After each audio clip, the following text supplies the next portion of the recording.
Belinda and Harper Audio Australia present this unabridged recording of Navigating the Stars, Sentinels of the Galaxy, Book 1, written by Maria V. Snyder, and read by Alice Barrington. This book is dedicated to Rachel, Julia, Laurie, Johanna, Sarana, and all the hardworking people at Harlequin, Australia, who believed in me and this story. In memory of Ariella Renee Bornman, 20th of December, 1997 to 15th of April, 2018. We lost our ray of sunshine too soon, but the universe has gained a beautiful new star. Chapter 1, 2471, 333. The answer is no, Lyra. My mother utters her favorite, I swear, phrase. But, end of discussion. Arguing is usually futile, but I'm not about to give up. Not this time. We are having dinner in our housing unit. I'm picking at my reconstituted mashed potatoes, wilted broccoli, and mystery protein, meat, while my dad scans his list of packing supplies on his portable, only half listening to my mother's efforts to convince me that traveling to the new planet will be a grand adventure. Besides, Mom says, almost breathless, we'll be the first archaeologists to assess the discovery. This new site on planet Yulin has the potential to explain who transported the Terra Cotta Warriors to 22 different planets. We're getting close to an answer. I gotta admit, my parents are the experts, with a capital E, on the life-sized warriors. It's why they've been asked to relocate to the new planet. As for finding an answer to one of the galaxy's great mysteries, I'm not as confident. Think about it, Lyra, Mom continues. Over 2 million warriors were custom-made on Earth by ancient Chinese craftsmen and transported by an unknown alien race to other worlds. We're bound to find evidence of who they were, or are, and why they used Earth's clay and people to create the warriors. Why not make their own? Dad looks up. The clay's from Earth, but there's no evidence they were made on Earth. The Chinese calligraphy on them is all the evidence you need, Mum retorts, and they launch into an all-too-familiar debate. I tune them out. Too bad the archaeologists don't know why the aliens needed all those warriors throughout the galaxy. Since we've yet to discover any other alien artifacts or sentient beings, we don't have anyone to ask. And this recent discovery is all the way out on the edge of explored space. Yeah, you gotta say it with those capital letters, since it's such a big deal that we've traveled so far from Earth. But what really boggles the mind is we're still in the Milky Way Galaxy. Space is big, really big. When my parents finish, it's my turn. I ensure they are both paying attention by clearing my throat, loudly. In a reasonable tone, I say, "It's exciting that you have a new site to research. You'll have all the top scientists eager to explore with you, so you don't need me. I can remain here while you travel to Yulin. After all, I'm 17 actual years old, only a mere year until I'm of legal age." Mom bangs her fork on the table. "I said end!" I keep right on going. Staying on planet Shinji, I'll be closer to the university. On-site learning is much more effective than distance. Dr. Randlin's research on learning strategies has proven it. And Lan's parents have already agreed to let me stay with them.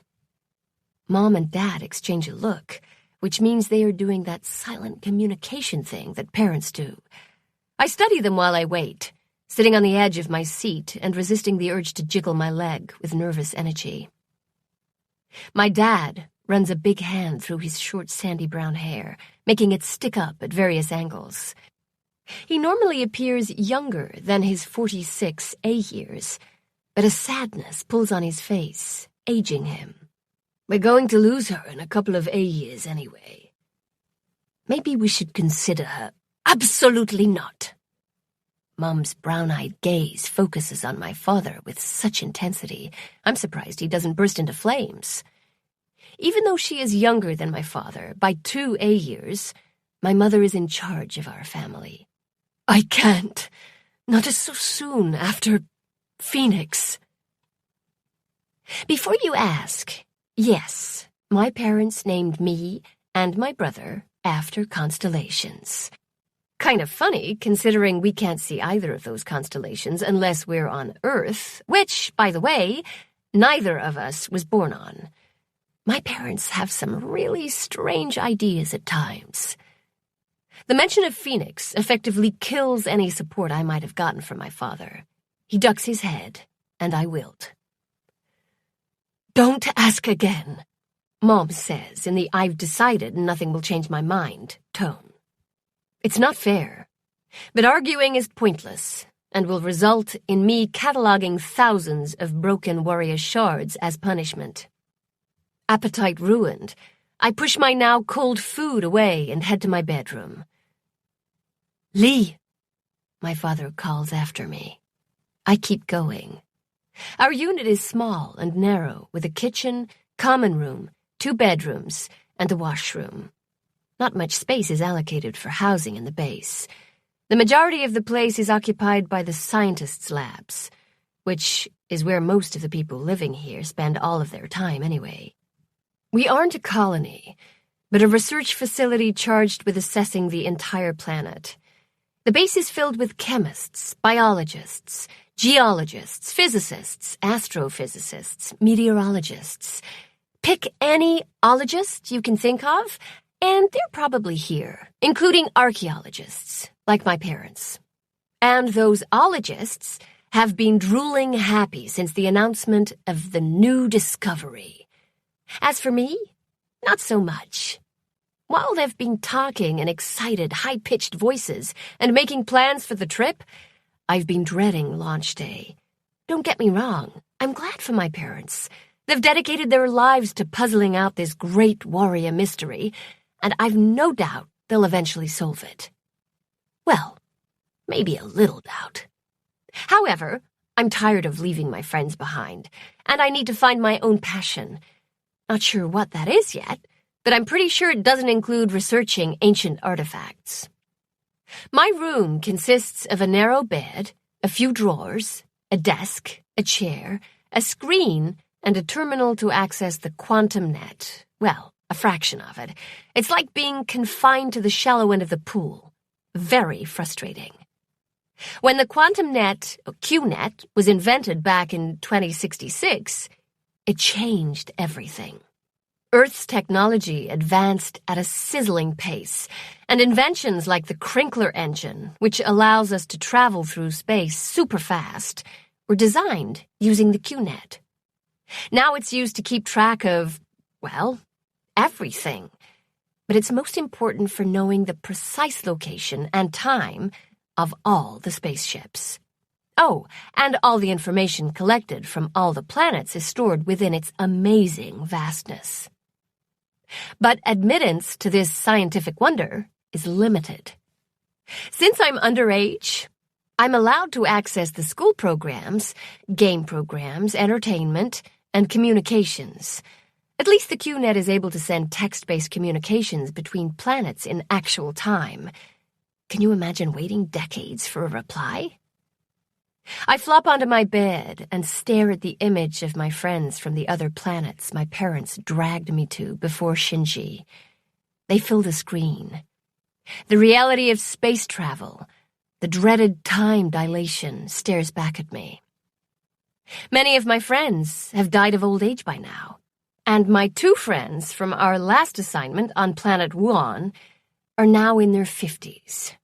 Thanks, Einstein. A musical ping sounds. The images fade into the background as the screen displays an incoming communication from a Miss Lan Madry. Accept, I say. The words disappear, and my best friend's face appears. What did they say?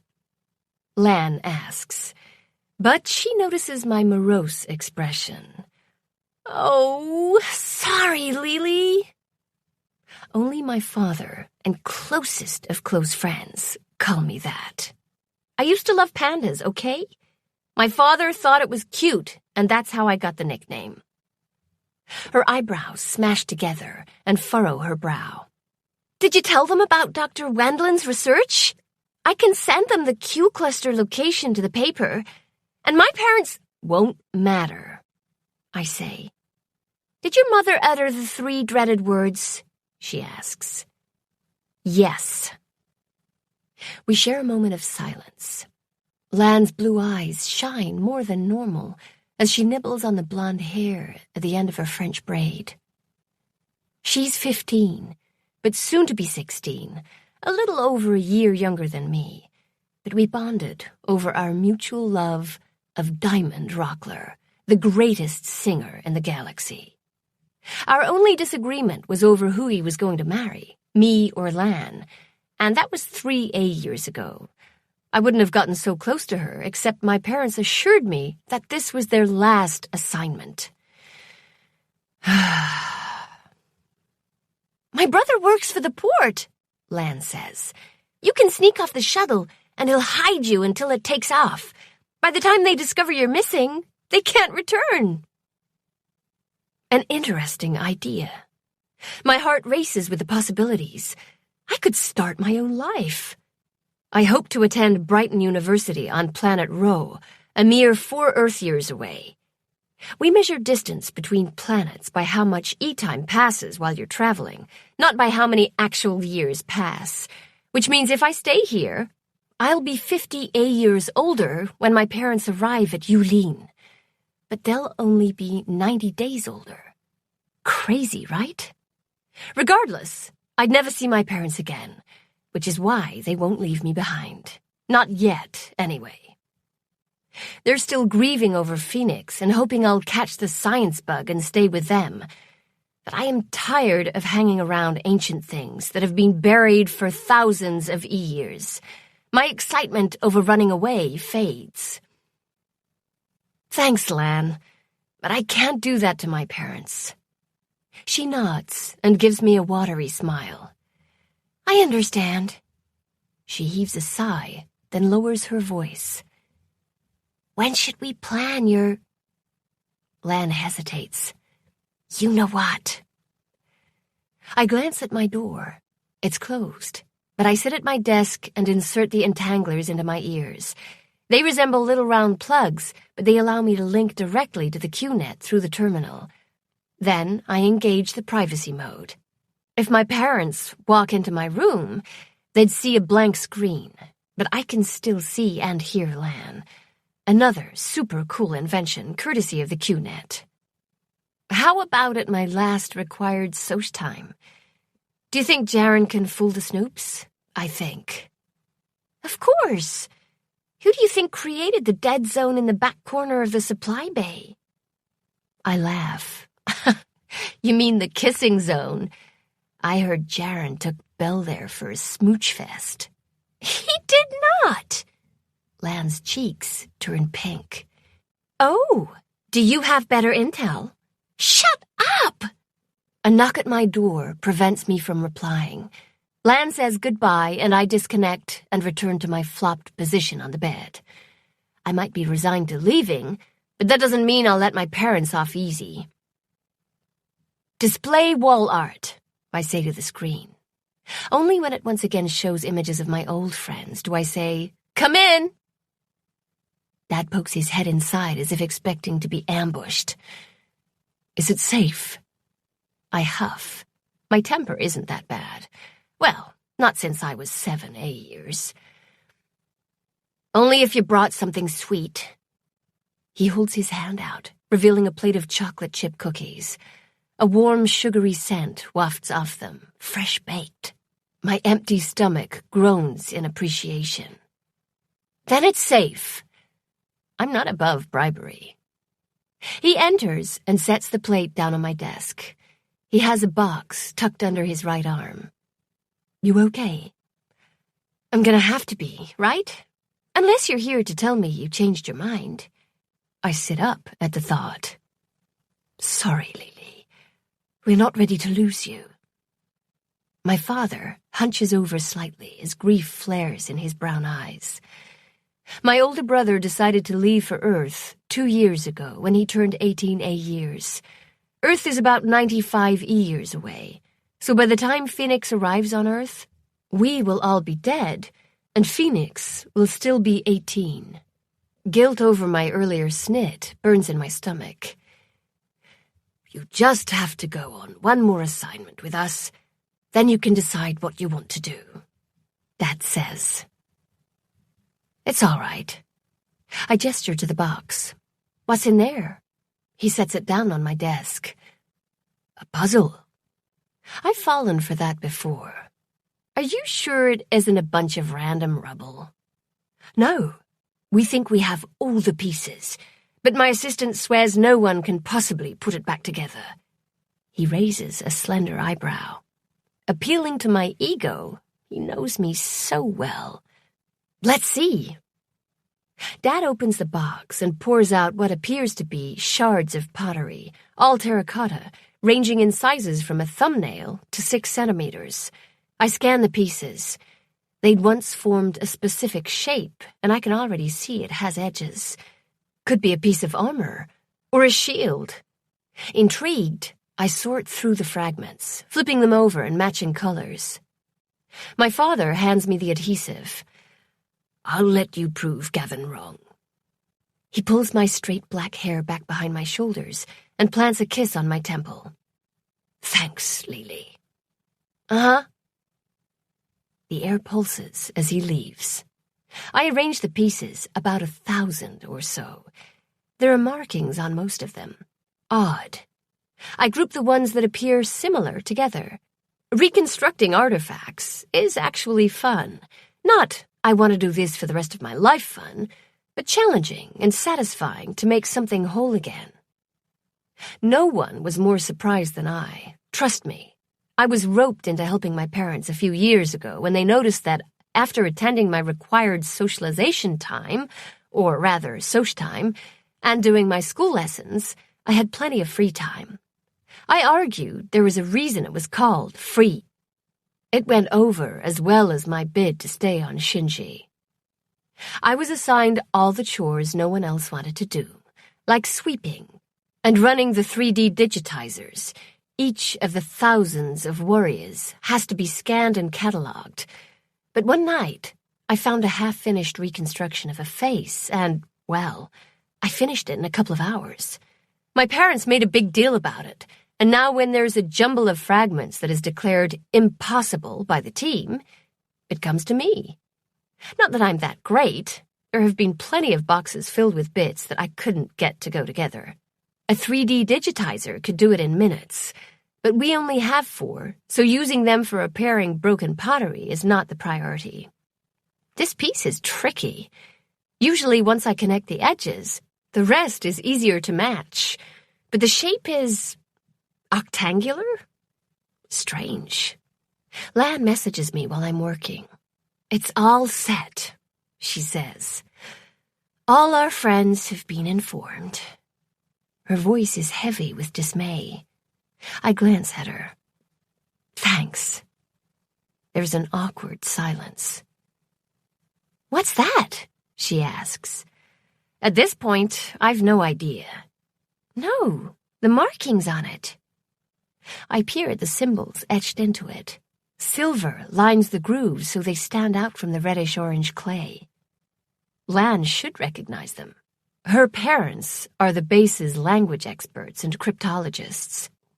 While life-sized and made of terracotta, The extraterrestrial warriors have quite a few differences from those discovered in China. One is that they are covered with alien symbols that no one has been able to translate.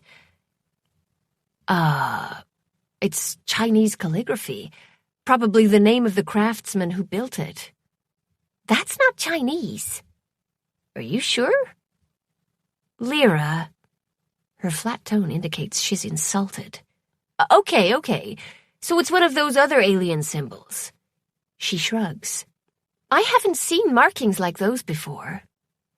Well, consider 2 million warriors with what, 60-some markings per warrior? Makes that... I suck at math. The symbols are not all unique, and they still haven't cataloged them all. Don't give my mother any ideas, I say, pressing my hand to my chest in mock horror.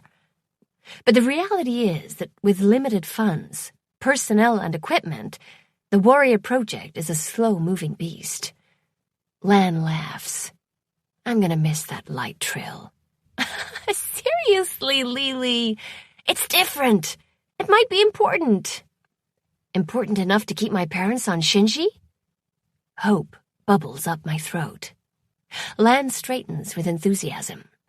Maybe. When you finish it, bring it to my mom. Will do. It takes me the rest of the night to complete the piece. I'm not exaggerating. The faint smell of coffee wafts under my door as my parents get ready for their day. I stare at the shield, for lack of a better word, because it's 1 meter wide and 1 meter long, 3 centimeters thick and octagonal. Of course, the aliens have a serious addiction to the shape. Maybe they are sentient octagons. The shield has a spider web of fine cracks and a few fragments missing here and there, standard for reconstructed objects. But the 8 rows of markings are clear. Each row has 8 different symbols, but they appear to be similar, like they're siblings with similar swoops or curls. Then, another row also has 8 unique glyphs that complement each other. Sorry, it's hard to explain. But one row looks like Chinese calligraphy, but I'm not sure. What I'm certain of is I've been living on warrior planets all my life, but I've never seen anything like this before. Excited, I rush out to get my dad. He's sitting at the table, sipping coffee and reading from his portable. My mother is at the counter. Dad spots me. You up early? Come on! I tug on his hand. You have to see this. He follows me to my room. Mum trails after us. Lyra, did you stay up all night? Her tone is disapproving, so I don't answer her. Instead, I sweep my hands towards the octagon with a flourish. Ta-da! Both my parents gape at it in stunned silence for a solid minute. My father reaches toward it, but I stop him. It's not dry. He snatches his arm back as if he's been burned. When my parents still don't say anything, I say, this is important, right? Something different. The silence stretches. Now it's getting weird. Yes, my mother says finally. Different. Lan said her mom, Dr. Madry, would want to see it. Oh, yes, my dad says. His voice is rough. I expect there will be lots of people who would want to see this. There is a great deal of excitement from the scientists in our base over the strange object with the rows of markings. Theories about them fly faster than a Crinkler engine through space. The one that generates the most gossip is the possibility that the octagon is an alien Rosetta Stone, even though it's made of the same baked clay as the warriors. Lan's parents are put in charge of figuring out the mystery. I hardly see them, Lan complains one night. She's lying on her bed, and I'm sitting on her chair as we listen to Diamond Rockler.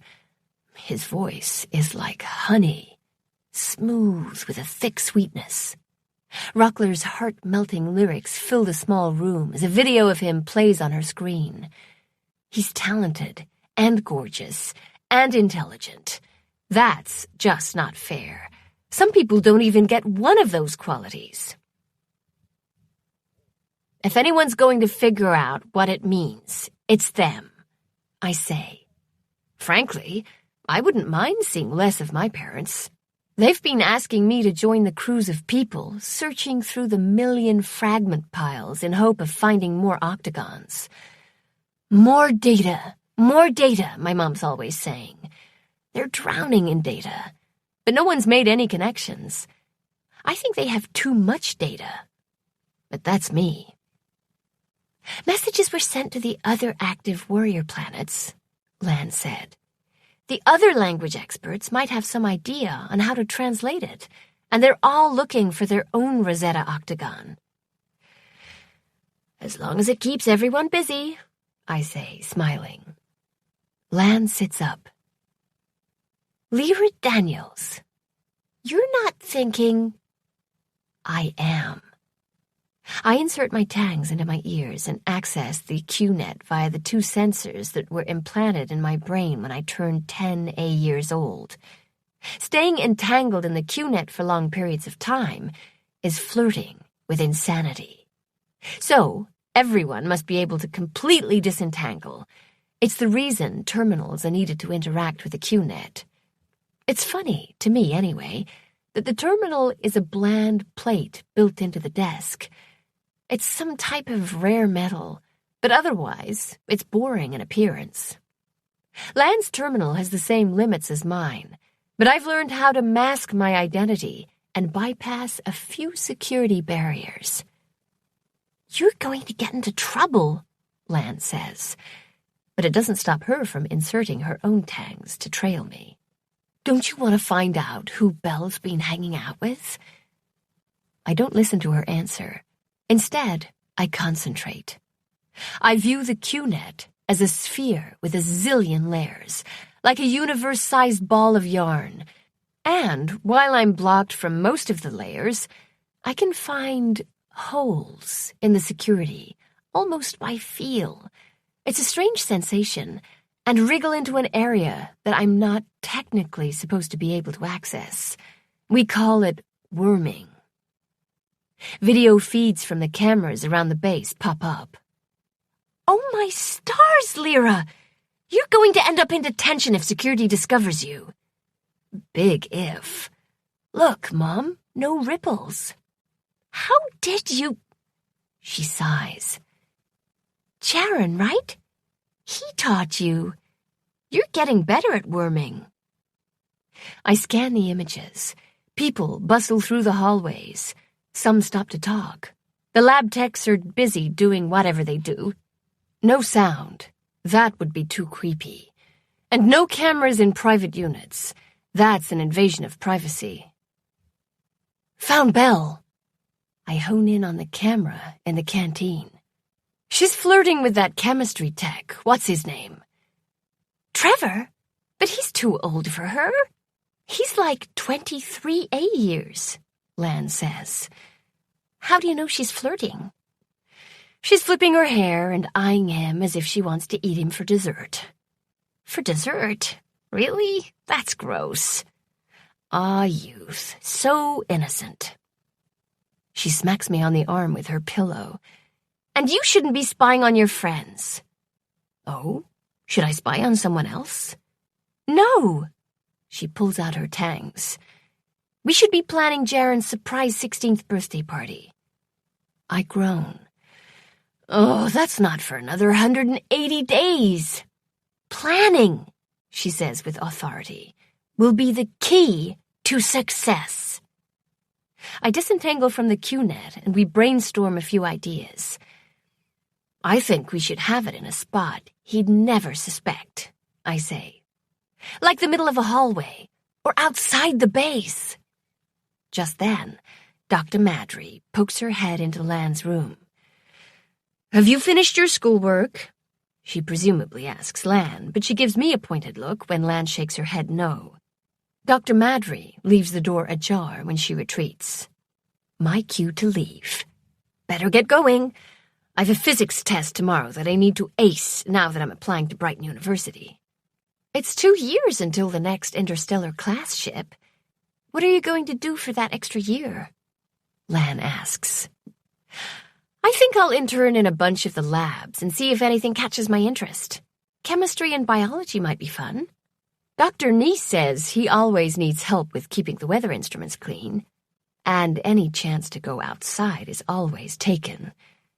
I'm sure I'll find plenty to do. Even if I have to spend the year constructing damaged warriors, it'll be worth it. And once I get my degree, I could be assigned to a colony planet and interact with normal people. Lan bounces on her bed. And my parents already agreed that we can attend the university together, even though I won't be 18 yet. The best part. We share a grin. Then I wave goodbye to the Madrys and return to my housing unit. The place is empty. Not a surprise. My parents have been busy with a new find. I settle next to the terminal and access the physics lectures. After 2 hours, I'm doing head bobs and my stomach growls. However, my parents are still not back. I check their work schedules. Yes, they've given me permission to see if I should wait to have dinner with them or just go to the canteen. Scientists tend to get engrossed in their work, so the base has a cafeteria for those too busy to cook a meal. I've seen techs carrying trays back to labs for their bosses. They both have late meetings and a few evening appointments. It doesn't matter that Shinji's sun is still high in the sky. Every single colony planet and warrior planet, as well as the people traveling in spaceships, all follow Earth's clock. Days have 24 hours. Years have 365 days. Yes, we do the leap years as well. The base's lights and window shutters are programmed to keep Earth time. However, we stopped using the names of the months and days. That would be silly. Instead, we track the year and day. Today is the 340th day of the year 2471, otherwise referred to as 2471-340. I was born on 2337-314, and I'm 17 actual years old, which means I've lived 17 of Earth's years. But since I've traveled to 2 different planets and made 2 time jumps, 134 years have passed during those 17 years I've been alive. Boggles the mind, doesn't it?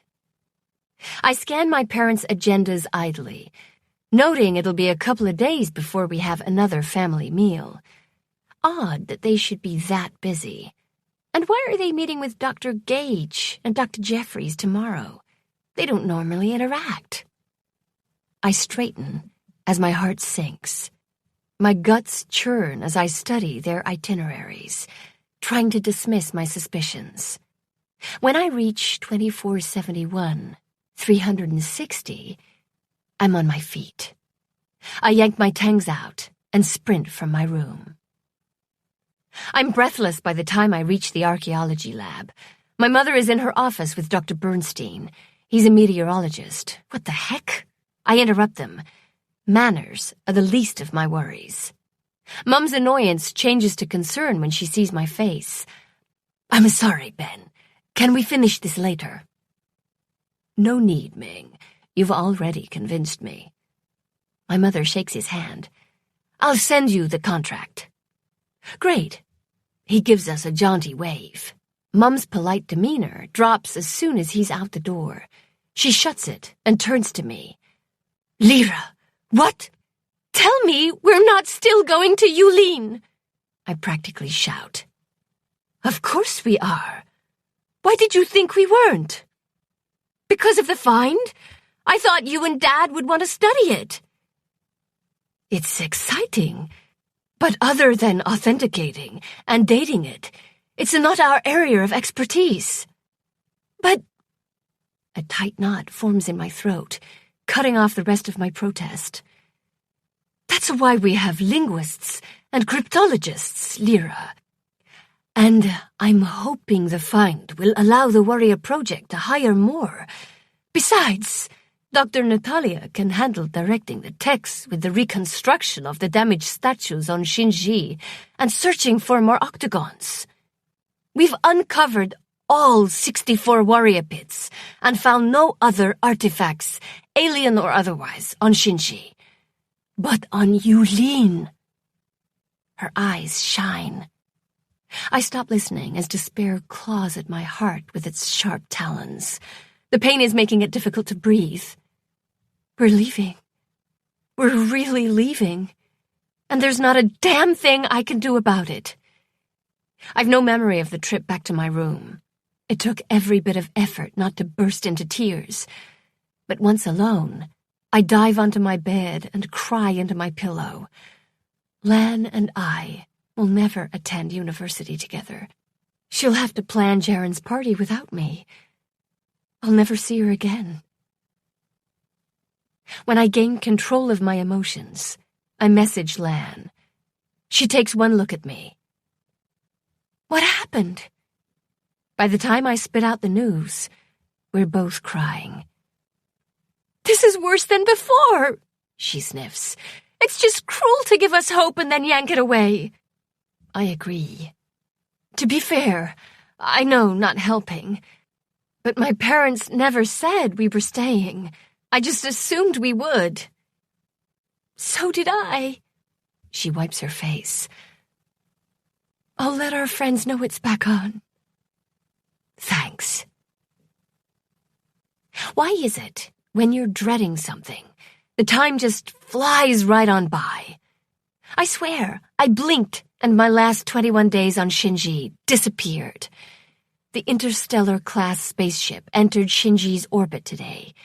The dreaded 2471-360. I've a day left before I board the shuttle. It only takes me an hour to pack my stuff. Now all I have to do is attend my funeral. Chapter 2. 2471-360.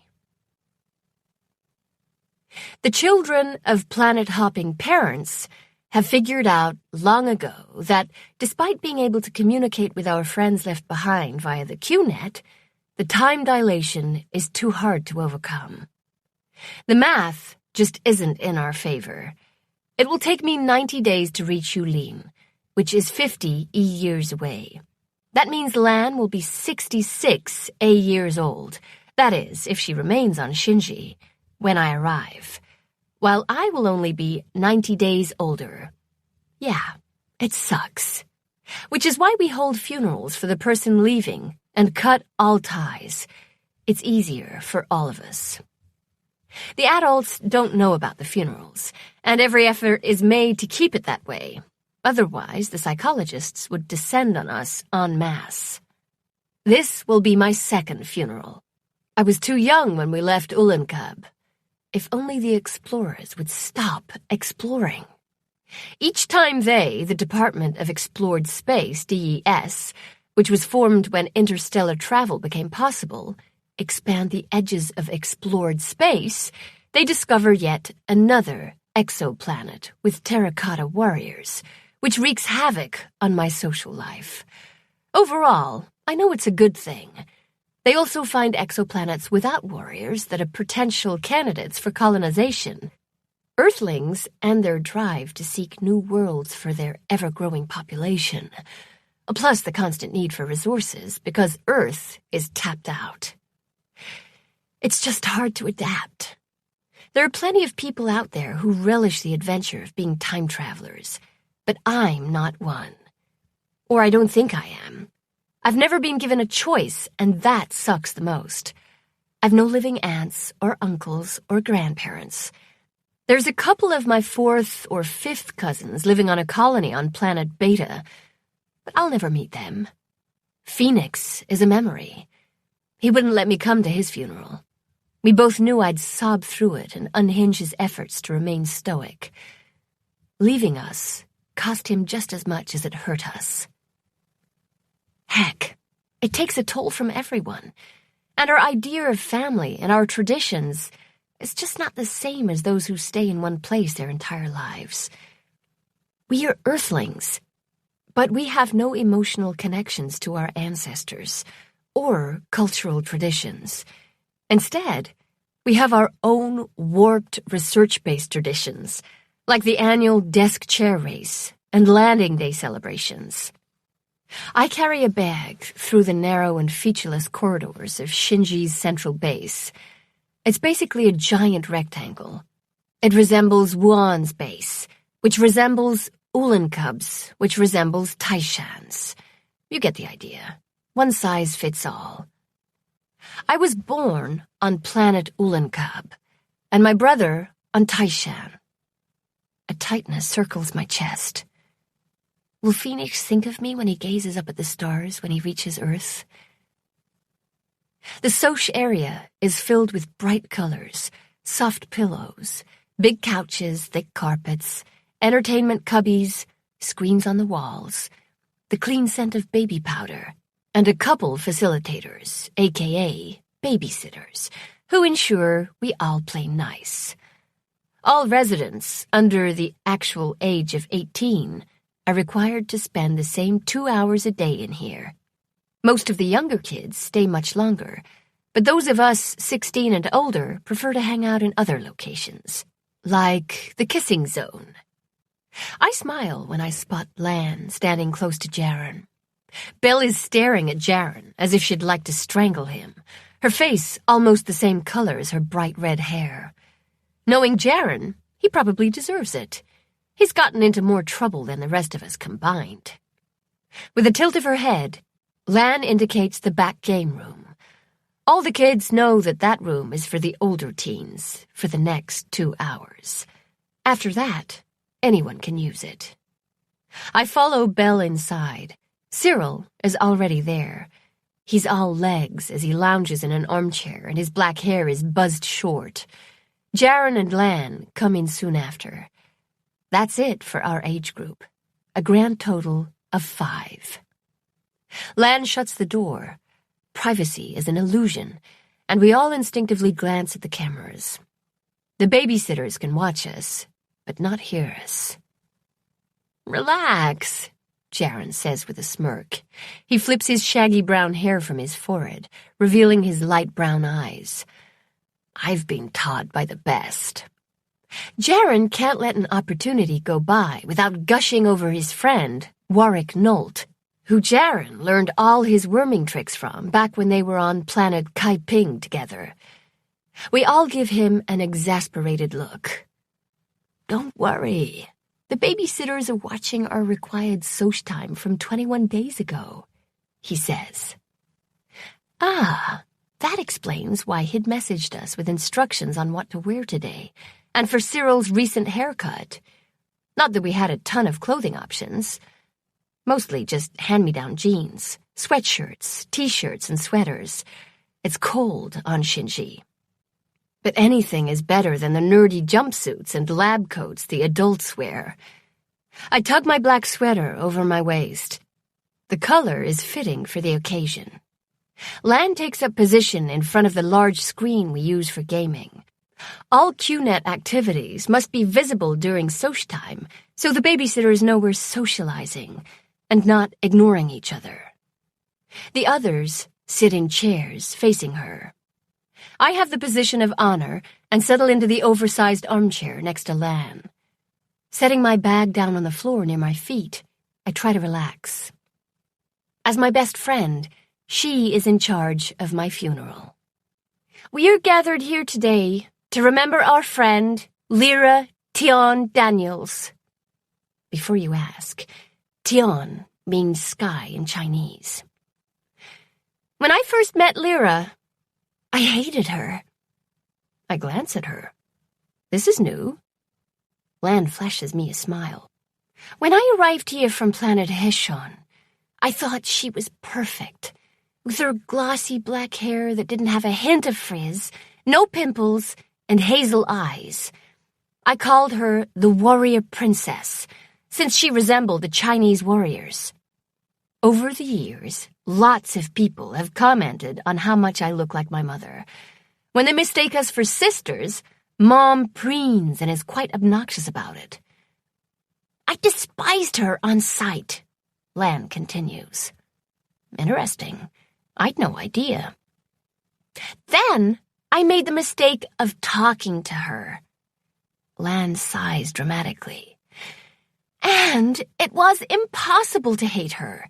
She went out of her way to help others, and she also had the audacity to prove that she wasn't perfect. Oh no, she was far from it. Thanks, I say, with plenty of sarcasm. Hush, Lan scolds. You're not allowed to talk. She taps a long finger on her cheek. Where was I? Not perfect, Jaren says helpfully. Right. Along with her delusion that Diamond Rockla would pick her over me to marry, Lyra has a number of faults. Remember the time we all had to clean out the lavatories for 7 days because Lyra wormed into the base's security? I bite down on a protest. The roasting has begun, and the roastee, me, must endure it in silence. Lan continues with her eulogy of my misdeeds. Adhesive everywhere. Took poor Lucas hours to get free. Then she wormed the doors and lights of the Soch area, and all our babysitters thought the place was haunted. Jaren laughs. That was classic. Despite her propensity for practical jokes, she was a perfect friend, and I'm going to miss her very much. Lan sniffs and digs in her pocket for a tissue. Pressure builds behind my eyes and my throat tightens. I'm going to miss her more. Would anyone else like to speak? Lan asks. Jaren hops to his feet and shoots me a sly smile. I've a confession. While Lyra has proven herself to be rather adept at worming, she didn't breach the base's security system so we could sneak outside. That was me. But I had so many demerits at the time. You still have them, Bell mutters. He flashes her a grin. I gotta maintain my reputation. However, one more demerit would have sent me to detention for 7 days, and we all know how horrible it is to be locked up in a white room that long. At everyone's blank looks, Jaren says, Nobody? Really? He sighs. Oh, trust me, it's terrible. So I'm eternally grateful that Lyra took the blame for the worm. She was good that way. We shared a sad smile. Nice of him to fess up. I swipe my eyes. He taught me a great deal about worming in the QNet, and most of my pranks were to impress him. Anyone else? Lan asks. Belle tells a story about how I helped her with her calculus. And Cyril describes our epic space battle that we'd fought for so long, the QNet called it a tie and shut us both out of the game cluster for 3 days. When they finish, Lan resumes her role. Lyra Daniels. May you rest in peace, she says in a heavy tone. There's a moment of silence. Now for the reading of her will. Lan sits down. I pick up my bag and stand. For Belle, who often commented on the beauty of the ancient warriors despite being covered in red dust daily, digging into the bag, I pull out a terracotta vase about 15 centimeters tall that I reconstructed with a variety of discarded pieces and then sealed so it wouldn't leak. I leave this vase. I set it in her hands. This is beautiful. Thank you. She cradles it with reverence. For Cyril, who is the king of mutant zombies from Planet 9, I leave a file describing all my best moves and a list of cheats that I've discovered. Sweet, he says. For Jaren, who is the most likely to wind up in detention again, hey, he protests. I wait. Then his cocky grin returns. Probably right. I leave the passcode to the Soch files. For once, Jaren is speechless. The passcode will allow him to access his disciplinary record and erase demerits. Took me at least 30 days to worm around all the safeguards, but worth it to surprise him. I whisper the code into his ear. I suggest you be subtle and only delete 1 or 2 at a time. He hugs me. Thank you, thank you, thank you. Only one thing left. And for Lan, a kindred soul who is the sweetest person in the galaxy. I leave. I take out a glossy colored photograph printed on precious paper. I plan to give it to her at her surprise 16th birthday on 24/72/022. A mere 27 days away. Diamond Rockler, he's all yours. She shrieks when she sees her name and his autograph scrawled over his bare muscular chest. How did you get this? You shouldn't have. This is too much. I love it. Her words tumbled over each other. It set me back a few, 100 credits, but I did get paid for my hours helping in the archaeology lab. Besides, I would have spent more just to witness her reaction. With that last gift, my funeral officially ends. There is no goodbye, or we'll be in touch. I hug Lan and leave the room with only my memories and a couple of photographs to add to my collection. Emotionally drained, I head back to our housing unit, each step an effort of will. By the time I reach my bedroom, I make a promise. No more friends. Ever. Chapter 3, 24/71/361. Launch day isn't as exciting as it sounds. Last to be shuttled up to the ship are the scientists who are voluntarily relocating to Yulin. The port occupies about a third of the research base and is filled with people saying goodbye. The port's roof is retracted all the way open to allow the shuttle access.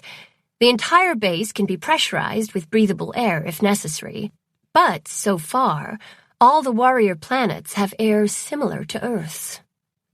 I weave through the group, avoiding eye contact. The various surface vehicles the scientists use when doing fieldwork have been pushed to the sides along with piles of equipment in order to leave room for the passenger shuttle. Before embarking, I gaze at the light purple sky of Shinji and the massive forest that keeps trying to reclaim the land the base occupies. The native trees are so determined. Dr. Natab's team has to clean saplings off the roof every 14 days. Breathing in the thick, moist aroma of living green mixed with a spicy coffee odor, I try to hold in Shinji's particular scent. The same one I complained to my parents about when we first arrived. Now, I'd bottle it and take it with me if I could. Instead, I step into the long oblong of the shuttle's main compartment and find my seat, all without having to talk to anyone. Bonus. It takes forever for everyone to board. I scan the passengers.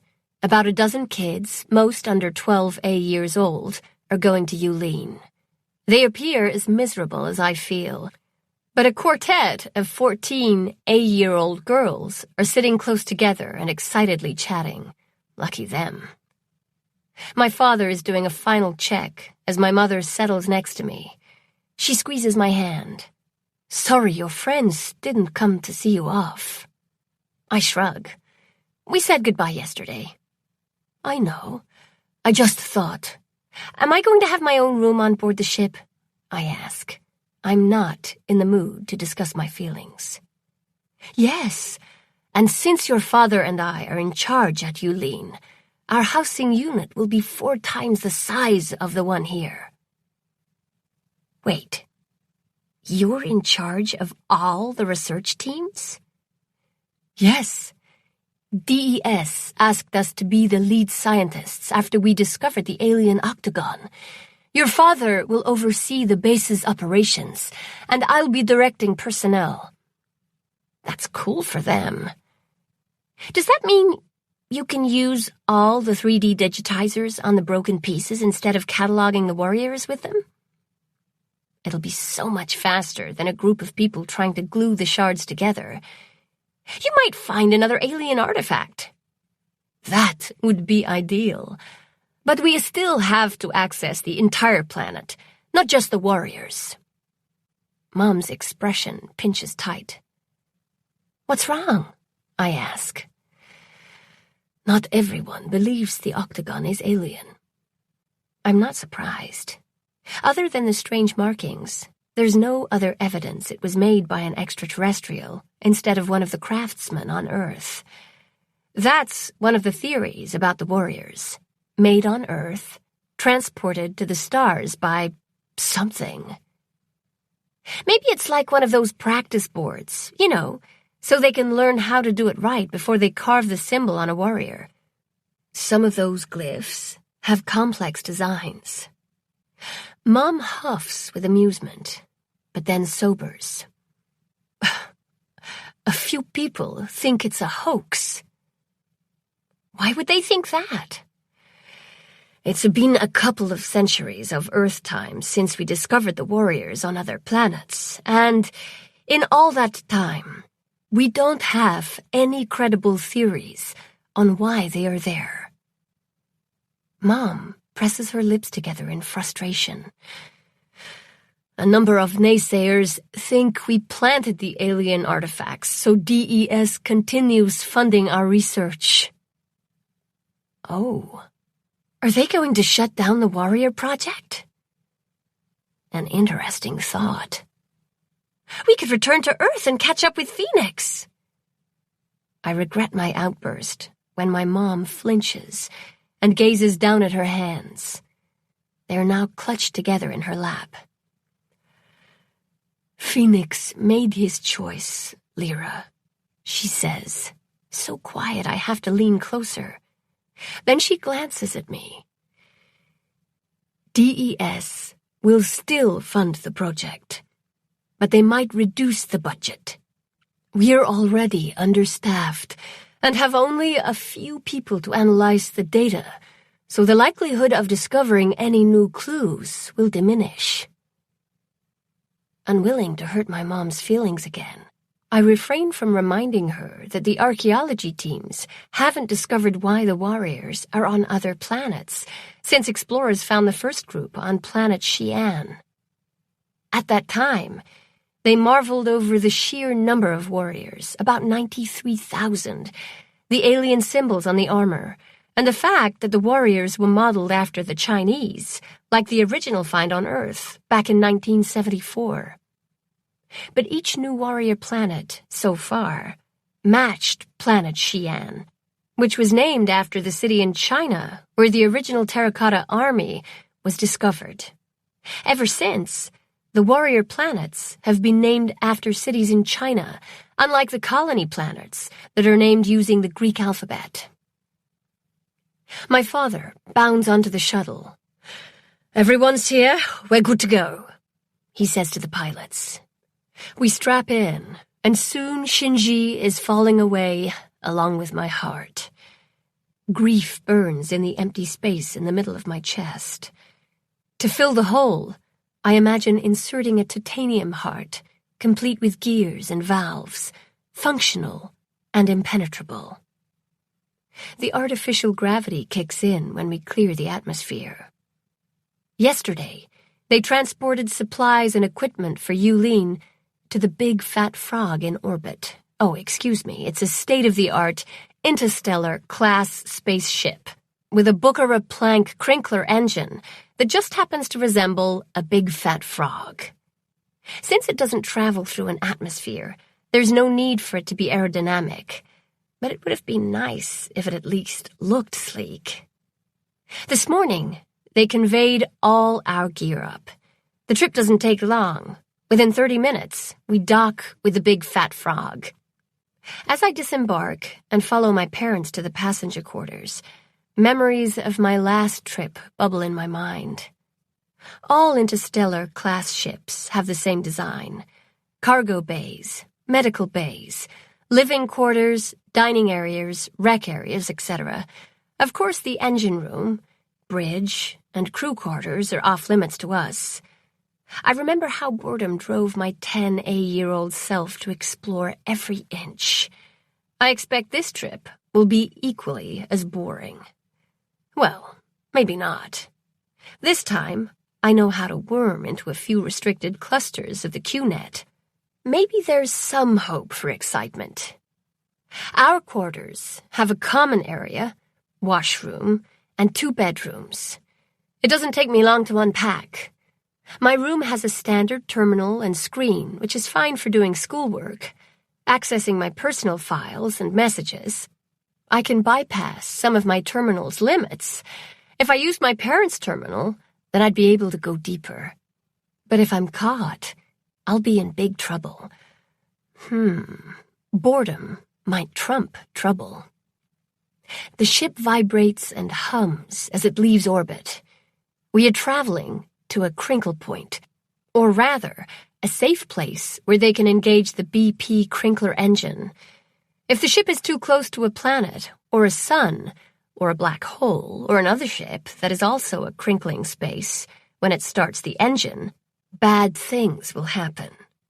When the captain engages the BPC, the space around us will crinkle and will travel from one point in the galaxy to another in seconds instead of decades. Then the engine is shut down and space smooths out. Warping space has a cost, the time dilation. Since it's too dangerous to crinkle a vast amount of space at one time, the ship does a series of small crinkles all in a row. Crinkle smooth, etc. All of our actual time will be spent traveling to and from the crinkle point, 20 days to the point, and then 70 to Yulin. That gives me 90 days to see just how deep into the QNet I can go without causing ripples. Fun. I get my first nasty surprise on the second day of my trip. I should be exempt from Soch time, I say to my mother. There's no one my age on board. It's required by law, Lyra. You know that. Besides, some of the crew have kids. Maybe one of them will be older. I bite my lip. No way to win this argument. And I'm not going to tell her that I've no interest in befriending a crew kid, only to be separated in 89 days, or she'll lecture me on the scientific research behind the socialization requirement for children. Instead, I keep my comment to myself and report for Soch time in the recreation bay. The area is off-limits to anyone over 18 years old for the next 2 hours. The babysitter is the only exception. She looks about 40 years old. Her face is creased with lines as if she's already exhausted. I tell her my name so she can check me off. She starts to explain the rules, but I wave her off. I can recite the rules by heart. As expected, the place is filled with noisy little kids, awkward pre-teens, and the quartet of giggling girls from the shuttle. Oh, joy. I head straight for the back wall. There's a game terminal, and the screen's there. But during Soch time, you can't play by yourself. That would defeat the whole purpose of socialization time. That's okay. I'm aiming for the group of comfy chairs facing it, thinking of taking a nap. But I stop in my tracks. A guy is already there. He looks older than 18, but he's not wearing a crew uniform, and his black hair is longer than the buzzed fuzz of the other male crew members. He's sketching a picture of something leafy in an actual paper book with a stick of some sort. Old Earth stuff. And I wonder if he was born on Earth. But I'm not curious enough to actually ask, despite the fact he's kind of handsome with his straight nose and angular jaw. I turn to find another spot to nap, but the babysitter hustles up to me. She shoves a portable screen at me. The flat 25 by 15 centimeter device can download files and run basic programs, so you can get to do work without being entangled with the Q-net. 'Cause of that whole spend too much time and go insane caveat, you have to be in the Q-net for over 12 hours at a time for that to happen. But some of these scientists are serious workaholics.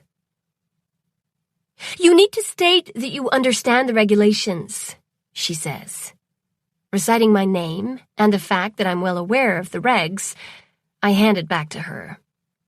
She glances at the boy. Oh no. Before I can retreat, she grabs my elbow. Let me introduce you. She toes me closer. Niall. He pulls his gaze from his sketch reluctantly. His eyes are blue-green. Annoyance pulses from him. The babysitter is not affected by his glower. This is Lyra Daniels. She's your age. A slight nod of greeting. Lyra, this is Niall Radcliffe. I nod in return. The babysitter mutters something uncomplimentary under her breath about teenagers and goes to yell at two kids fighting over a toy.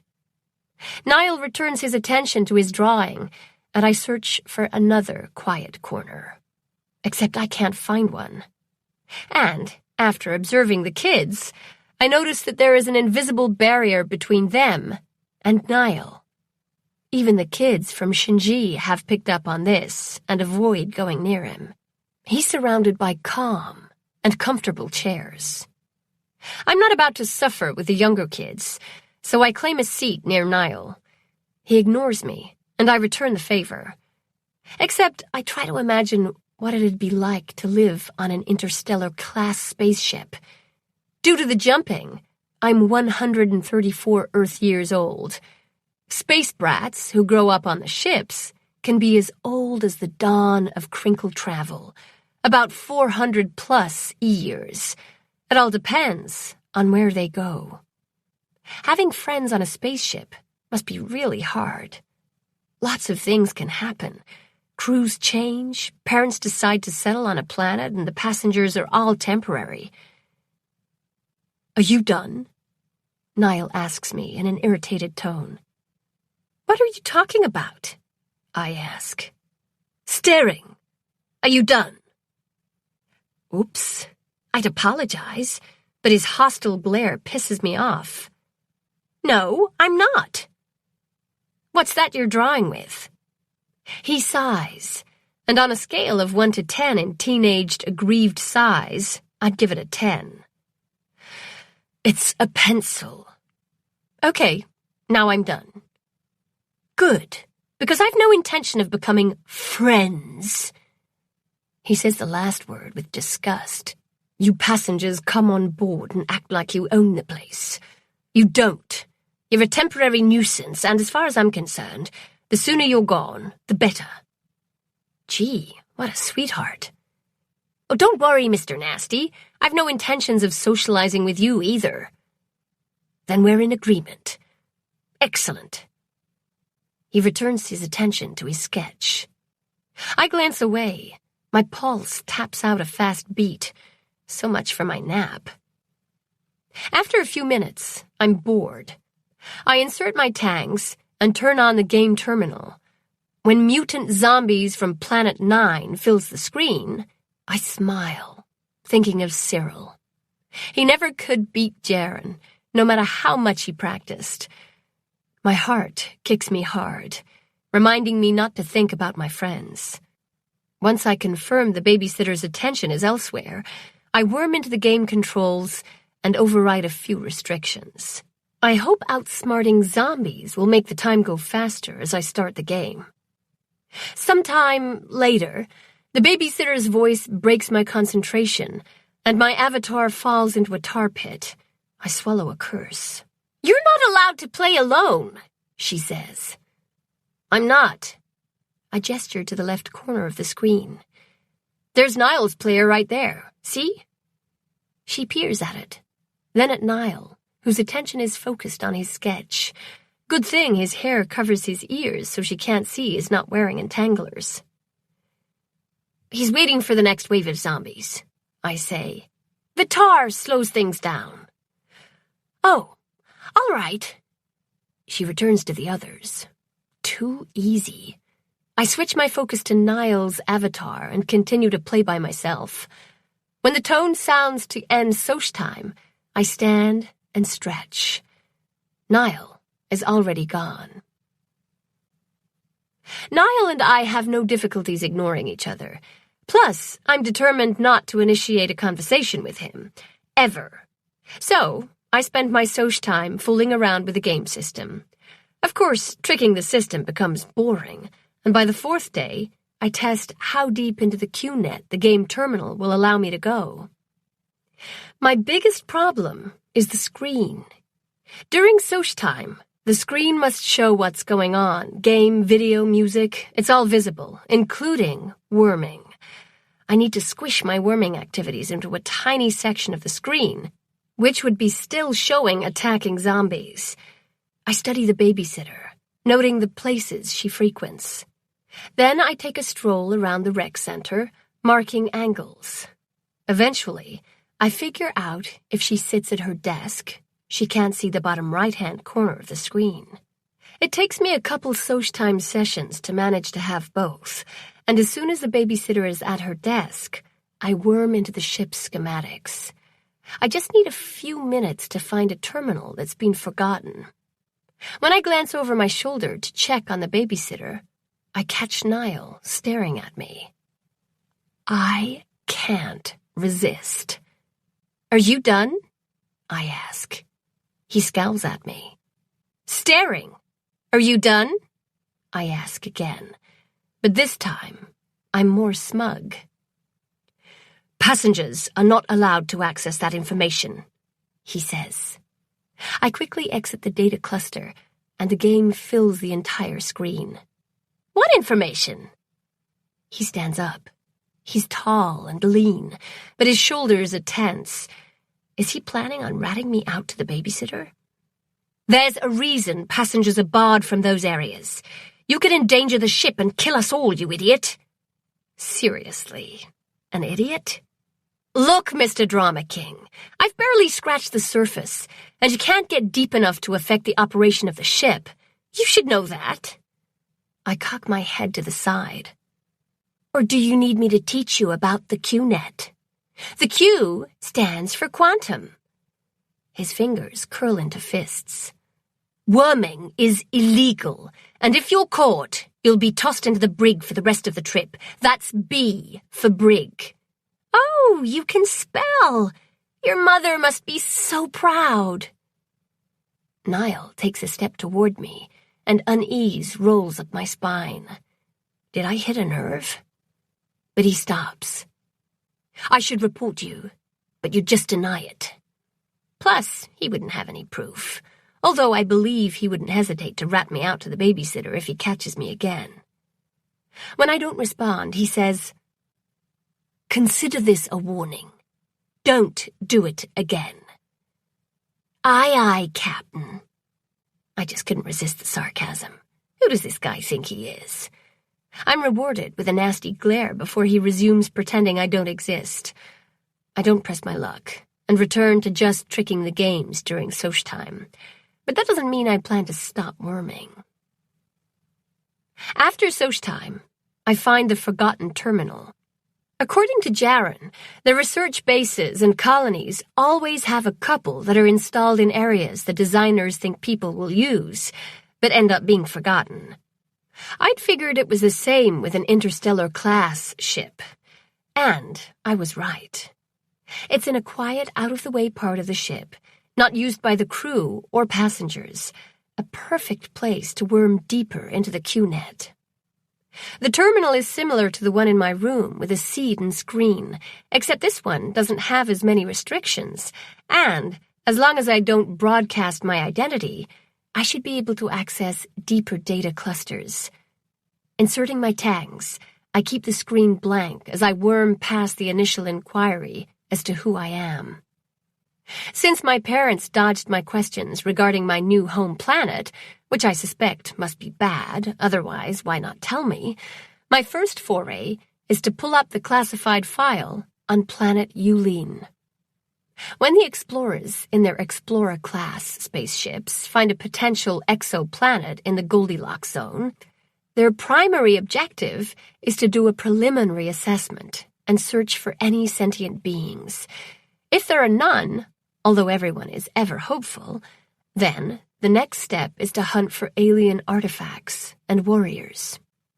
After that, it's up to the scientists to locate and catalog the native species and determine if a planet is a good candidate for colonization. The warrior planets are not open for colonies, at least not yet. Once all the warriors are uncovered and inventoried, the data is sent to DES. Then the planet is closed and protected from looters until DES decides what to do with it. Thinking about it, almost all the information from a new planet is stored within DES's secure database. Everything and everyone who's not on Earth is governed by DES. It's funded and run by all the countries of Earth. Once the QNet was invented, there was one thing the entire world could finally agree on. When we're off-planet, we are not Mexican, Russian, Egyptian, or any Ian. We are Earthlings. After the explorers leave a new discovery, first responders are sent to construct the base and prep it for the scientists' arrival. They've done this for at least 100 planets so far. Good thing for me, Jaren taught me how to worm into the cluster where DES keeps the survey information. I asked him because I hate not being in the loop. I scanned for the stats for Yulin. It's the fourth exoplanet orbiting around a G1V star. Its size is about 1.5 times the mass of Earth. However, the planet is 68% desert. And guess where the warriors were discovered? Yep, right in the middle of freaking nowhere. Or 34% from anywhere, the least bit interesting. No wonder my parents kept changing the subject. Small consolation that the air is breathable and the climate is warmer than Shinji. All the warrior planets have been found in what's called the Goldilocks zone, just the right distance from their suns so they aren't too hot or too cold for life. The experts figure that the aliens who transported the warriors are probably biologically close to humans, since it appears their ideal zone matches ours. And yes, the theory is that they are aliens. Unless the dinosaurs developed a way to cross the galaxy, there's no evidence early man had the ability to ship millions of warriors hundreds of light years away from Earth. The other 32% of Yulin is forests, with a variety of insects, flowers, small mammals, etc. I'm sure the biologists are drooling with excitement. The natural resource list is quite small. In fact, the file itself is sparse in details. I dig for more information and find the personnel list for Yulin. More scientists are traveling from other warrior planets and will arrive at some future point in time, depending on where they're traveling from. Maybe one of my friends from Wuhan became a scientist and volunteered for Yulin. A girl could hope. Of course, she'd be decades older than me, but a familiar face is always welcome. Scanning the list of names, I jump when the door behind me hisses open. "I've found the worm," a male voice says. Oops. I disentangle. My pulse speeds up as I swivel around. A security officer stands in the threshold. The officer is near my parents' age, I think. There's gray in his bristled short black hair. He seems familiar. He taps on the portable he's holding. "No backup needed. Radcliffe out." I flip between being insulted and being relieved over his comment. Then there's the chagrin mixed with fear over getting caught. Guess I'm not as subtle as I'd thought. Or the name Radcliffe rings a bell. Niall. Figures. He must have ratted me out to his father or uncle or older brother. Or it could be his great-grandfather. With time dilation, you never know. Officer Radcliffe studies me. "Do you realize what you're doing is highly illegal. I wouldn't call it highly. I'm not meddling with any of the ship's systems. I try to downplay it before he yells at me for endangering lives or something equally dramatic. His expression hardens. He is not amused. Let me ask you another question. Do you want to be confined to your quarters for the rest of the trip? No. That would be torture. Then don't worm into the Q-net again. Understand? Yes. He waits. Yes, sir. Good. He sweeps a hand out, gesturing to the hallway. Allow me to escort you back to your parents. It's not a request. We walk in silence. When we arrive, my mother is not happy to see us, an understatement. She keeps her temper in check until Officer Radcliffe leaves. Lyra, it's only been 7 days. You can't be bored already. It's your fault, I say. Excuse me? Her tone is scarier than getting caught worming. I should have kept my big mouth shut. I was curious about Yulene. She softens a bit. Well, now you know what to expect. And now you can help us. That'll keep you out of trouble. Oh, no. Your father and I have a ton of things to do before we reach Yulene. Seeing as you're so good using the Q-net, you can take over all the tedious tasks. At that moment, I consider doing something highly illegal. Maybe Officer Radcliffe would throw me into the brig for the rest of the trip. A girl could hope. Lyra, I suppress a sigh. What do you need me to do? Turns out it's quite a bit. While the research base is the same rectangle as the others, my parents have to assign labs and decide on housing. In other words, organizing lots and lots of little details. And that is okay. The work makes the days go faster.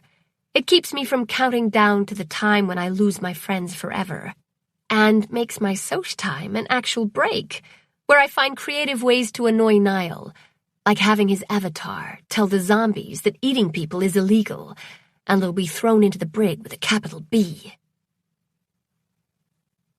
When we arrive at the Crinkle Point on 2472-016, the thrusters are shut down. An eerie silence steals through the ship. It's creepy. Everyone is required to strap into their bunks. I lie in mine, staring at the ceiling, and say goodbye to Lan, Jaren, Belle, and Cyril. A klaxon cuts through the silence, warning us that the BP Crinkler engine is about to be engaged.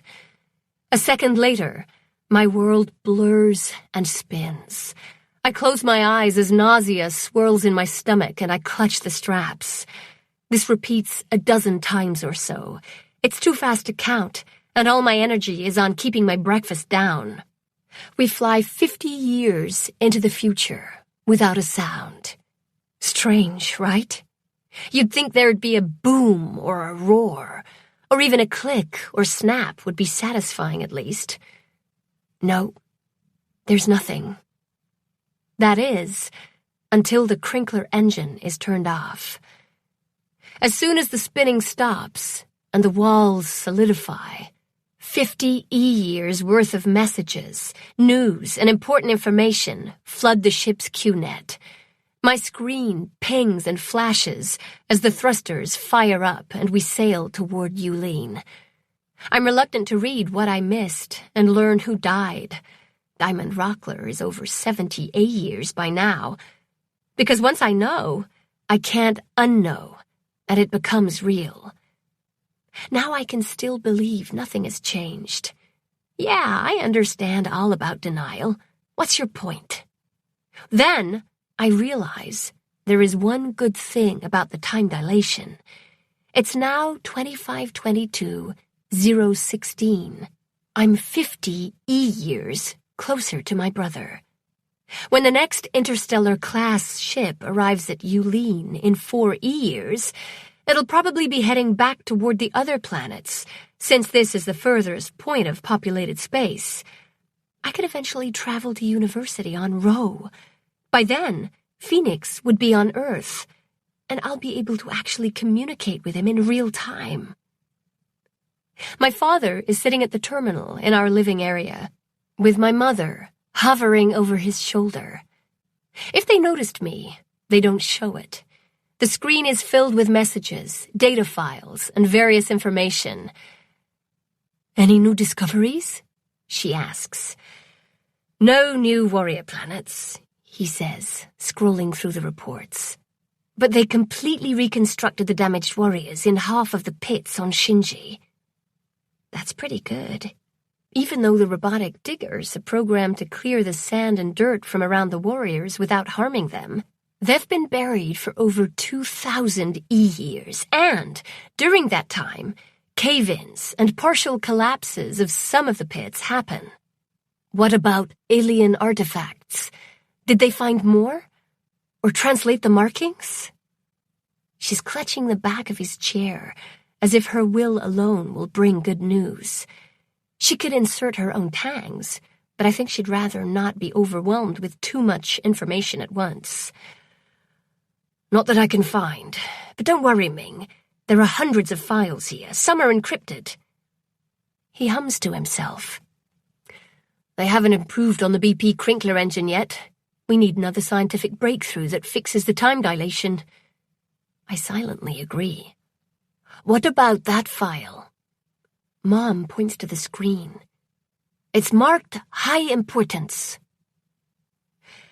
"Dated 25/20, 289. It might actually be relevant," Dad says. The desire to bolt pulses through me. Those red arrows never mean good news, but curiosity keeps me in place as my father reads the message. "Oh no." Dismay colors his voice.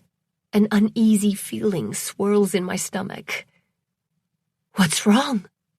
Mom leans closer. "Spencer, tell me." "There hasn't been any communication from Shinji in over an year."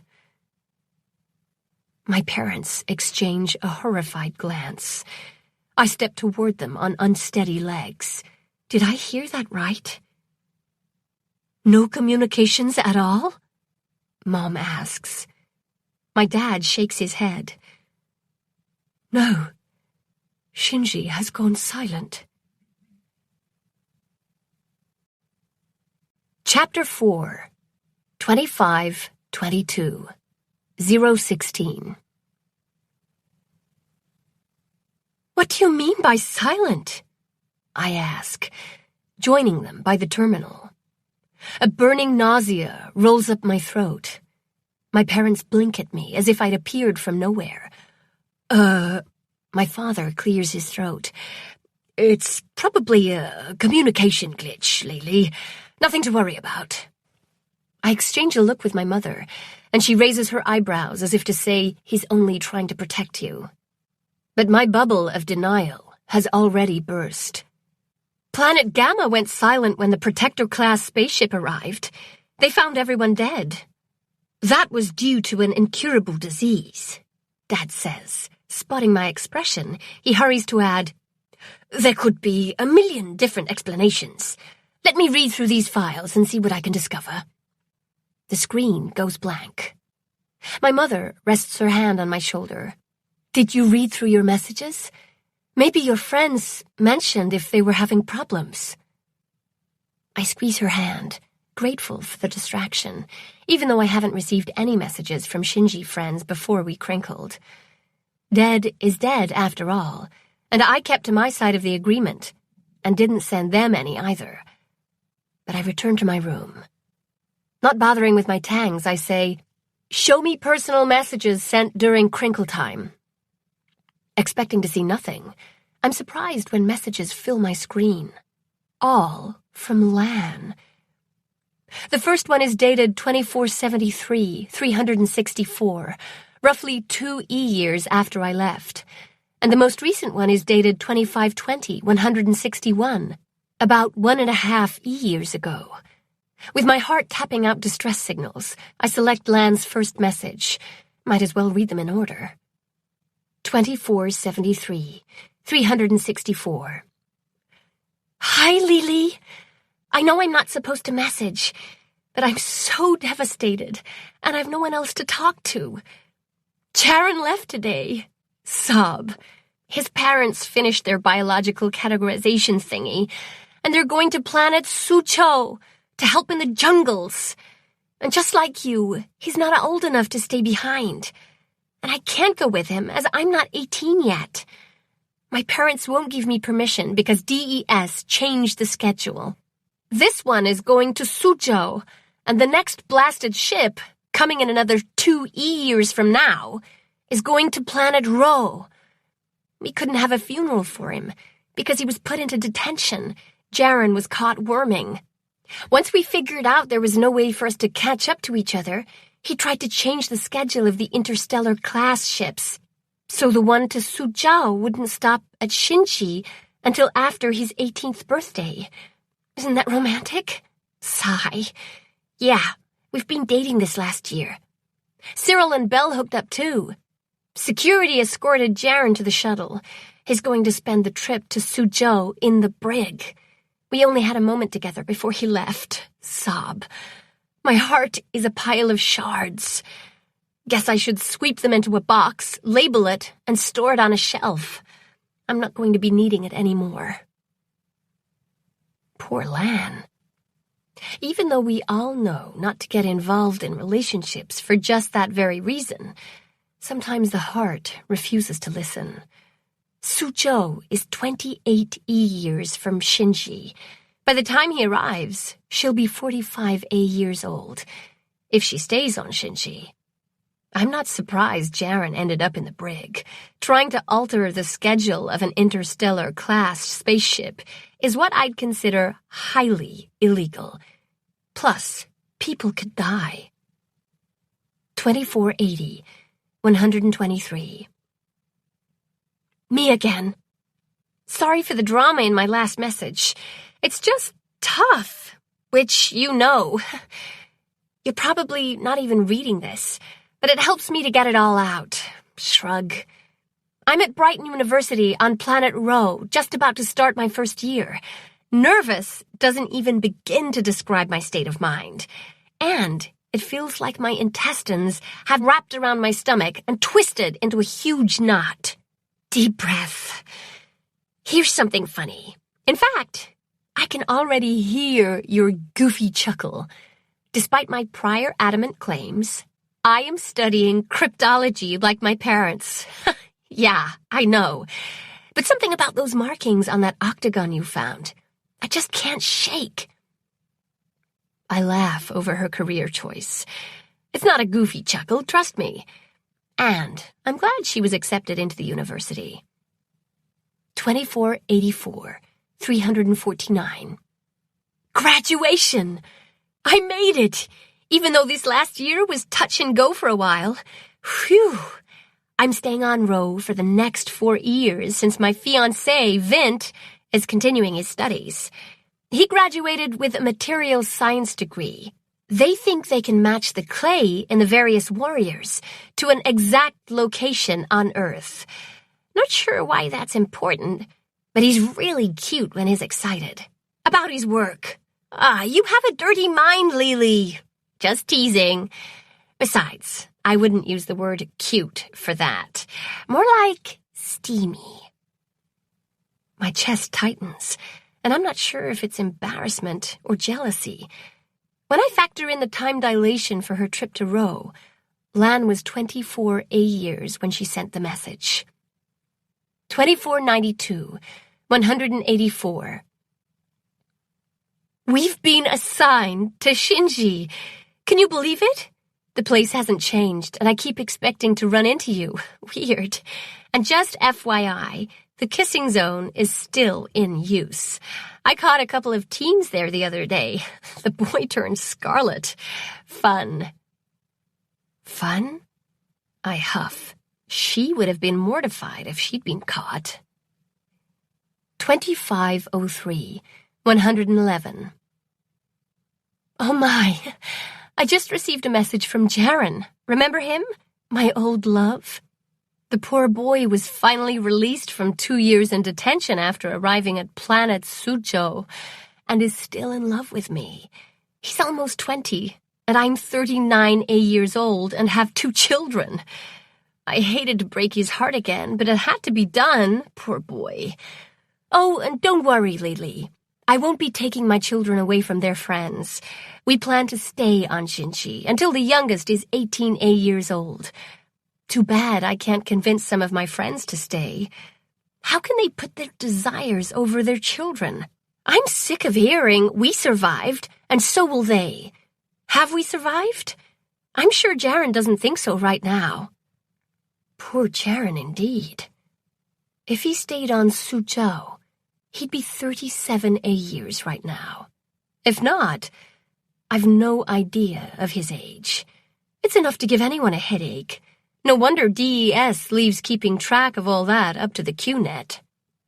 2520, 161. Exciting news, Lily. I figured out what that octagon of yours means. No one believes me. I'm to send my research notes to the other experts. I'm sure your parents will get the official report with all the details, so I won't bore you. But it's been so long since we had any progress on that question mark. I hope when you arrive at Yulin in 2 years, the full mystery will be solved. My life's work has been on figuring out those symbols, and I'm sending you my research notes. You might find them amusing since they're like a code within a code. Remember when we made up silly codes so Jaren and Cyril didn't know what we were saying? Anyway, I believe I deciphered this hidden code, and I will be able to read the symbols and find out why the warriors were transported to so many other planets. I just need the experts to agree with me so I can get more funding. Now I'm sounding just like our mothers. Grin. I'm so glad Vint and I decided to stay on Shinji after our kids left for university. I'd love it if you could send me a message when you get to Yulin. That is, if you even read mine and want to communicate with me. I'll be 58 years old by then. Oh, I'm older than your parents, so I'll understand if you'd rather not. I stare at the screen. Thoughts and emotions roll through me. Lan was on Shinji when it went silent. A new type of grief burns in my chest. It's one thing to pretend your friends don't exist, quite another to learn it's true. I slam my palm on my leg. This is why we cut all ties. Pressure builds behind my eyes, threatening to send tears racing down my cheeks. I place my crossed arms on the desk and rest my forehead on them, letting the sadness wash through me. I consider Lan's life. At least she married and had children. I'm surprised that knowledge actually helps to lessen the grief. And who knows? Maybe there was a communication glitch, and she's fine. There's that denial I know and love. Wiping my eyes, I push to my feet and go back to the living area. My parents are bent close and talking in low voices. I move closer, and they jerk back as if caught smooching in the kissing zone. Odd. Did you learn anything about Shinji? Mom asks. Lan mentions that she deciphered a code for the alien symbols and might be able to read them, but she didn't explain. She said you were sent a report with all the details. Did you find it? Mom's face lights up with excitement. Not yet. Do you know when this was? My dad asks as he scans through the files. The message was dated 2520, 161. Okay, I'll start at 2518. Why so early? I ask, thinking about the artifact and how quickly the news spread. He shoots me a sly smile. Sometimes discoveries are kept secret until more information can be collected. We couldn't do that with your octagon. Your friend Lan told everyone before we could validate the find, and then told them again after we certified it as genuine. Oops. Dad searches through the files as Mom hovers nervously over his shoulder. If he finds the report, I wonder if he'll share the details with me. I could worm into his messages. That would be easy. But the thought makes me queasy. That would be personal, versus worming into DES or the ship's net, which is impersonal. Plus, it's DES's fault for leaving those holes in the security for me to worm through. Anything? Mom asks after a couple minutes. Dad blows out a breath. Nope. Are you sure of the date, Lily? Yes. Well, maybe it was encrypted. Those take longer to come through. What did Lan say exactly? Mom asks. Come see for yourself. She trails me into my room and I open Lan's last missive. I study her as she reads the screen. Her long black hair is pulled back into a sloppy bun, and there's dark smudges under her eyes. Except for the color, my eyes are the same as hers. My mother can trace her family tree back to China on Earth.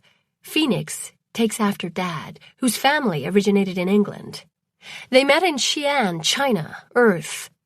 All the archaeologists who wish to be assigned to a warrior planet have to complete a 2-year apprenticeship at Emperor Qin Shi Huang's necropolis, working with the original Terra Cotta army. My mother likes to tease my father that she is more of an expert on the warriors because her ancestors built them, a source of pride. She discovered a code, Mom says, more to herself than me. A code as in those symbols are a language, or a code as a way to decipher the symbols? I realize she's asking me. I don't know. Do you still have those codes you created with Lan? Probably. Why? It will give us an insight into how Lan thought. It might help us figure out how Lan approached the puzzle, what may have triggered her epiphany. Might is the key word. We're assuming Lan didn't change much as she matured. We've no idea who Lan the adult was. I grab her arm. Did you find out?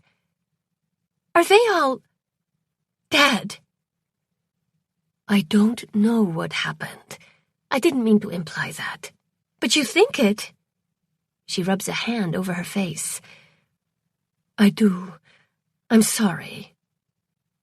Why are you sorry? It's the truth. My throat tightens as I clamp down on my emotions. Crouching next to me, she says, It's a mom thing. I don't want to cause you pain, and there's a chance I'm wrong. In fact, I'd love to be wrong. She lowers her voice. Don't tell your father that. I won't. We share a sad smile. Mom glances at the time. You better hurry, Lyra. You don't want to be late for Soch time. No way I'm leaving now. When I open my mouth to protest, Mom raises a slender eyebrow. Unless you enjoyed cleaning out the galley's food trap. I bite down on a growl. That happened 7 days ago, and I still can't wash the stink of rotten food from my sweater. It was only 3 minutes. Don't you think that's an excessive punishment for being 3 minutes late? Late is late, Lyra. She shoos me out. Arriving at the rec room 2 minutes early, and where's my reward for being there early? If you're going to punish lateness, then you should reward earliness. My mother's practical voice sounds in my head. Not being punished is your reward, Lyra. And then she adds, earliness is not a word. Pah! The mood is downright grim among the older kids from Shinji. The quartet of girls sit in a circle and lean so close together, their foreheads are almost touching. Niall is in his spot, reading from a portable. Playing a game holds no appeal for me, and the babysitter is busy tending to the younger kids who don't know what's going on. but can sense the change in atmosphere and are cranky. I take advantage of her distraction and worm into DES's database through the game system, looking for information on Shinji.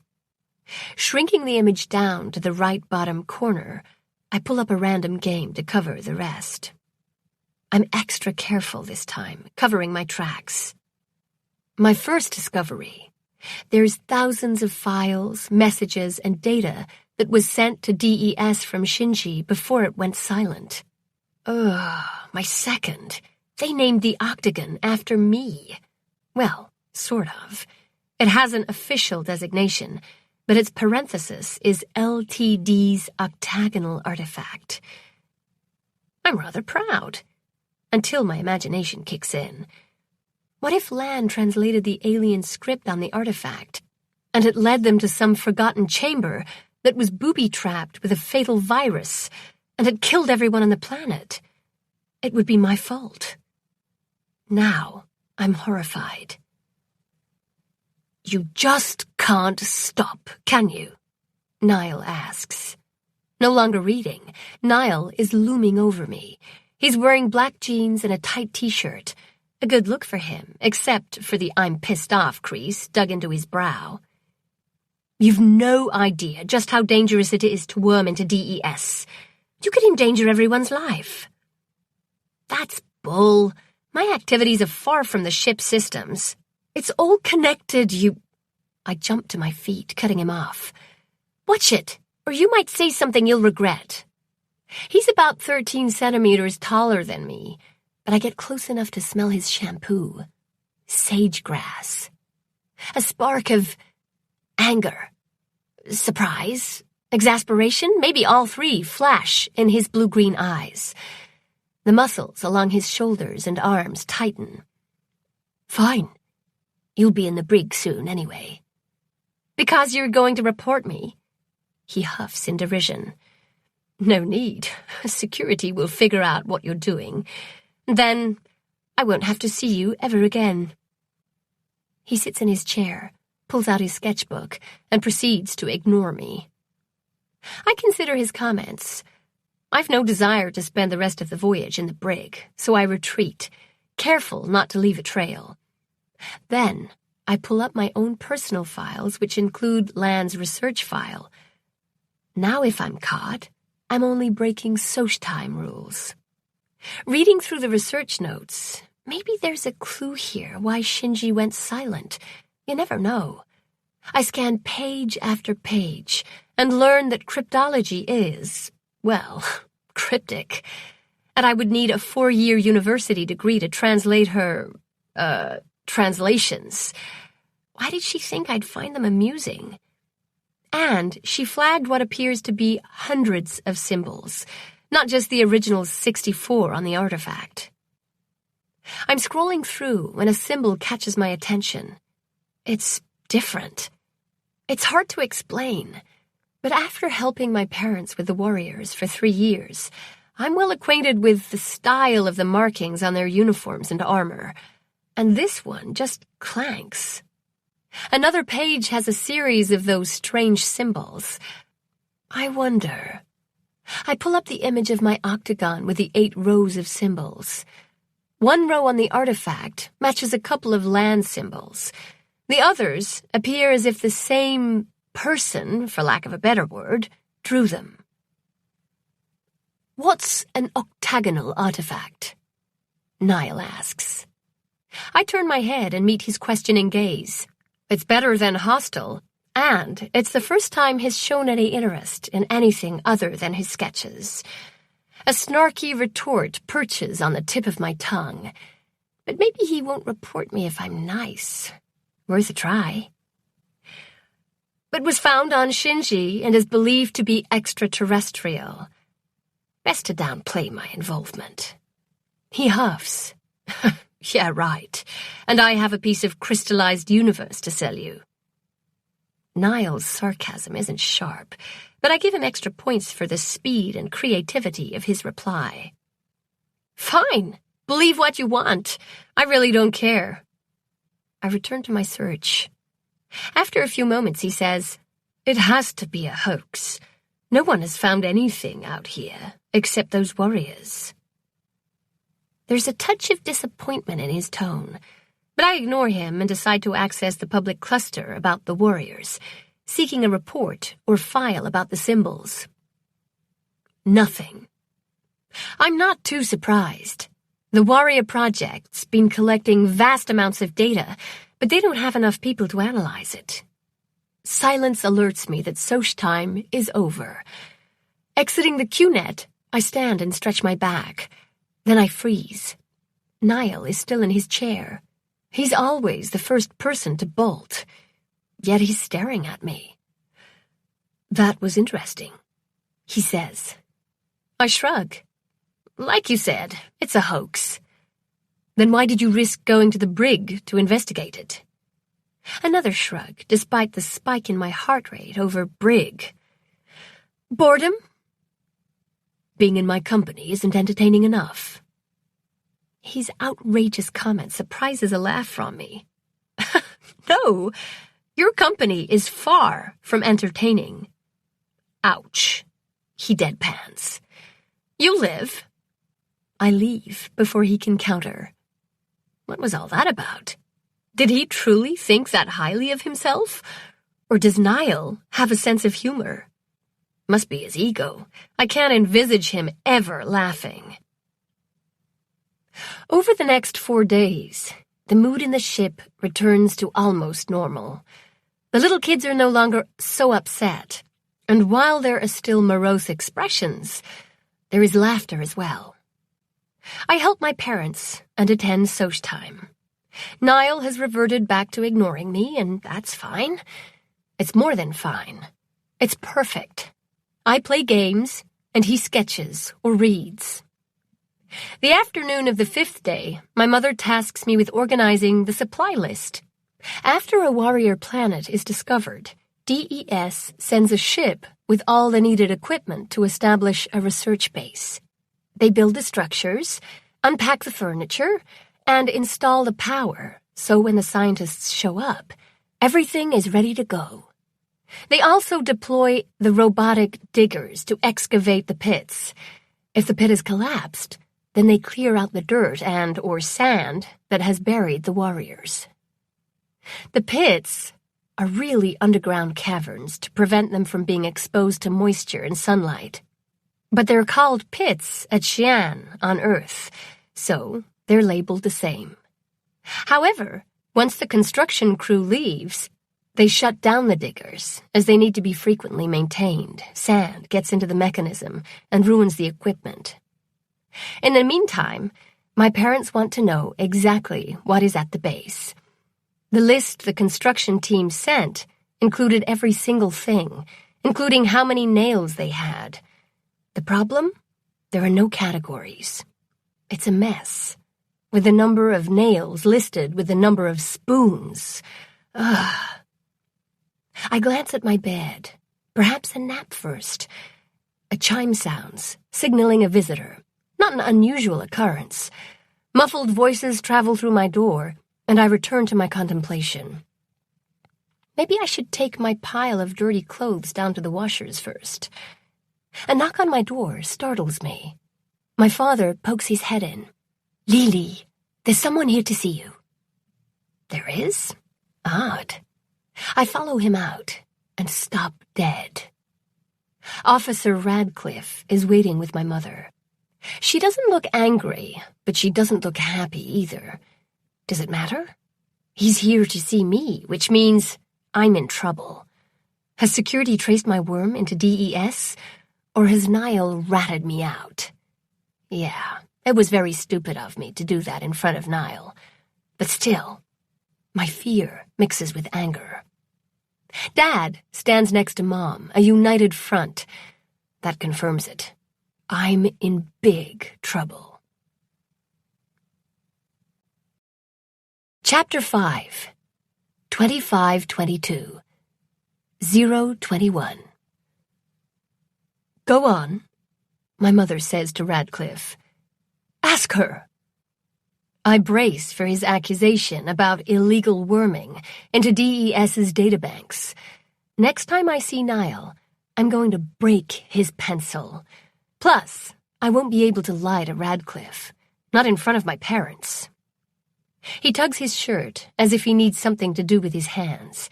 Fear creeps back in. At least in the brig, I won't have to organize a supply list. We need your help, he says. Thrown, I stare at him. For what? There are files missing from Shinji's reports during that last year. We think they might help explain why the planet went silent. And you want me to find them? Don't you have... I gesture at his uniform. People for that? Of course we have people, he snaps. Mom frowns at him, and he draws in a deep breath. Our people were unsuccessful. We are hoping that your unconventional methods will have better luck.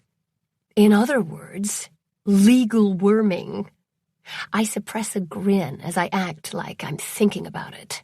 Let him sweat a bit. I'm going to need access to a better terminal. I'm under the impression that you don't need one, he says with a gleam in his eyes. He knows about my activities during Soch time. Damn, Niall.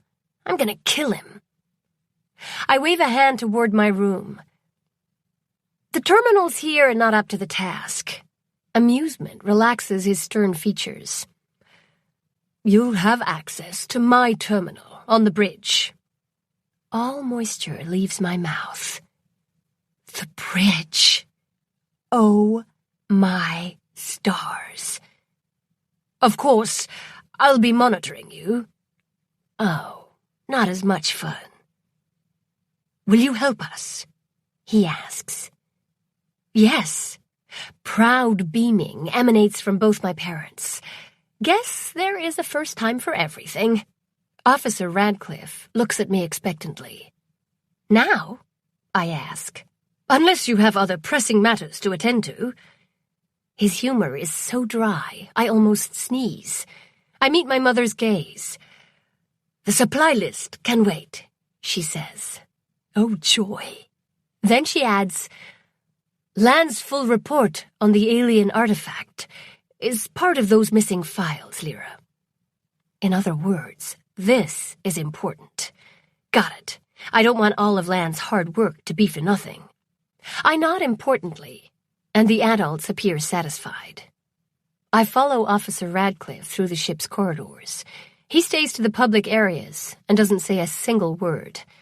I pay close attention when we enter through a door marked Restricted.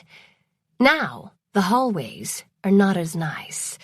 Black scuffs mark the walls, and the pipes and wires in the ceiling are exposed. The air smells of burnt rubber and oil. We reach a set of metal steps that spiral upwards. Steps? I ask as I follow Radcliffe. Why not an elevator? Would you want the captain of the ship to be unable to reach the bridge if the power goes out during an emergency? He asks. No. Plus, they're easier to defend. Ah. The steps empty into a landing. 2 armed officers stand to each side. We cross into a large half-moon-shaped room. The lights are dim. A handful of people work at terminals along the back wall that bookends the entrance. There's a giant screen covering the entire front curved wall. It shows... Pulled by an invisible force, I step closer. That's not a screen. The big fat frog doesn't have windows, or so I thought, for safety reasons. Yet the blackness on the other side is alive. Points of light burst, and swirls of yellow streak and reddish-orange globs glow.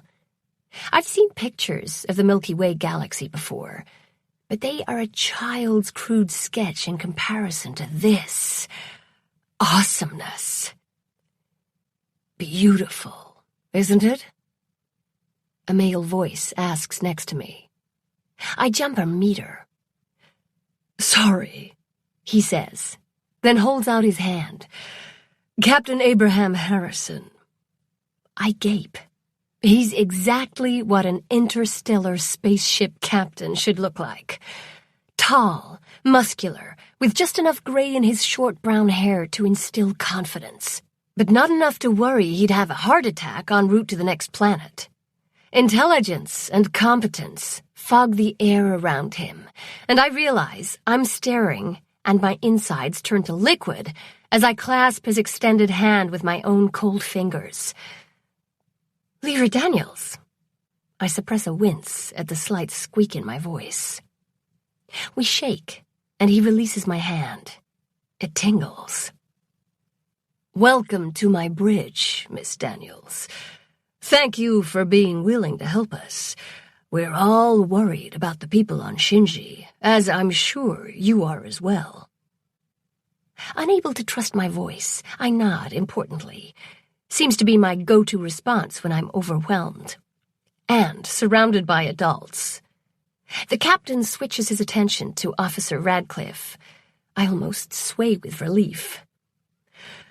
Tace, make sure she has everything she needs, Captain Harrison says. Yes, sir. Radcliffe sweeps an arm out, indicating the far left corner. This way, Miss Daniels. Oh, so it's Miss Daniels now. I flash a grateful smile at the captain and just about faint when he grins back.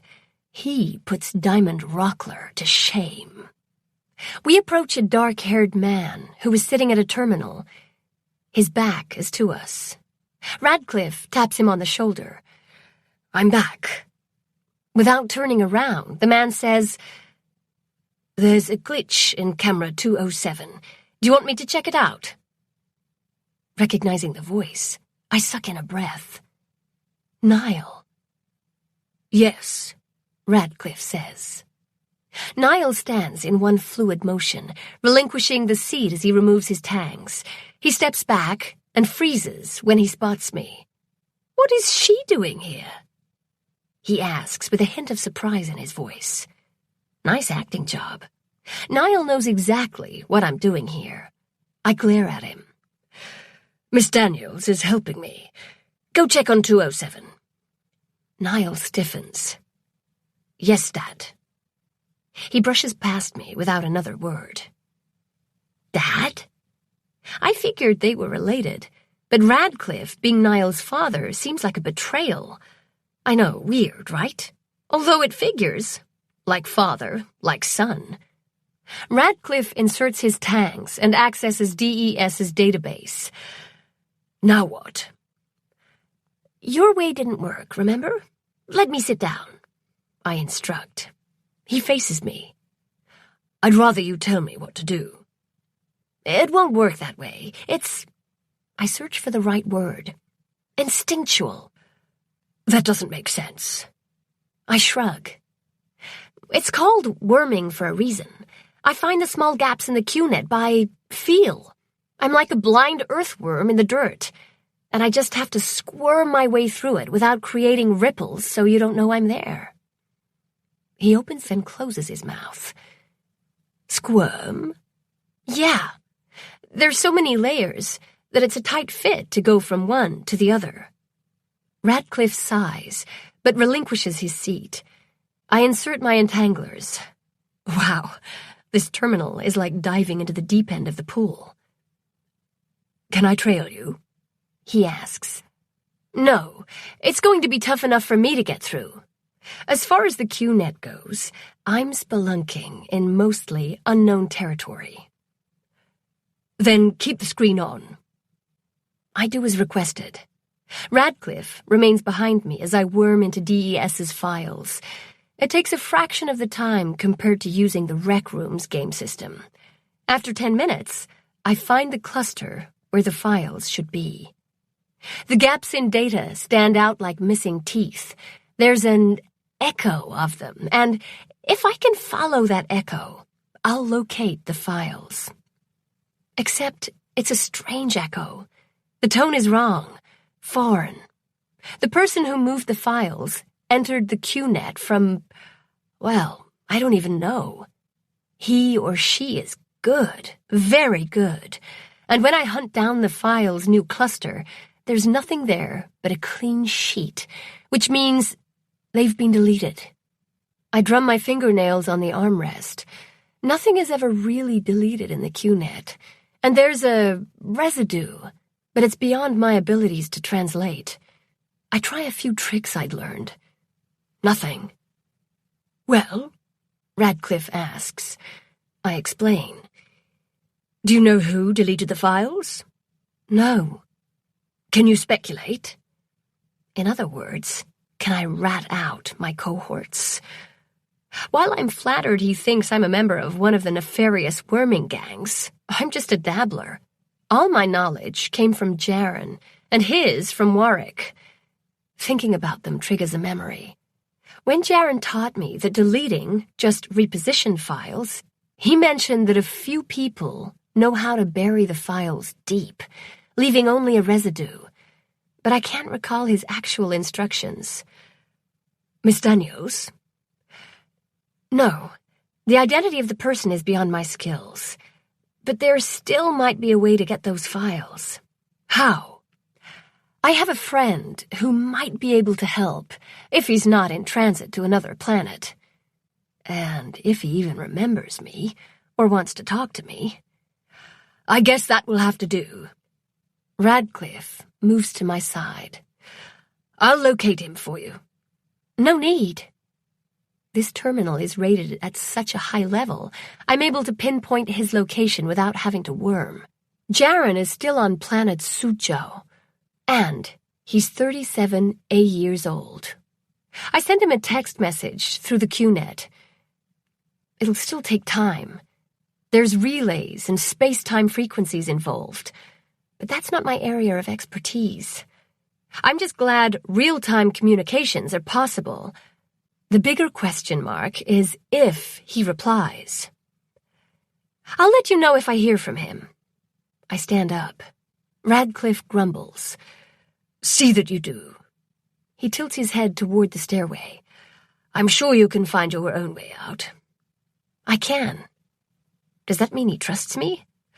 Don't worry if you get lost, Miss Daniels. I always know when someone is where they shouldn't be, and will send one of my officers to rescue you.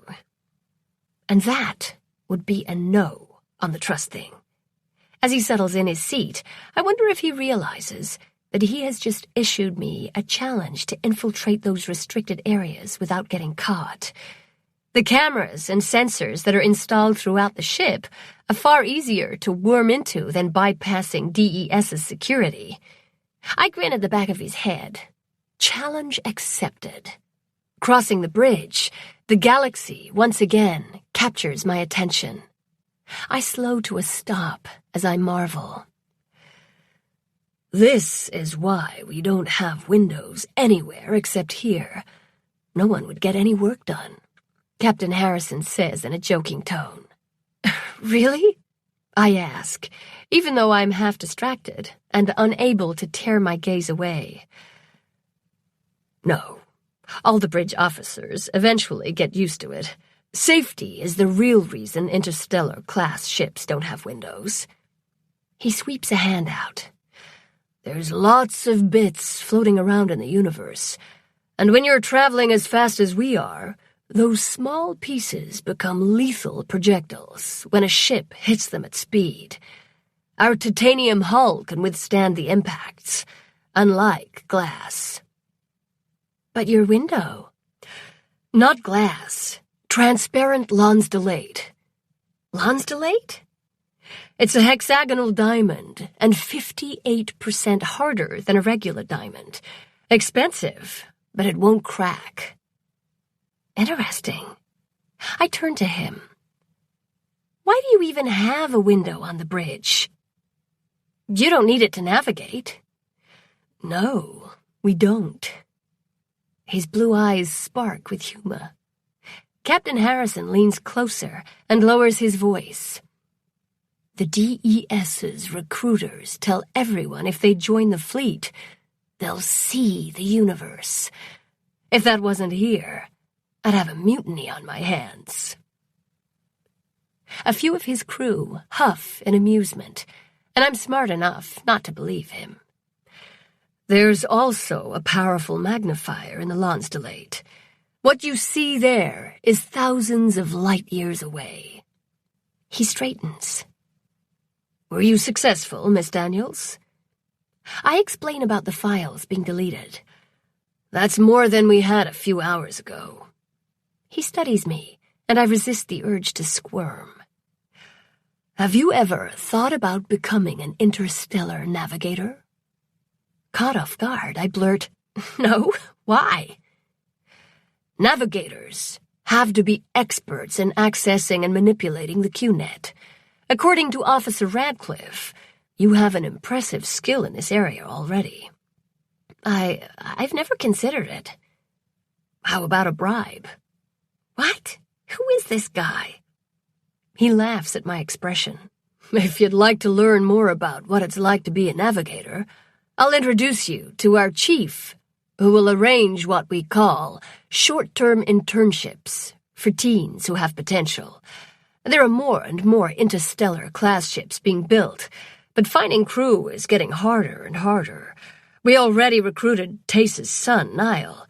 He's been a shiprat all his life, and he's going into security. No surprise, I mumble. Excuse me?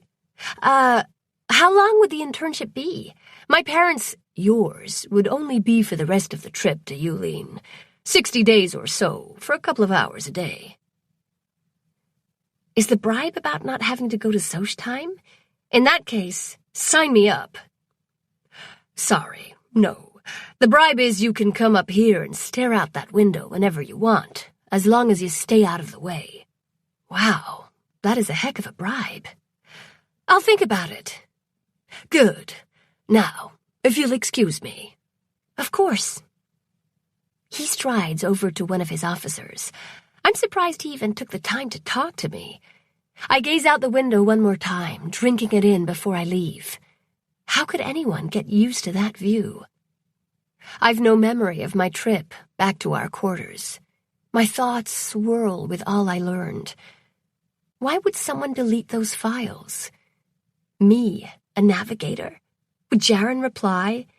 What happened to Shinji? A navigator? When I enter our quarters, my mother is at the terminal, but she stops working. Where's Dad? I ask. In a meeting with the chemists. How was the bridge? I'm impressed. She showed considerable restraint by not pouncing right away over the files. Then I gush over the view, the captain, the view, and the captain again. Hey, I'm 17 years old. I'm allowed. Her loving amusement fades when I mention the internship with the navigator. Instead, a whole gamut of emotions flit over her face before she settles on a careful curiosity. And what did you tell Captain Harrison? That I'll think about it. She winds a strand of hair around her fingers. It's a wonderful opportunity. Are you interested in being a navigator? I don't know enough about it, but I'm willing to find out, just for access to that view. Have you ever seen it? I did, when we traveled from Earth to our first assignment on Taishan. The crew used to allow the passengers to take tours of the bridge during non-critical times. I wait, but she doesn't elaborate. What happened to make them stop? It was a security thing. Not everyone can handle the realities of the time dilation. And now people are given a full psyche eval to see if they're cut out for space travel. Mom pulls me into a hug. Whatever you decide to do, we'll support you, Lyra. I squeeze her back, and she releases me. Thanks. Just be aware that flight crews leave all their friends and family who are not on board their ship far in the past. We'll never see you again. Ah, yeah, there's that. I'm still going to Yulin with you, and if I do the internship, it will keep me busy and out of trouble. Mom cocks her hips and crosses her arms into a familiar posture. Why do I not believe that? It's called denial, Mom. Once you embrace the concept, you can believe anything. She laughs her light trill that resonates with me like I've been wrapped in a warm blanket. It's a sound I've only heard a few times since Phoenix left. "Did you find those files?" she finally asks. "Sort of." I explain. "Let's hope Jaren comes through. In the meantime, I'm already heading to my room." Yeah, the supply list isn't going to organize itself." I stop with my hand on the door handle. Why can't the list organize itself? From what I've just seen, the QNet should be able to do it. I turn around. My mother has returned to work.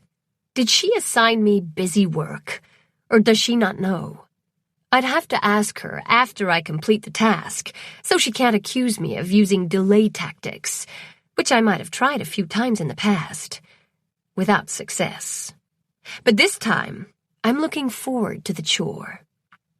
Of course, my terminal is useless for what I want to do. I need deeper access, like through the forgotten terminal that's tucked away. But Officer Tace Radcliffe would swoop down on me, even though what I'm doing isn't illegal, or at least I don't think it is. The urge to take a chance pulses in my veins. I could worm straight for the cameras and erase my passage to the terminal, and then... But what if I'm caught? The captain would rescind his offer, and I might end up in the brig after all. Better not risk it. I guess I'll use the game terminal in the rec room, huh? First time that I'm looking forward to Soch time. The next day, I'm 5 minutes early for Soch time, a personal record. I even arrive before Niall, and I briefly consider taking his seat. Normally, I would do it in a heartbeat just to bug him, but not today. I hurry to access the QNet and transfer the supply list from my terminal. Now what? Worming into an empty cluster that's deeper than the surface programs that do the basic plug-and-chug type work that everyone has access to, I drag the list down with me. Now what? I think reorganize, and the cluster rips it into a million bits. But they don't go far. They fog around, filling the cluster. I concentrate on kitchen. Movement as lines of text form. Row after row of kitchen items. Woohoo! Next is construction. And the nails list with the hammers and screws. The laboratory equipment column goes on for quite a while, and then I no longer have to do any prompting as the QNet gets it and takes over, putting the proper items in the right groups. In a heartbeat, it's done. Wow. I save it to my personal cache, then pull up Land's research data file and spend the next hour developing a headache as I try to understand what those symbols mean, besides the fact they're similar to the ones on my octagon. "You can't disrupt Soch time!" The babysitter's shrill voice cuts through my concentration. "It's illegal!" "I've permission from the captain," Officer Radcliffe says. Both are dangerously close. I quickly enlarge the game to cover the entire screen before I turn my head. Officer Radcliffe is standing by Niall's chair, ignoring the babysitter's flutterings. His gaze is on Niall's sketchbook, now closed on his lap. Radcliffe's expression is ugly. "Is this what you do with your Soch time?" Radcliffe asks his son. Niall doesn't say a word. He's still holding his pencil with a death grip as if his father has aimed a weapon at him. "You're supposed to be socializing." Radcliffe's anger is clear. "They are," Babysitter says. "They play games all—" She trails off when Radcliffe turns his glower on her. I use the opportunity to add another character to the game. Then I make a quick decision that I'll probably regret later. "Officer Radcliffe," I say, standing up. "What?" he practically growls.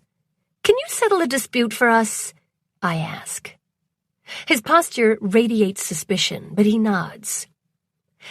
"Niall's sketching out the map of the dungeon under King Toad's fortress, and I think that's cheating. That the intention of the game is for us to be able to learn how to navigate the labyrinth as we go, like with trial and error versus mapping it out. What do you think?" I think that if you have a map, you should use it. Why risk running into trouble or a dead end, which would be bad if you're being chased, if you don't have to. That's what I told her," Niall says, catching on quick. "We can save our lives for the final battle against Queen Mouse." Niall's sketchbook is now open to the page that looks like a map, although I've no idea what it really is. I'm just glad I remembered seeing him work on it. I snatch it up so his father can get a closer look. Okay, you made a point. I'll use your stupid map." Grumbling, I return to my chair. "No more games today, Miss Daniels," Radcliffe says. My heart plunges to my stomach. Did he suspect? I wait. "Your presence is required on the bridge." Relief courses through me until I remember Niall's comment about the brig. "Now?" the babysitter asks. "It's highly unusual, and there's 50 minutes left." Does Soch time trump Captain's orders? Yes, now. I turn off the game system. Before following Radcliffe, I hand Niall his book, now closed. When I catch up to Radcliffe, I ask, "Has Jaren—" "Not here," he says. We arrive at the bridge without saying another word. I'm drawn to the window, but Radcliffe grabs my elbow, guiding me to his terminal. He points to the chair. I sit. "There's a message from your friend, but we can't open it." Pulling up the file, I smile. In order to open the message, I have to answer a question correctly. What did Belle inherit? I reply, a terracotta vase. The message appears on the screen.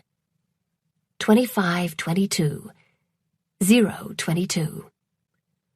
"Hello, Lyra. It was a nice surprise to get your message. The short answer to your problem is yes, those files are recoverable. The long answer, no, I can't tell you how to do it.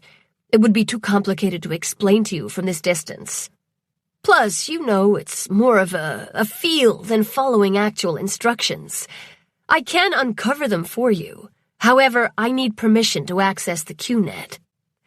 My worming activities have landed me in detention a few, dozens of times throughout the E-years.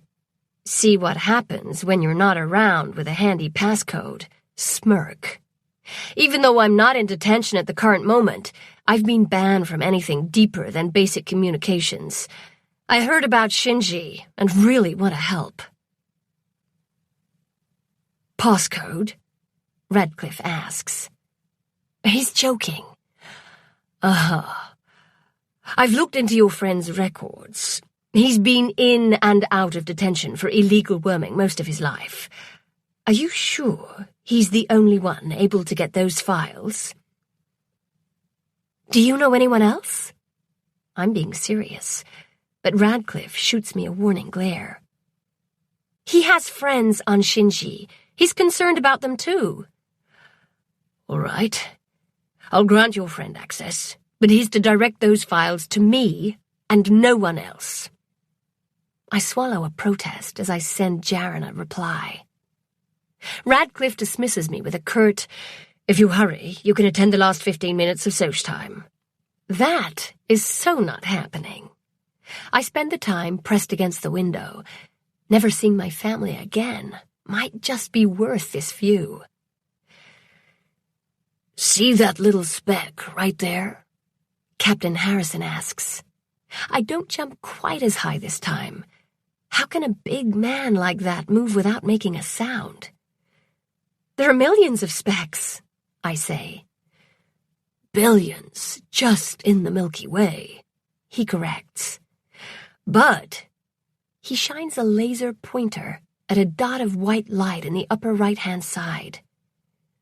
That's Yulin's sun. We'll be there in 64 days. Wow. What's next after Yulin for you? We travel to planet Theta to drop off supplies, and then to Mao Ming to refuel. Why do you do it? The question pops from my mouth before I can stop it. To explore the galaxy, to see the future, to run away from the past, to have a grand adventure, take your pick. But we haven't found anything exciting, just those warriors that were made on Earth. Allegedly, someone transported them to all those planets. I believe we're going to run into them eventually. If they aren't extinct. I'm smart enough to keep that thought to myself. Have you thought over my offer, Miss Daniels? Captain Harrison asks. Yes, I'd like to learn more about navigation. Good. Chief Hashi! He barks. A woman bolts from a terminal and stands at attention. Sir! This is Lyra Daniels, our newest victim, potential recruit. See that she has a proper introduction to the fine art of flying through space without getting lost. Yes, sir! He claps me on the shoulder. Enjoy the view. The captain leaves me with Chief Hashi. She studies me, and I assess her as well. Short auburn hair, green eyes, and a few centimeters shorter than I am. She appears to be around 38 years old. Without warning, Hashi fires off a series of questions about the QNet. I answer each one with what I hope is the correct response. You'll do. Report to my office at 0900 hours every day. Where is... Figure it out on your own, recruit. And don't be alerting security either. Hashi returns to her station. Did she just give me permission to worm into security? I believe she just did. Fun. What isn't fun is encountering Niall when I'm spiraling down the stairs from the bridge. I move right to let him pass me, but he blocks my way. What? I demand. I meet his gaze, and my hostility drains away. There's a softness in his expression I haven't seen before. Thanks, he says. My dad doesn't understand about my sketches. I'd say. You owe me one. I do. That was too easy. I squint at him. Is he trying to lull me into a false sense of security? Niall half smiles. King Toad. I half shrug. You inspired me. He presses a hand to his heart. Ouch. You'll live. He moves out of my way. See you around, Queen Mouse. Chapter 6, 2522, 022. My parents exchange a concerned look when I inform them of my internship. We're in the main room of our quarters and getting ready to head to the galley for dinner. As long as your grades remain high, Mom says. And if it doesn't interfere with Soch time, Dad adds. You'd think I'm borderline feral the way everyone keeps harping on about Soch time. Believe it or not, I'm able to hold a conversation with another human being. Sheesh. After dinner, a disgusting grayish-brown lump that was supposed to be meatloaf, there is nothing worse than ship food, I go to my out-of-the-way terminal.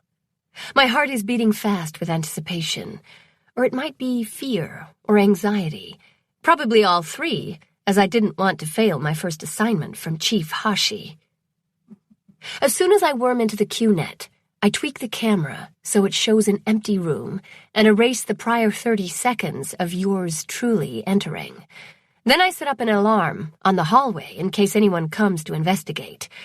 I don't want any surprises this time. It doesn't take me long to find Chief Hashi's office. Of course, it's in a restricted area. I find the cameras along my route and set them to turn off when I'm going to be walking towards the chief's office, and return to a live feed once I've passed by and am out of sight. As long as my timing is right, I should be like a ghost to security. Fun. Finishing up, I cover my tracks and leave, returning to my room. Even though the ship's lights mimic a 24-hour light schedule and it's dark, I can't sleep. Nervous excitement courses through my veins like data streams in the QNet. Giving up on sleep at 0500, I dress and wander through the quiet, semi-dark corridors. It's only when I'm halfway up the steps to the bridge do I realize where I'm going. I freeze in place. Did I set off any alarms by being in the restricted area? An image of Radcliffe bolting out of bed, strapping on his weapons and running to protect the captain flashes in my mind. It's a laughable scenario, since that wouldn't be very effective. I could reach the captain before he... "Are you going to stand there all night?" A female voice asks. I look up the steps and a security officer is peering down at me. Oh, I forgot about them. While this is an unconventional time for a visit, you've been given permission to be here, Miss Daniels, unless you're in need of assistance. Her brown hair is short and is tightly curled, and her skin is a lovely chestnut color. I guess she's in her early 20s. "No, officer. Kier. I shrug sheepishly. "Want to see the universe." She smiles. "Not a surprise. That's why I request bridge guard duty." "Captain Harrison says you get used to the view." "Not me. Not yet, anyway, and I hope I never do." I agree.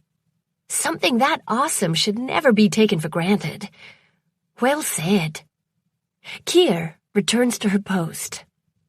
I finish the climb and enter. The room is at half light. No, it isn't. Artificial light spills from the screens. The rest is from the universe. I thought it was bright before, but this is incredible. Pulled to the window by an invisible force, I walk by the crew, who ignore me as if I'm already part of the scenery. Finding a spot next to the window that is out of the way, I squirm into a comfortable position, and I marvel until I fall asleep right there on the floor. Even though Radcliffe's voice is pitched low, it's loud enough to rouse me from my dreams. "Sure about this. With the extra knowledge, she might end up like her friend, spending the bulk of her life in a brig." Fully awake now, I feign sleep. Is he talking about me? "Not with the right guidance. I doubt her friend had the same opportunity," Captain Harrison says. "Besides, her school records indicate she excels at problem-solving." "They do? Are you sure it didn't say she's good at causing problems?" "Hey!" "You're grumpy this morning, Tace." The captain sounds amused.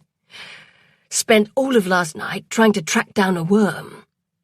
Oh no, I'd hoped to avoid drawing his attention. "Oh?" "She's getting better."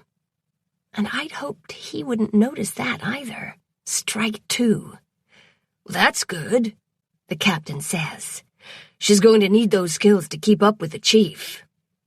Radcliffe groans. "May I remind you of this conversation when you order me to throw her into the brig?" The captain chuckles. "I don't know why you're asking for permission. You know you'll remind me even if I say no."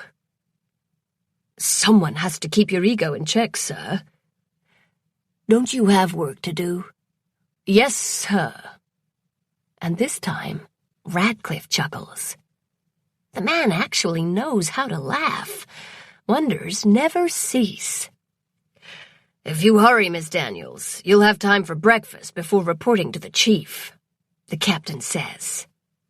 Caught faking sleep and eavesdropping on their conversation, I open my eyes and meet his gaze. Humor, and not censure, stares back at me.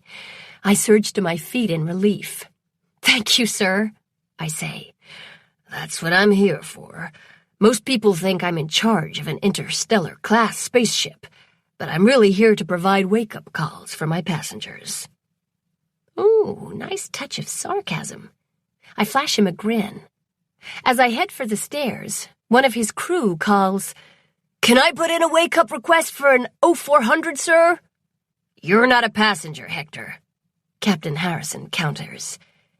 "He's not?" another asks. "You mean he's supposed to be doing work?" "Ha ha, not funny," Hector says. Their banter fades as I hustle down the steps. Do all the spaceship crews have this camaraderie, or just this one? Does it depend on the captain's personality? I have enough time to eat, check in with my parents, and sprint for the chief's office. Entering the restricted area at precisely 0845, I slow my pace to match the schedule I'd programmed for the cameras. I arrive at Chief Hashi's office at 0859, 1 minute early. Her office is small and cluttered. There's a projection of a star map on one wall. She stands when I enter. "This way, Daniels." She leads me to another room down the hall. There are a number of terminals inside, but no screens. A few people are already working. The place stinks of body odor and sweat. Ugh. Hashi sits in an empty terminal and pats the one next to her. "Have a seat, Daniels. Please access the QNet." I do as instructed, and oh, my stars. There's no restrictions here. All the levels of the QNet are available. It's like the entire universe is at my disposal. "See me next to you?" she asks. "Yes." My voice cracks. "Okay, show me what you can do." Already overwhelmed, I freeze with panic. "Relax. Start with communications. I assume you can access your messages." Oh, taking in a breath, I access my personal account, then broaden to the ship's data files, security cameras, the captain's log. That ought to be interesting. "Keep going," Hashi orders. I reach DES's main database, and the wealth of information that is accessible makes my heart race like I just fell into a vat of sugar. It's like finally having the map to King Toad's dungeon, when before I'd just been stumbling my way around in the dark. "Not bad. Can you go deeper than DES?" "Deeper? There is no—" Think of the QNet like a giant ocean. Everyone can access the surface. Messages, basic plug and chug programs, some data clusters. Just underneath that shallow surface layer sits DES's databanks with all the information stored from all the planets. But they're still not that deep. And beyond that are the star roads. It's where the QNet keeps track of where all the spaceships are in space-time, where they're going, what areas of the galaxy they're crinkling, and when they arrive. That's what you need to access in order to navigate, and navigators must follow the star road mapped out for their ship by the QNet. That's cool, but a question hovers on the tip of my tongue. I hesitate, then decide to risk upsetting the chief. If the QNet is mapping out the course, why do the ships need navigators? "Would you trust your life to the QNet?" Hashi asks. "Yes, people make mistakes all the time." Her laugh is light and musical. "True, but what happens when someone like your friend worms into the navigation commands and changes a few parameters?" "Ah, bad things happen?" "An understatement. The consequences will be monumental. The ripple effect will destroy hundreds of ships if we're lucky." "And if you're not?" I whisper. "Everything." And I complain about the pressure to get to Sochtime on time. This is terrifying. Hashi is quiet for a while. Then she says, "In order to prevent bad things from happening, Each ship has navigators to cross-check the information and ensure the ship is following the star road, and to report any deviations so the QNet can make adjustments to all the ships. Deviations? Like when the engines don't keep the correct speed due to a maintenance problem? Or a strong solar wind knocks us slightly off course? Don't look so scared, Daniels. We do have some wiggle room, and there are 4 of us, so we're monitoring the parameters constantly. It's hard not to be scared, especially when I consider all the holes in the QNet. What if someone tries to worm into your navigation? That's why we have security. Not only to keep the people on board safe, but to prevent that from happening. Uh-oh. But I've been worming? We know. Officer Radcliffe's been tracking your activities. Not a comforting thought. Am I going to get into trouble for rigging the security cameras this morning? No, that's on me. I was curious to see if you could do it. Lovely. Relax, Daniels. You've been mostly playing around on the surface and couldn't have gotten into any dangerous areas through the game system. If there was any chance of that, Officer Radcliffe would have thrown your ass in the brig by now. We still have 63 days until we reach Yulin. Officer Radcliffe's son thinks I'll end up in there eventually. I hope not. I've 80 credits on the line. I stare at her. You've bet on me not going to the brig? Of course. We bet on everything. It helps pass the time. Navigating the stars, not enough excitement? That's just it. It's so exhilarating that anything else seems dull in comparison. She leans closer. And I'm pretty good at betting. So if you stay out of the brig, I'll give you 10% of my cut. No promises, I say. She laughs. I like you, Daniels. You'll fit right in here. Now, let me show you the next level. And with a few instructions, Chief Hashi guides me past DES's databanks and into the star roads. Well, not quite. I stand on the edge, peering into the bottomless depths. After an eternity, she says, like I said, the QNet does all the calculations and maps the roads that we follow. But the ship won't travel anywhere without a human navigator linked into the QNet. It's like we're the key to starting the engine. I think the QNet designers didn't want the net to have that much control. An interesting fact. How much control do you have? Can you ignore the star roads? Yes. My terror returns at the implications. So wormers aren't your only problem? No. However, navigators are frequently assessed for mental health problems. Plus, the captain can override a navigator and, if it's not too late, send out a distress which will alert all the other ships. Has that ever happened? Once, very long ago. No need to worry. We're a quirky bunch, but we're dedicated, and we've pledged to transport people across the Milky Way without harm. Not only is it our job, but it is our privilege. She brings me closer to the star roads and points out what a few of the icons mean. Okay, that's enough for today. Returning to reality, I blink at the solid walls around me. Was the room this tiny before? With my head spinning, I stand on wobbly legs. Hashi cups my elbow to steady me. You'll get used to it eventually. Does that mean I'll stop feeling like I'm a speck of nothing in comparison to the QNet? I'd have thought your first glimpse at the universe would have done that. I shake my head. Big mistake as pain pounds in my temples. It's different. At the bridge's window, I'm looking out at the stars.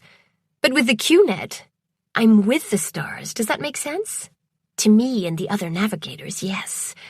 I'm not sure anyone else would understand. In other words, best to keep that to myself. I step towards the door, but have to grab a chair for a moment. Do you need someone to help you back to your cabin? Hashi asks. I'll be okay, thanks. Well? My mother asks when I return. Star roads, I mutter, aiming for my room for a lie-down. She trails after me. I've heard of them, but the ships are programmed to follow. Yeah, but the navigator has to ensure the ship listens. Well, I'm sure it's easier than getting a teenage daughter to listen to her mother. My mother snarks. If I'd the energy, I'd snark back, and that's a dead giveaway. Lyra, what's wrong? You're pale. She presses her lips to my forehead. No fever. I admit to being in pain, and she snaps into mother mode, giving me a painkiller. She has me tucked into bed with a cool cloth draped over my forehead in no time. Thanks, Mom. Navigating the stars might be exhilarating and challenging, but nothing compares to having your mom take care of you when you're feeling sick. She squeezes my hand and dims the lights before leaving. I try to nap, but every time I close my eyes, I either see the universe or the QNet. It feels as though my skull has expanded and my thoughts are no longer content to stay inside my brain. Instead, they follow the star roads. A few hours later, I drag my butt to Soch time. Niall is already there. He has his sketchbook, but it's closed. Hey, Mouse, he says when I sink into a chair. Toad, I say, all I can manage. He huffs in amusement. I slide down in the chair, close my eyes, and rest my head on the back. Early morning? He asks. Since when did he become so chatty? Or did his father tell him about me falling asleep on the bridge? I glare at him, but Niall's attention is focused on his sketchbook. Grunting, I return to my nap. Except I can't sleep now. I sit up straighter, but I'm soon bored. No way I'd access the QNet right now, not even to check for non-existent messages. So what was that map thing you drew? I ask. He opens the book and flips a few pages. It's the bark of a tree. Huh? I stand and peer over his shoulder. It's really close up.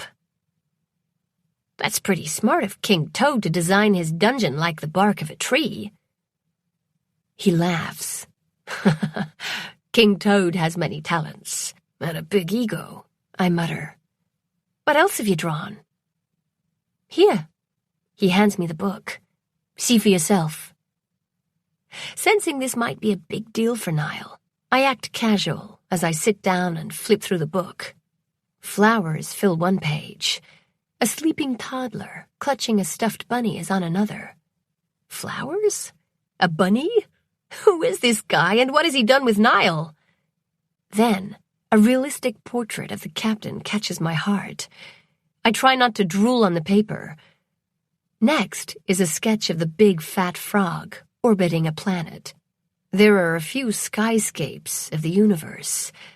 Guess I'm not the only one who likes to stare out the window. I glance up and meet his gaze.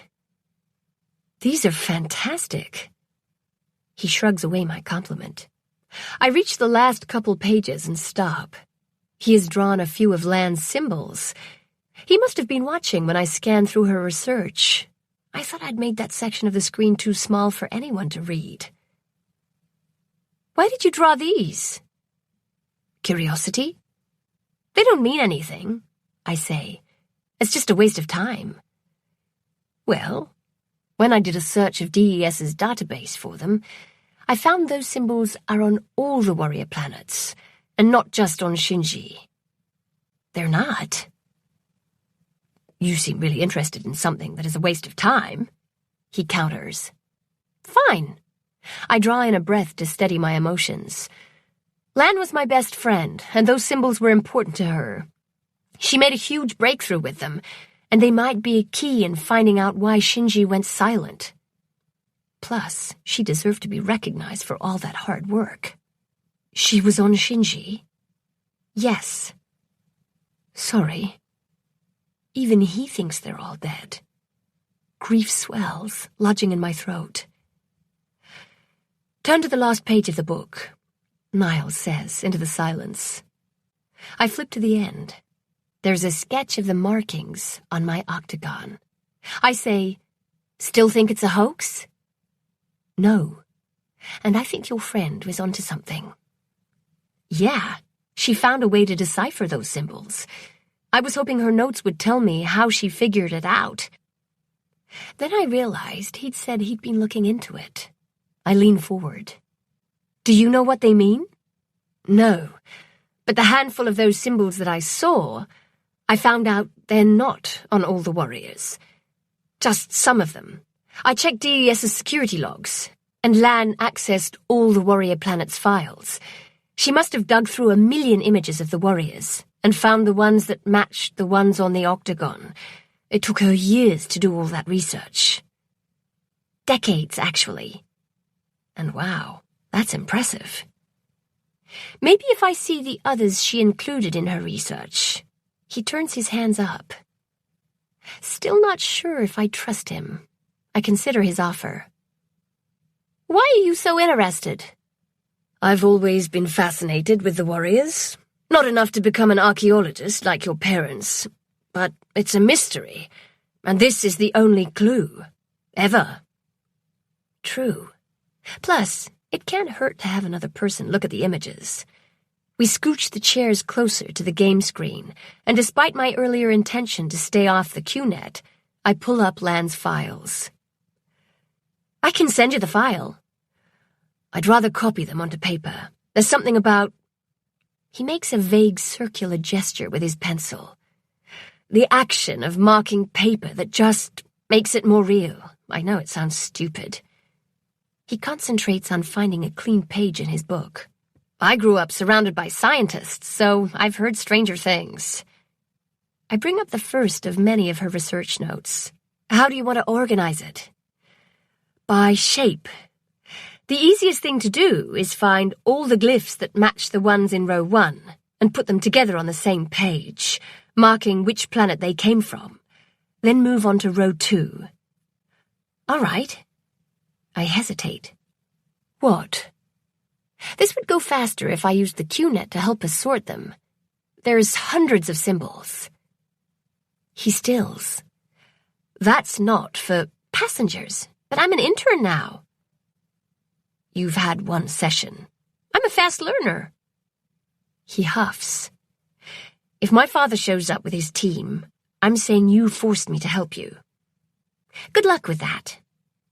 I take Lan's file into an empty cluster, and soon the symbols arrange themselves by which row they match.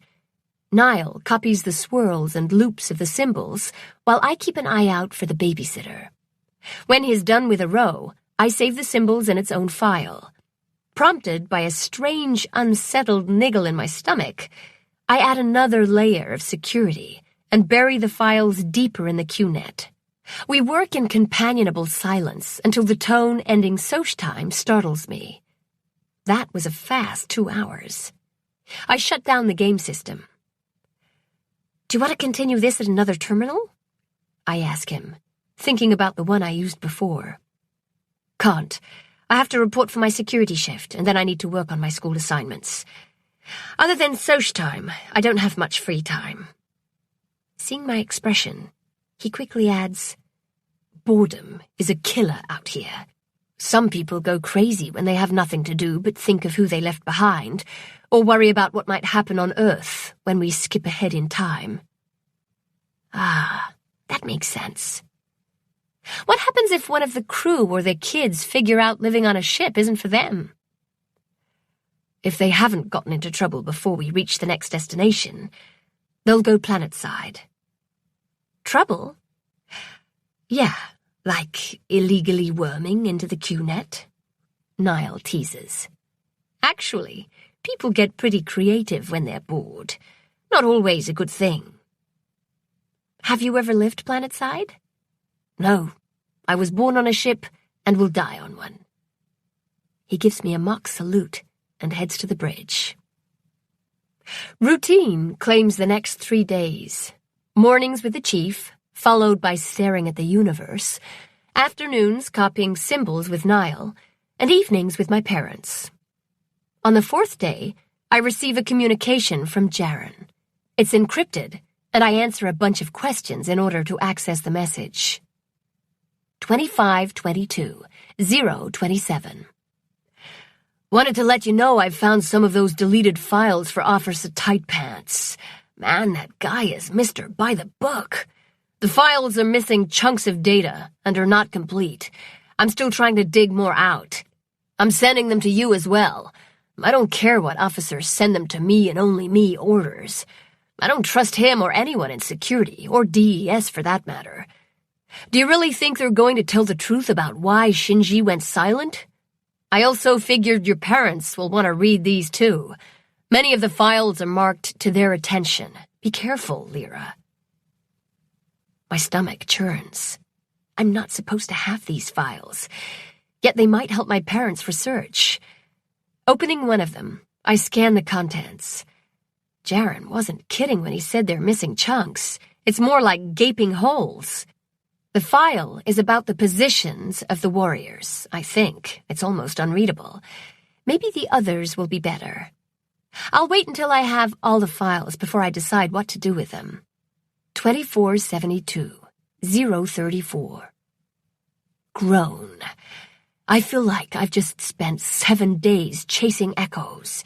This is the last of the files. The rest are gone, which I never ever thought I'd say. Whoever buried them has some mad skills. Better than me. Grumble, pout. It's probably Osen V. She's my idol. That girl can worm, and she's never been caught, unlike me. Even though I was helping Officer Tightpants, I enjoyed being useful and hopefully helping Lan. I might even be allowed to work in the QNet again. Supervised, of course, until they trust me. I know what you're thinking, Lily, and you'd be right. Just don't tell anyone. I smile as I send him a reply, reminding him of the boring white walls of detention. Over the next couple days, I debate what to do with the files as my insides turn into knots. My parents really should have them. They're important to figure out what went wrong on Shinji. But to send them to Mom is bypassing the security protocols, and I'll be in trouble. What if DES is keeping vital information from my parents? I take the risk. I sit at the terminal in our living room that evening. Mom, I need to show you something. Be there in a minute. She's in her bedroom, working on her terminal. The screen fills with one of the missing files. What do you need? She asks, coming into the room. The buzzer from the door sounds. Just a minute. Mom looks at the video screen to see who's standing outside. It's Radcliffe. In a panic, I clear the screen and retreat from the cluster where I stored all of the lost Shinji files, just as Radcliffe enters. Is Spencer here? He asks my mom. I need to update you. Mom calls for my dad, and I'm politely sent to my room. I figure he is finally consulting them about the files. The snatches of murmured conversation I catch with my ear pressed to the door, "Come on, you do it too," confirms my guess. The tightness in my chest eases, and my appetite returns. Too bad the food hasn't improved over the last 14 days. Those incomplete files dominate my parents' days and all their conversations. I catch snippets of, maybe they found a new pit, and bits of, don't know what this means. Frustration laces their tense voices, and I've learned not to ask if they've discovered anything new. Not if I want my head to remain attached to my shoulders. I stay in my room as much as possible over the next 3 days. In fact, I'm working on some mundane task for my mother when my dad pokes his head in. Lily, Officer Radcliffe wants to talk to you. This time, I don't panic. After all, I haven't done anything illegal lately. I follow Dad and stop. Niall is standing, not quite next to his father, more like a step behind, as if he's hanging back. Niall's stony expression reminds me of the first time we met. Oh boy, this isn't going to go well. "I've been informed," Officer Radcliffe says to me in his heavy official tone, "that you can get information to, rearrange itself into a more understandable format by using the QNet. Is this true?" The desire to glare at Niall burns up my throat, but I keep my gaze on his father. From the corner of my eye, I catch my parents exchanging a concerned look. Unable to lie, I say, "Yes." Officer Radcliffe's neck muscles tighten, and he clenches his fists. I brace for the lecture if I'm lucky, the brig if I'm not. "Then I'm afraid we need your help again, Miss Daniels." My insides just about melt in relief, but I manage to ask, "For what?" with only a slight squeak in my voice. "The recovered files from Shinji are a mess. They're utterly useless. We are hoping your skills with the QNet could organize what bits we have into some coherence." "I can try, but no guarantees that it'll work. It'll depend on the files." "We would appreciate the effort, Miss Daniels." The words are nice, but his tone holds a sharp edge, and I have the feeling that if I'm not successful, I might still end up in the brig. As the three of us trek to the bridge, my thoughts are on how I'm going to kill Niall without his father finding out. It might be near impossible, but I can be rather creative when I'm pissed off. The captain is talking with Chief Hashi. They glance at us, but continue their conversation at a lower volume. Great. Probably deciding if my internship should be suspended indefinitely. After a longing glance at the universe, I sit at Officer Radcliffe's terminal. It doesn't take me long to realize that doing one file at a time isn't going to work. I need to access them all at the same time, a job too big for this station. "I need to use the navigator's terminal, the one in that room near Chief Hashi's office," I say. "No," Officer Radcliffe says. Shrugging, I stand. "Then I can't help you." I step away, but strong fingers grasp my forearm, stopping me. "Explain." "There's not enough data in each file. Many of the reports from the planets have a degree of redundancy and overlap. The QNet can scan all the files at once and group all similar information together." "Stay here." Radcliffe joins Captain Harrison and Hashi. They lean together like a bunch of teenagers gossiping. I ignore Niall, opting to gaze out the window while the adults have their discussion. But he can't take a hint and moves closer to me. "I'm sorry." Apology not accepted. Shifting, I turn more of my back to him. "I tried to keep you out of it by doing it on my own," Niall says. "But, like you said, you can't do it from here, and my dad wouldn't give up until I explained how I learned about it. And I thought it was more important to find out what happened to Shinji, to your friend, than protecting you." He just had to go and ruin a good sulk with his logic. Of course Shinji was more important, and I'm a selfish idiot. Facing him, I say, "If I end up in the brig, you have to visit me every day and bring me candy." "Candy?" There's a half smile on his face, as if he doesn't quite believe me. "Yes. And now you know my other secret. I love a good sugar rush." He presses his hand to his chest. "I'll die before I tell my father." I poke him in the shoulder. "See that you do." He laughs. It's a rich, deep sound, very manly, and all is forgiven. Radcliffe returns with the news that I can use the navigator's terminal. This time, Captain Harrison and Chief Hashi join our posse. Oh joy, nothing like an audience. We're all wedged into that small, smelly room. Once I'm in the QNet, it takes mere seconds to rip the files apart into millions of bits of information. They spread out like ink from an octopus, clouding the space around me. For a moment, I'm overwhelmed. Where to start? I catch a fragment that says Pit 32, and I concentrate, calling other Pit 32 fragments. In a blur of motion that makes me slightly nauseous, hundreds of bits fly together. Then I pick another fragment and repeat the process. After a dozen such repetitions, the QNet takes over, organizing the data into new files. I close my eyes to avoid throwing up. Wow, Hashi says. I never thought to use the QNet that way. It's like asking a genius to sort socks, a waste of valuable resources. But in this case, there's millions of socks, I ask. Yeah, and it found a better way to do it.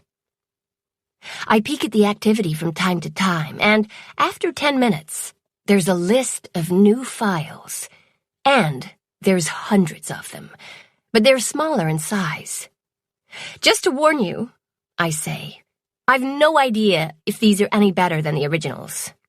Send them to me and Officer Radcliffe only, the captain orders. Yes, sir. I do as instructed, although I'm tempted to send a copy to my personal terminal. Too many witnesses. Besides, I think I can retrieve them later without alerting anyone. Thank you for your help, Miss Daniels, Captain Harrison says. We'll ignore your prior activity as long as there won't be any more unauthorized access to the restricted areas of the QNet. Purposefully misunderstanding his comment, I ask, does that mean you're authorizing me? Yeah, I didn't need to see Niles flinch to regret that comment as soon as it left my big mouth. But the captain laughs. Only with proper supervision. And by that, I mean myself, Officer Radcliffe, and Chief Hashi only, and not some clever loophole you've found. Understand? Yes, sir. While the adults return to work on the bridge, Niall walks with me as I head to my quarters. The ship's lights along the corridors are dimming slowly, mimicking sunset.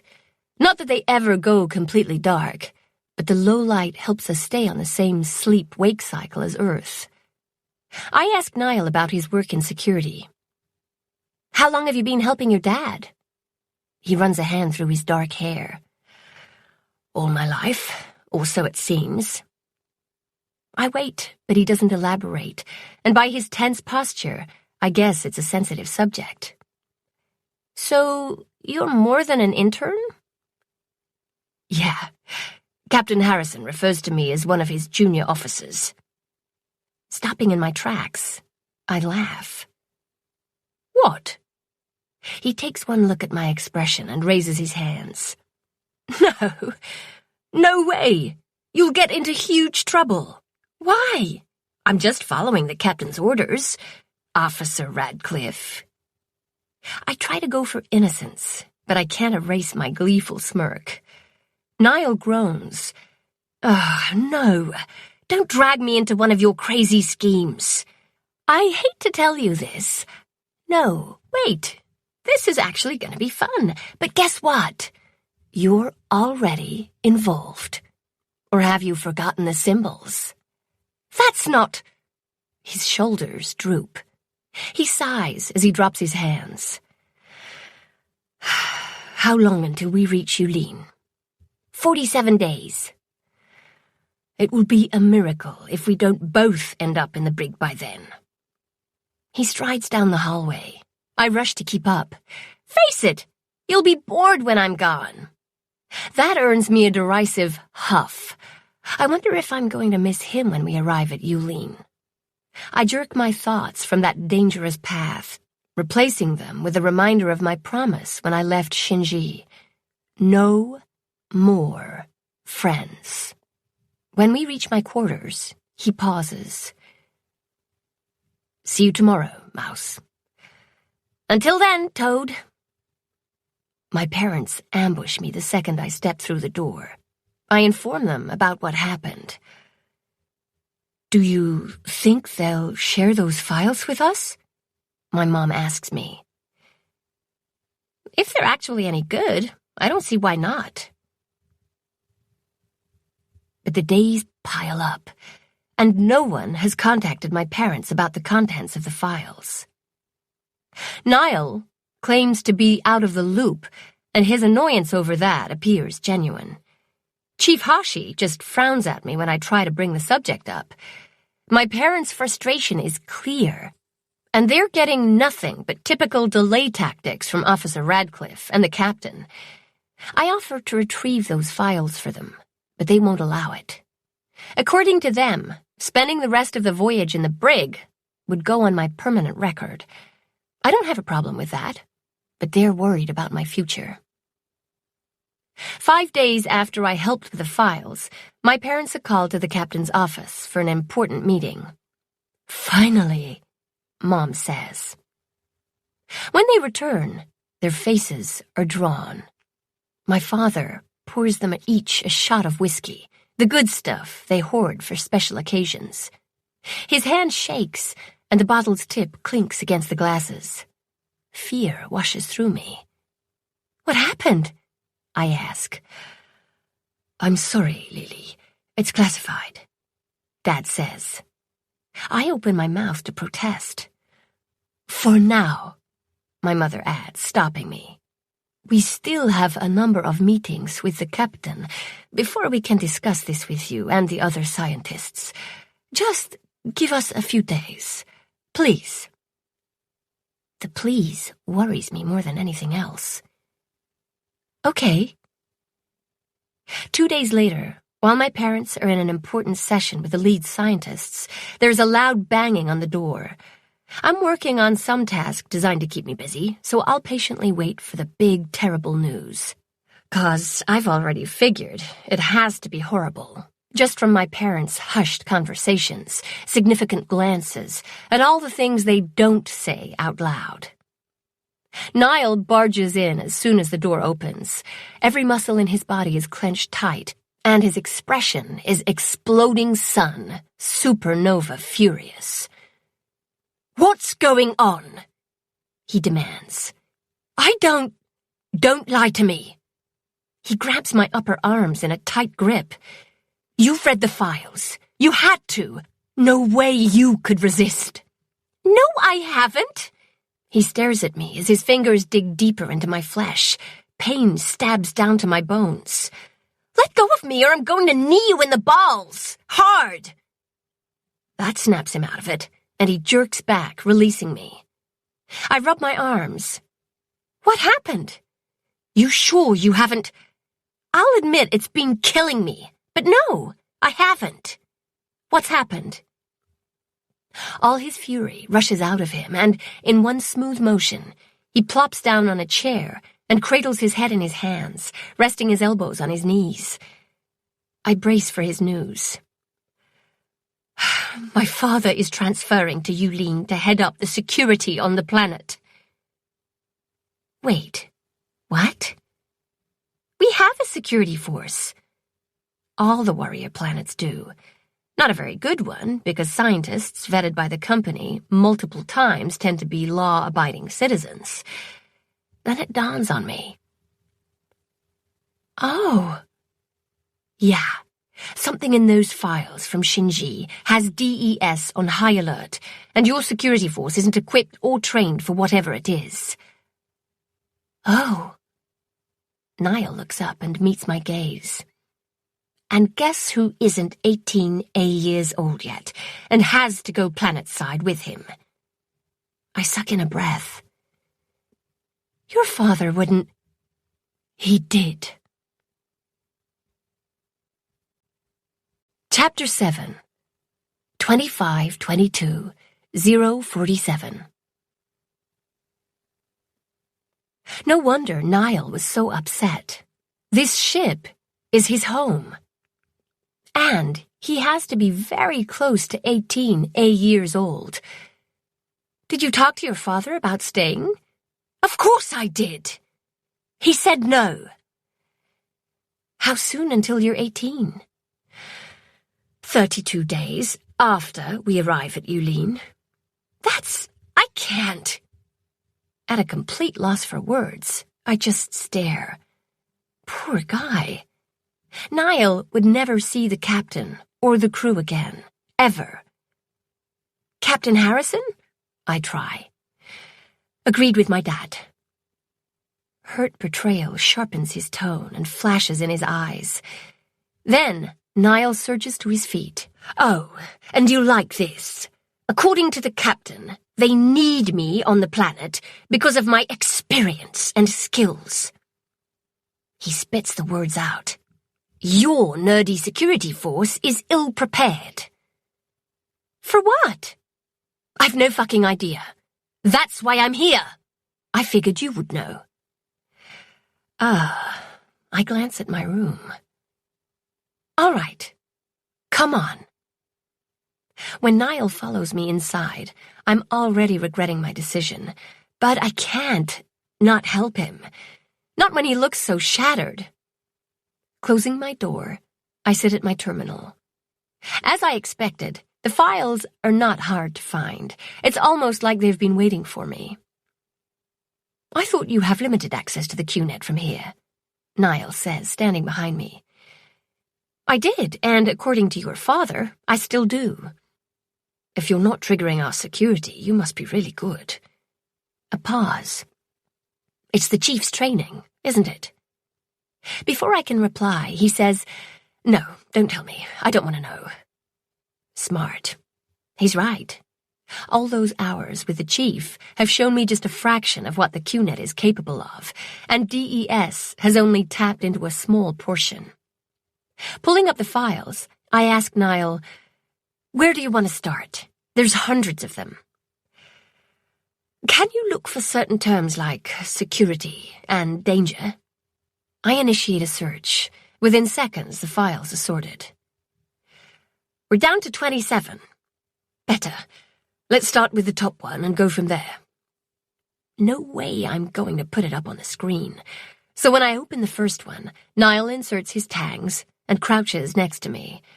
Suppressing a sigh, I scooch over and let him share my seat. The file is far from complete, but there's enough to cause my insides to twist with fear. 1,046 warriors destroyed. Cameras show piles of debris, hundreds missing. Dr. Gary Swenson, chief chemist, found dead at his workstation. Multiple lacerations. COD exsanguination. Unable to confirm. Explosions. Killer. Xenobiologist. Found. Sublevel. Eviscerated. Multiple perpetrators. Weapons unknown. Communications blocked. Sabotage. Unlocked. Curfew and buddy system enacted. A knock on my door sends me a meter into the air. Lily, my father says, we need to talk to you. Got some time? Just a minute, Dad, I call, while working to hide the evidence. Then I realize I have more to hide than files. I lower my voice. I don't suppose you can fit under my bed. I'm not hiding. Niall stands. But, I gesture to the terminal. They'll suspect. Suspect what? He pockets his tangs. Is he purposely being obtuse? That we're worming despite the captain's orders. We can use the Officer Radcliffe loophole. Niall, I hiss. Is something wrong? My dad asks. I hear voices. Be right out, I say. Then Niall gets this evil little grin on his face. Let's give them something else to suspect. He scrubs his hands through his hair, creating little spikes. He reaches for me. I step back, but he's quick and grabs my shoulders, pulling me close. Oh no, you... His lips press against mine, cutting off the rest of my protest. They're firm and warm, and sparks of electricity shoot through my body. He's had some experience with this, and damn, all coherent thoughts dissolve as his fingers weave through my hair. His clean scent of sage-grass fills my senses, and he tastes like mint. Wait, when did our lips part? when did I start kissing him back? "Lyra, what's going on?" my mother demands. We jerk apart. "What the hell?" I ask Niall. "You needed to look like you've just been kissed, Mouse." An angry heat flushes my face. "You—" "Mission accomplished," he says, and opens the door. Both my parents are standing there. "Hello, Dr. Daniels, Mr. Daniels." My father steps back to let Niall pass, but my mother blocks his path to the exit. A coldness emanates from her that makes absolute zero feel warm. "Hello, Mr. Radcliffe. I didn't know you were visiting us tonight," she says. "I just stopped by to see Lyra." He sidesteps my mom as if unaware of her disapproval. "Later." He gives us all a jaunty wave and is out the door before anyone can respond. I'm gonna kill him. But first, I brace for the lecture. And they don't disappoint. Did you know an unwanted pregnancy can ruin a person's future? And that these space boys, my mother's term, not mine, have sex with girls all over the galaxy because they know they won't see them again? I try to remind my parents that I'm a reasonably intelligent person, that I already know all this, and they should trust me. But they remind me about my teenage hormones, and that reason, intelligence, and logic are all trumped by the chemical cocktail that is raging in my body. Yes, they use the word raging. And thinking back to Niall's kiss, they sort of have a point. So I cease trying to argue and endure the cliches and lame parental advice. All the while, I'm plotting to kill Niall in very painful and creative ways. It helps me not to flinch when my mother starts instructing me on various birth control methods, while my father turns bright red with embarrassment. Finally, the talk winds down, and I jump in and ask about what they'd wanted to discuss before they ask me to sign a virginity pledge or something. Don't laugh. It's happened before. Oh, Mom glances at Dad. We wanted to let you know what happened on Shinji. What I thought were problems with my parents and Niall dissolve into mere trivialities with the reminder of all those people on Shinji. Dread floods through me as the words exsanguination, explosions, and eviscerated flash in my mind. You better sit down, Lily, my dad says. Realizing I'm clutching the back of the chair, I relax my grip and sink into the cushions while my parents perch on the edge of the couch facing me. My mother draws in a deep breath. The people on Shinji are gone, Lyra. Gone, as in... I can't say the word. Dead. Yes. My fingernails dig into the nubby material on the arm of my chair. Everyone? Yes. Are you sure? She covers my hand with her own. A DES scan confirmed there are no life signs other than the local wildlife. All of them? Yes. Oh no. Lan... and her husband, and the archaeologists, and the geologists, and... A strange lightweight sensation sweeps through me, and black and white static swirls in my vision. Lean forward, Lyra. Put your head between your legs, Mom says. The room starts to spin, but I do as instructed. Mom rubs my back. Deep breaths. Grief has a stranglehold on my throat, and I can't draw any air. My eyes burn with tears that track up my forehead because my head's upside down, and that weird sensation is just the distraction I need to kickstart my lungs. A sob breaks free, and then I'm sucking in lots of hiccupy, snotty breaths. Grief isn't pretty. After that, I'm not sure of the course of events, except I end up in my dad's lap. He's holding me, and I'm curled up against his chest like I used to do when I was little. Once I calm down, I untangle from my father and sit next to him on the couch. My mom hands me a wet cloth to wipe my face. "What happened?" I ask. "You almost fainted," Mom says. "Not that. Shinji." "Are you sure?" "Yes." I press the cloth's cooling relief to my forehead. "That was... well, I'm not quite sure what that was all about. I'm okay." My mother exchanges a significant glance with my father. I sigh. "Would you rather me find out it's Soch time tomorrow?" Mom stiffens, but then relents. "There's still a great deal of information missing. But DES, Captain Harrison, Officer Radcliffe, and we believe it was looters." Did I just hear that right? Looters? But they just steal warriors. They've never attacked, let alone killed anyone. "It appears there's a new gang, for lack of a better word," Dad says. "This gang is ruthless. They appeared from nowhere and just attacked the base. No explanation and no mercy. We guess that the warriors must be selling for a fortune on the black market. But there is no way to confirm that at this time." "Have they attacked any other planets?" I ask. "Not that we know, but DES is sending Protector-class ships to the warrior planets to protect them. Of course, it's going to take years for the ships to reach them all.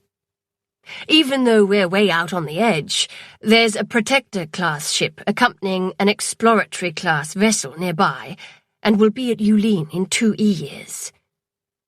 Fear blooms in my chest. "We're still going to Yulin?" "Yes, but..." "Don't worry, Lily. Captain Harrison assigned us his security force. They have a great deal of experience." That gives me a shrewd look. "Is that the real reason Mr. Radcliffe was here? He must be happy to be going planetside with us." I don't bother to correct him. Even if his kiss meant something, which it didn't, Niall would never be happy about being assigned to the planet. To him, it's the same as being banished by his family. "What about the ship? Won't they be defenseless?"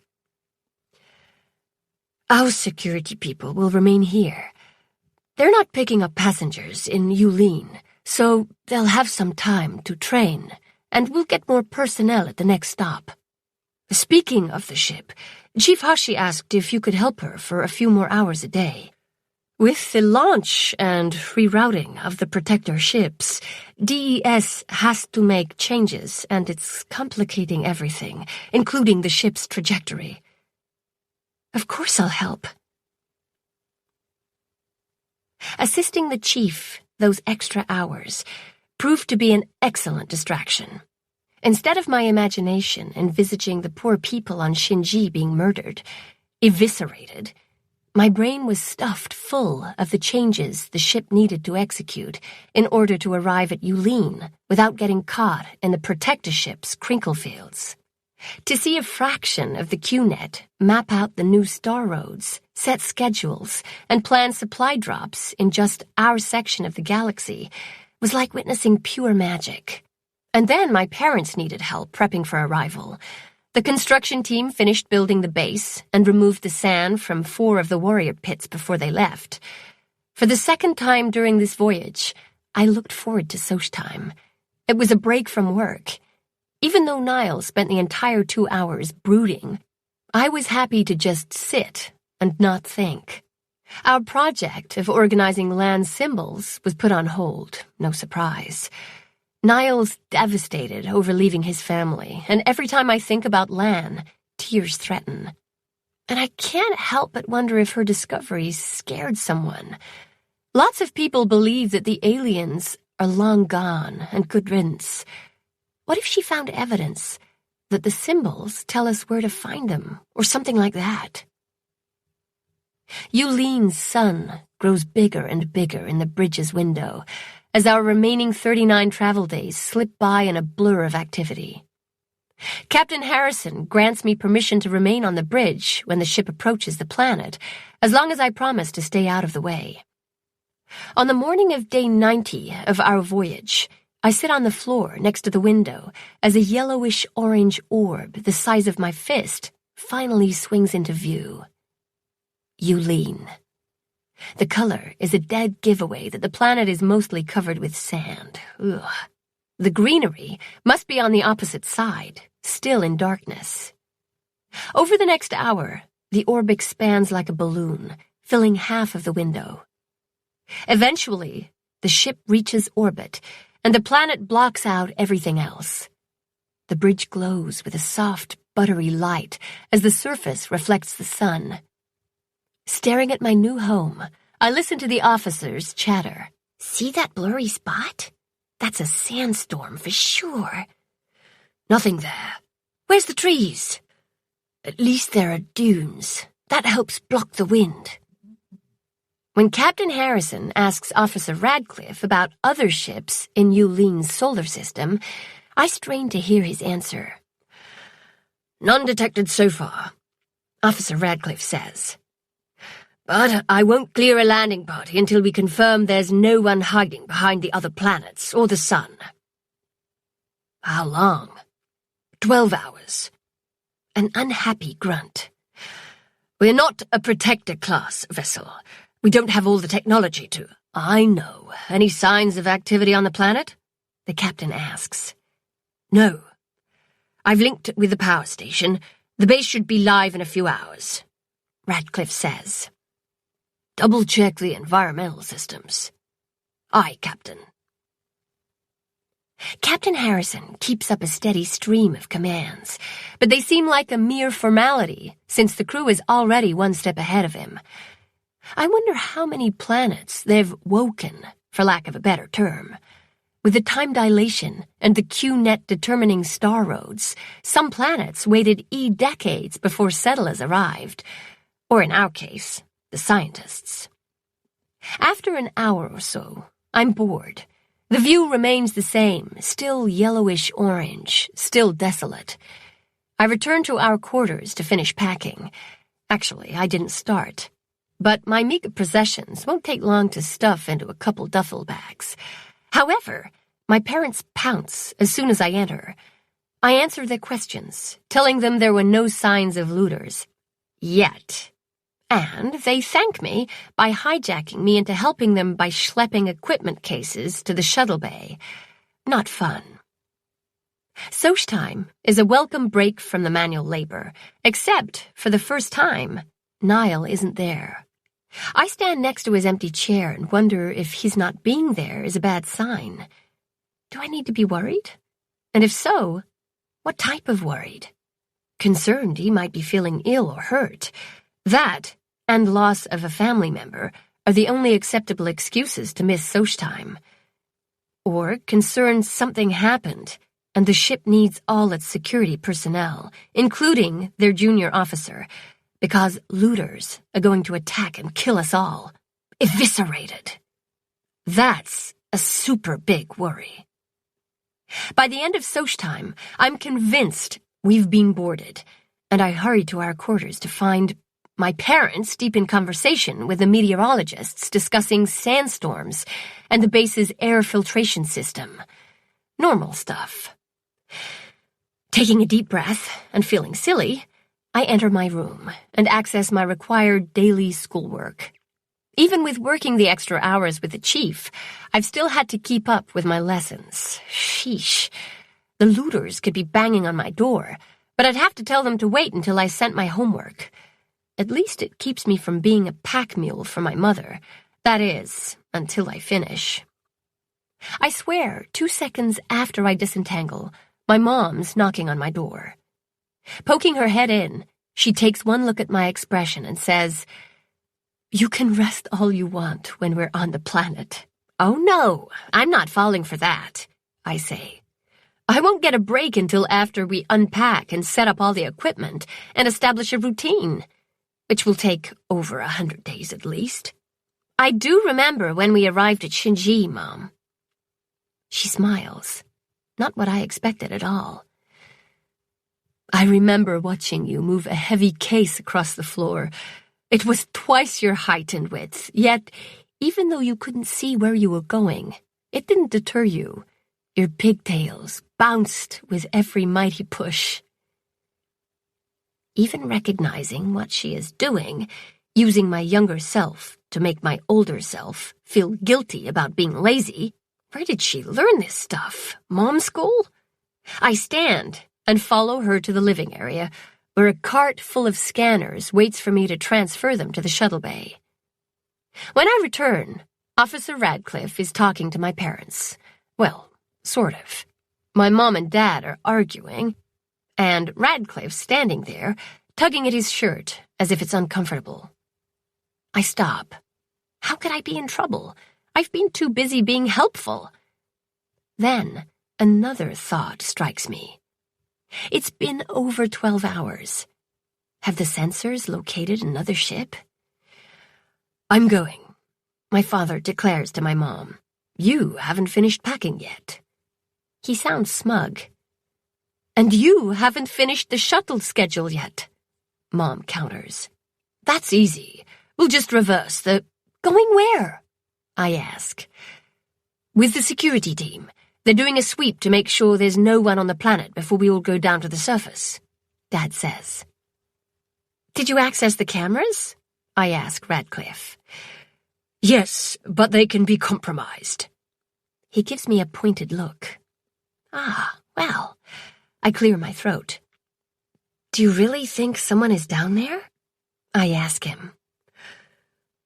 All the evidence collected so far indicates that the chances are slim, but we have to follow procedures. And since I'm in charge of the base's operations, I know the layout the best and can show the team. My father tries. We are in charge, Mom interrupts. And we both know. Actually, I know the base better than you both. I should go. The words pop out of my mouth before my brain stops them. I don't really want to go down there until it's safe. All three adults turn to me and say no in unison. Impressive. Lyra. My mother gestures to another loaded cart. You shouldn't even be part of this conversation. Take that to the bay, please. Now my brain is caught up, and it's annoyed at being dismissed so quickly. May I explain my logic before I go? I ask. Dad's torn, but my mom says, the answer is still no. I'm curious why she thinks her reasoning is logical, Officer Radcliffe says. An unexpected ally. Nice. All right, go ahead, Mom says with a sigh. I grew up in the research bases. I've spent my life in them. They all have lots of hiding places where the cameras can't see. That's ridiculous, Lyra, Mom says. The bases are rectangular. There are no hiding places. And yet you couldn't find me when Dr. Samel visited 5 years ago. Remember? Your techs searched everywhere. Lyra Daniels, did you purposely hide from me? Mom's tone drops near the dangerous level. No, I hid from Dr. Samel. He was creepy and I didn't like the way he looked at me. As if he wanted to eat me. And he kept touching my arm. Why didn't you tell me? She demands. You were too busy telling me he's the expert in warrior reconstruction, and I should be honored that he offered to show me some techniques. It was just easier to make myself scarce. I suppress a shudder. If you ask me, 3 days of avoiding his touch was an eternity. Next time, please tell us when someone makes you uncomfortable, Dad says. Good thing Samel is dead. Mom puts her hands on her hips. Or I'd have him discredited. About the base, Radcliffe says before Mom can launch into another lecture. Lyra, can you tell us where the hiding places are? It won't work, I say. I'm bound to forget some. And then there are the ones I've forgotten existed, but once I see a familiar area, it'll trigger my memory. Still no, Mom says. Despite the danger of the mission, Disappointment swirls around my heart. Knowing when to abandon a fight, I grasp the cart's handles and push it toward the door. "She has a point," Radcliffe says. "Oh?" I pause. "Maybe she can watch the team through the cameras and give us directions," Radcliffe offers. "I'll still miss places, since they're not visible to the cameras," I say. "It's best if I go along." Radcliffe shakes his head. "Still no, but I'll talk to the captain about having you monitor us through the cameras." Better than nothing. I maneuver the cart through the door and down the corridor. One wheel refuses to roll straight, and the damn thing keeps veering off and smacking into the walls. I curse the laws of physics. We can build spaceships with artificial gravity, but we can't invent an anti-gravity device to make things float in it. Gravity is an all-or-nothing kind of thing. You either have it or you don't. By the time I reach the shuttle bay, I'm sweaty and irritated. I pile all the cases next to the others before taking a break. The air in the bay is much colder than the rest of the ship, and thinner as well. This area is only used when the ship arrives at a planet. In order to save energy, its atmosphere is set at the minimum required to keep the shuttle functional until needed. Then it's heated and pressurized. Same with the storage bay, which is why my parents jammed all the sensitive instruments into our quarters. When my body and mood cools, I push the directionally challenged card back. Officer Radcliffe is gone, but my parents sit together on the couch. They both look at me when I enter. Have they been comparing notes on all the times they couldn't find me over the last 17 years? Am I about to get into trouble for all of them? Instead, Mom points to the other cart. They've loaded it while I was gone. Yippee! At least this one rolls straight. When I return this time, Captain Harrison and Officer Radcliffe are in our quarters. All conversation ceases when they see me. Tension fogs the air, and I almost step back into the corridor. "Lyra, can you give us some privacy, please?" Mom asks. "Sure." I bolt for the safety of my room, and while the desire to press my ear to the metal door pulses through me, I'm wise enough to resist the urge. As I ignore the muffled conversation, I pack my stuff. It takes me all of 3 minutes. After a long look at the door, I stretch out on my bed.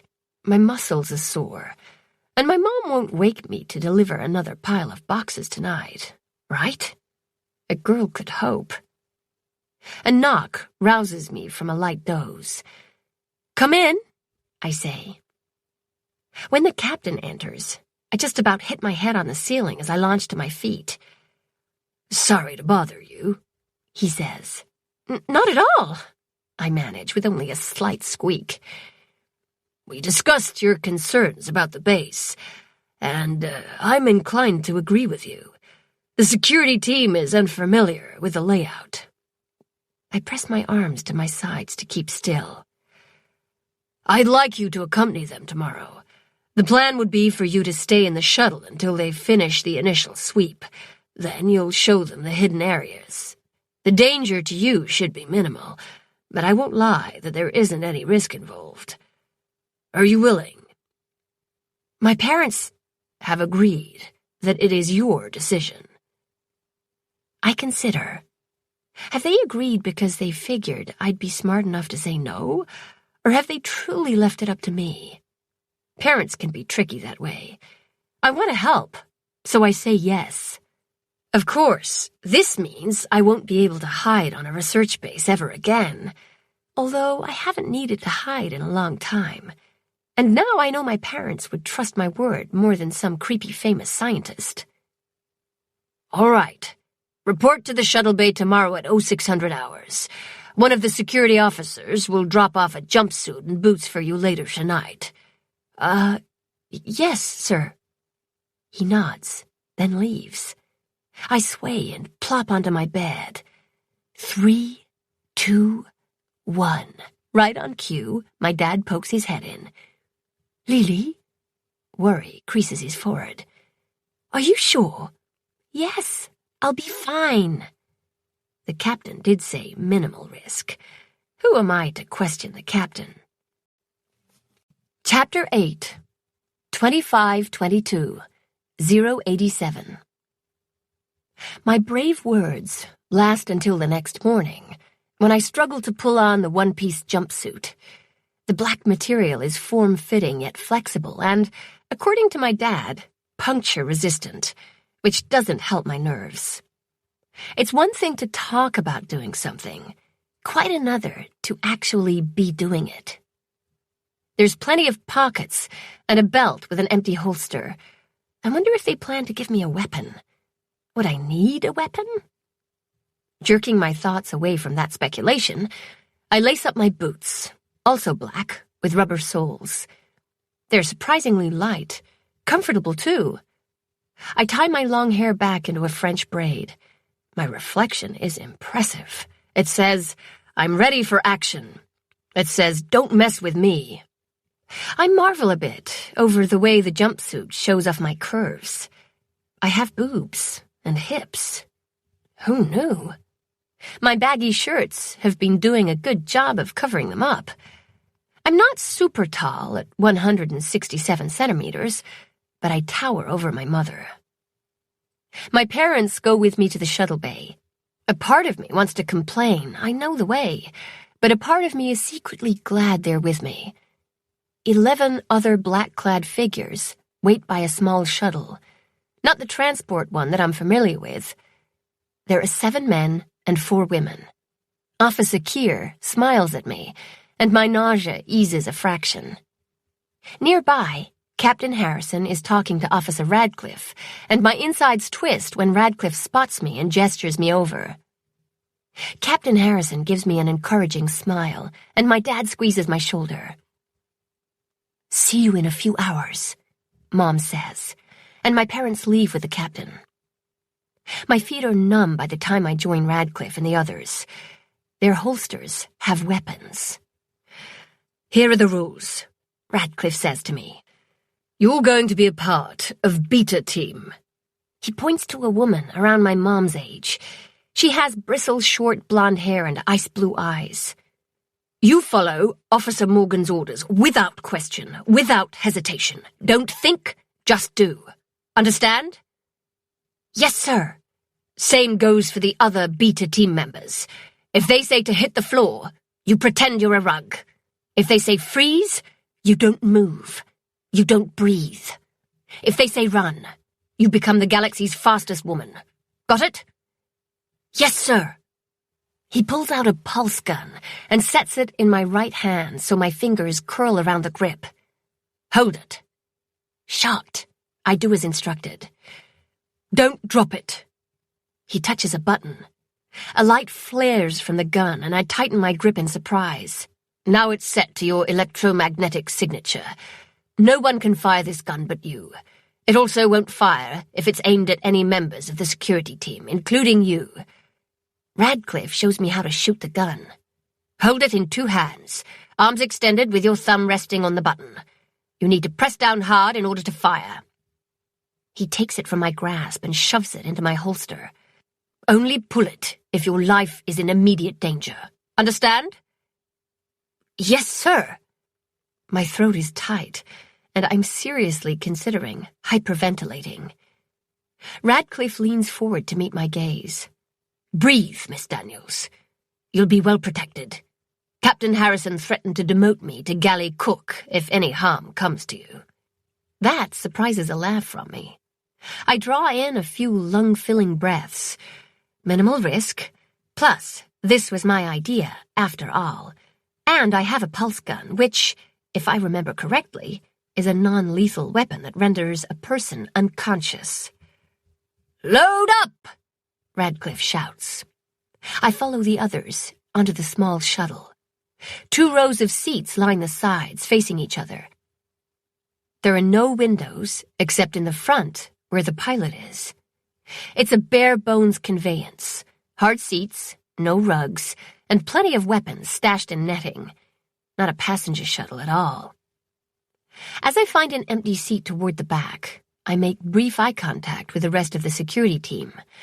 A few are curious, others appeared bored, but they all have an alertness about them, as if their bodies are coiled and ready to strike.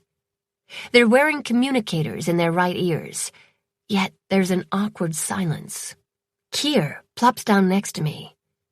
"How in the universe did you manage to become part of this mission?" she asks. "An inability to keep my mouth shut," I say, half serious. Her laugh echoes off the metal hull and sounds loud in the quiet shuttle. "Don't worry, we'll protect that pampered ass of yours." Kier elbows me to let me know she's joking. Her comment releases the tension, and I relax until I realize the man who is sitting directly across from me is Niall. Not the Niall that ignored me in Soch time, or the one who draws pictures. Not the annoyed Niall, or the teasing one who calls me Mouse and tells me I'm going to end up in a brig. Not the Niall who kissed me. No, this man is an entirely different being. His shoulders are set with confidence, and his posture oozes competence, as if he'll have no trouble handling any situation that arrives when we're on the planet. There is no expression on his face, and his gaze is flat when it meets mine. I've no idea if he's surprised or upset to see me. And damn, the jumpsuit shows off his physical attributes as well. Memories of that kiss sear my insides. The pilot's voice slices through the air. "Launch in 10, 9, 8. I scramble to buckle my 5-point harness. 2, 1. The shuttle lifts off, and soon after, we are weightless. My stomach does a cartwheel, and I would have expelled my breakfast had I been able to eat this morning. No artificial gravity. If it wasn't for the shoulder and lap straps, I would have floated off my seat. Instead, I hover in place. Thanks for the warning, Radcliffe. Too bad he's sitting with a pilot and can't see my nauseous glare. But Kier is watching me, and with a glint of amusement in her dark brown eyes, she extends a vomit bag. I consider ignoring it, but the thought of throwing up in 0G without it? Beyond gross. Taking the bag, I mutter a thanks. It's not long before Eulene's gravity pulls my butt back in the seat. Then, we're falling toward the planet. Fast. I can't call it flying, as the ship's engine is the only thing keeping us from crashing. As I try not to imagine my life ending in a mangle of metal, we hit Eulene's atmosphere. Roaring noise, jaw-cracking turbulence, and waves of heat are now added to the vision of my fiery death. The light turns orange, and I clutch the armrests. I'm never going to complain about the passenger shuttles again.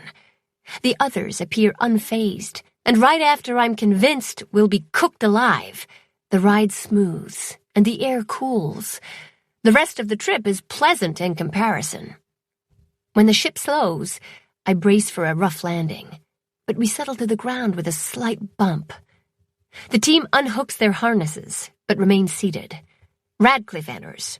"We have 3 minutes until the port's temperature and air pressure is stabilized." The port is basically a part of the complex that has a retractable roof for the shuttles. There's an airlock between it and the rest of the base. However, since Eulene's atmosphere is close to Earth's, I've a feeling we'll eventually acclimatize to the local conditions in order to save energy. Radcliffe turns to me. "You stay with the pilot for now. Alba will show you what to do." "Yes, sir." A tone sounds, and Radcliffe says, "Alpha team with me." 5 officers, including Kier, stand, draw their weapons, and follow him out. Kier glances over her shoulder and winks at me. Officer Morgan hops to her feet. "Beta team, with me." The rest head to the exit behind her. Niall gives me an encouraging nod before exiting with Beta team. I take a breath before fumbling to release my harness. My legs are a bit rubbery as I enter the small area for the pilot and co-pilot. Beyond the window is the port. Equipment crates are stacked to the side, and a couple of forklifts are parked nearby. Not unusual, except there isn't anyone around. A good sign. but kind of eerie, too. Alba gestures me to the empty seat and motions for me to put my entanglers in. I do as instructed. "Behind you is the screen." Alba's voice sounds in my head. I swivel around. Pictures of empty rooms and empty corridors fill it. "As Beta Team advances through the base, Officer Morgan will be calling in their location and status. You'll be able to track their progress through the cameras. When they clear a section, check it off on the map." "Map? Bottom right. Focus on it to enlarge." Oh, the screen fills with a diagram of the base. Some areas are colored red, others are orange. Orange is Beta Team's route. Red is Alpha's.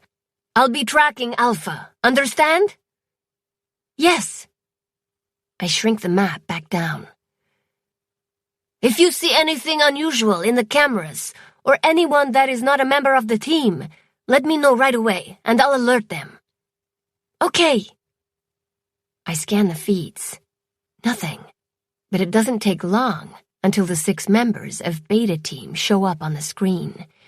They move carefully and stay close to the walls, walking not quite sideways, but they keep their bodies turned slightly as if trying to be a smaller target.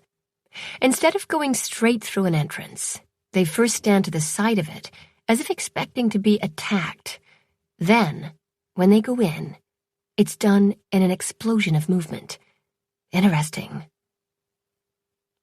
"Beta Team, microbiology lab cleared," Morgan says through the tangs. I open the map and check off the area. It turns from orange to green. Then I return to the cameras. It doesn't take me long to get into a routine. I have to admit, it's kind of fun. Of course, I'm safe in the shuttle. My team is out there, doing all the work, taking all the risks. I smile over calling them my team. No doubt, they wouldn't be as amused. The research base is big, and it takes the 2 teams 4 hours to clear all the labs and housing units. After a 30-minute break, Alpha Team will move on to the opened warrior pits, while Beta Team returns to the shuttle. Alba offers to share her lunch with me. My stomach growls a yes in response, but I ask, "Are we going to be weightless on the way back?" "Yes." "Then, no thanks." She grins at me, revealing straight white teeth and dimples. "I'd say you'd get used to it, but unless you decide to become a shuttle pilot, no. Or a security officer, no way." Alba laughs. It's a sweet sound that matches her petite body. "Then you won't experience weightlessness enough times to get used to it." Fine with me. "Are you coming planetside with the rest of the team?" I ask. "No, I pilot the shuttle, and they stay with the ship." Soon, Radcliffe reports they're heading into the pits. I track my team.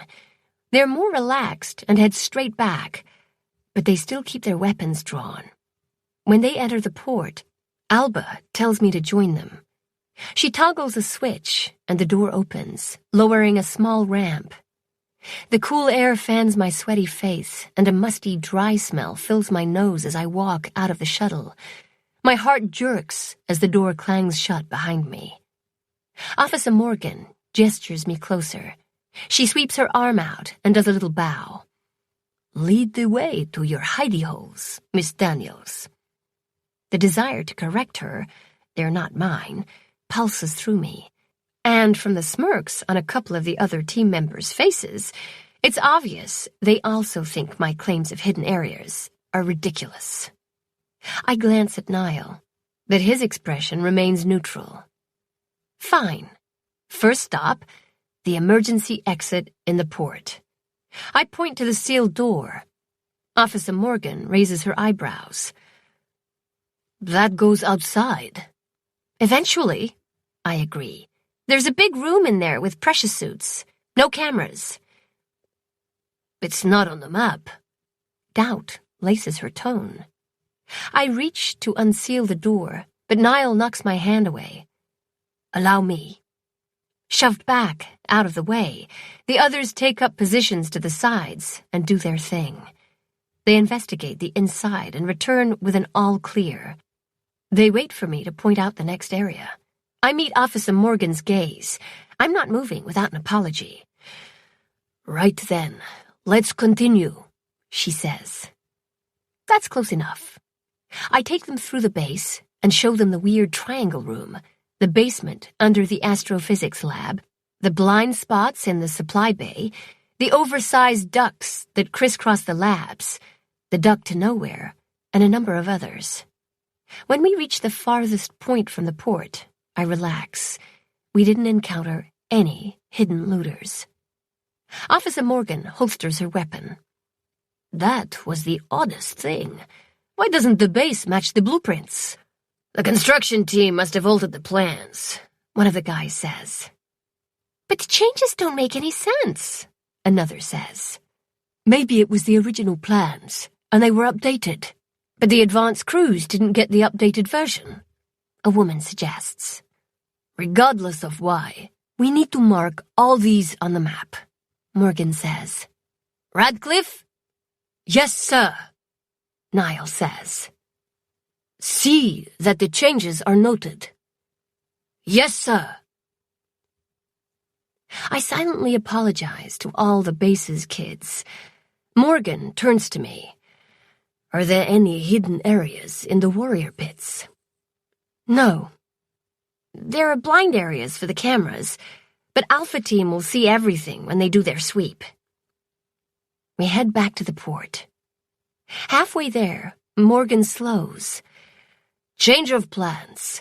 What's the fastest way to the pits, Miss Daniels?" I take point and lead them to the archaeology labs. They are along the outer walls of the base and are below ground level. There's only one main entrance into and out of the pits, and it's through the archaeology labs. There are other emergency exits installed, but they're only used if there's a cave-in. To prevent them, the caverns are braced with support beams, and the base pumps in clean, dry air. It's not quite an airlock since it's the same air that is used in the base, but rather a decontamination area to keep the techs from dragging sand and soil in from the caverns. It doesn't work. Eventually, sand will get everywhere and into everything. Once we reach the entrance, Officer Morgan takes point, and I'm surrounded by the others.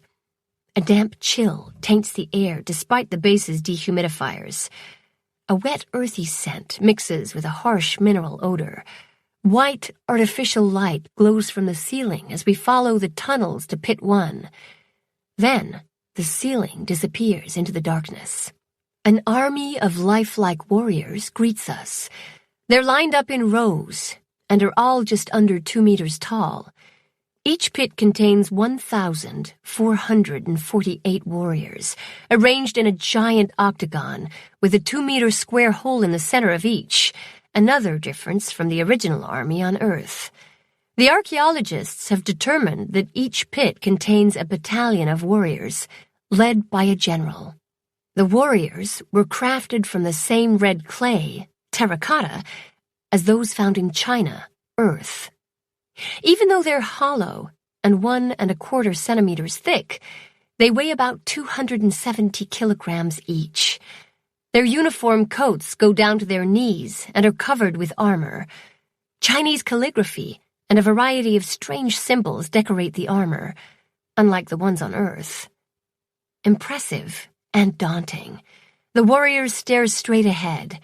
Their long hair is pulled into warrior knots on the top of their heads, and a few have headdresses or caps on, just like those on Earth. It's their faces that are the most amazing to me. Each one is unique. My ancestors. A brief swell of pride inflates my chest. The diggers also built a corridor that runs parallel to all the pits, connecting them. We pass through 2 more pits, identical to Pit 1, and meet up with Alpha Team in Pit 4. I stop. Pit 4 is a disaster area.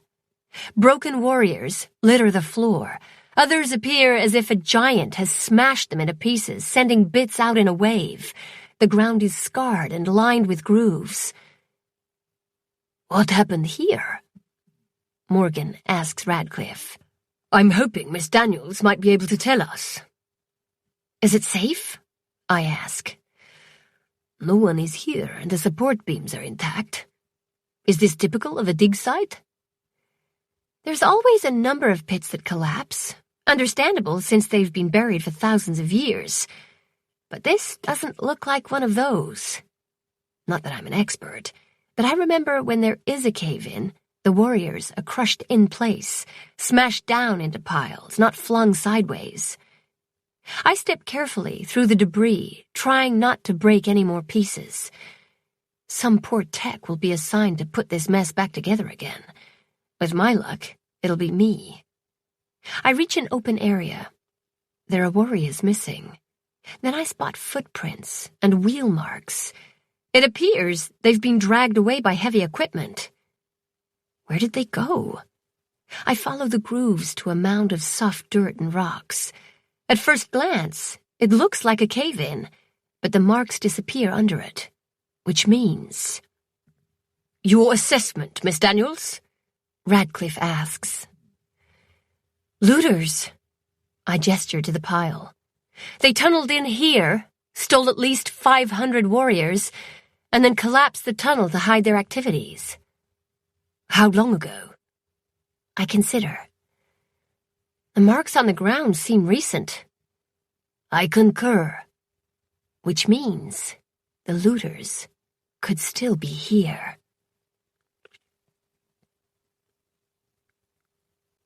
Chapter 9, 2522-087.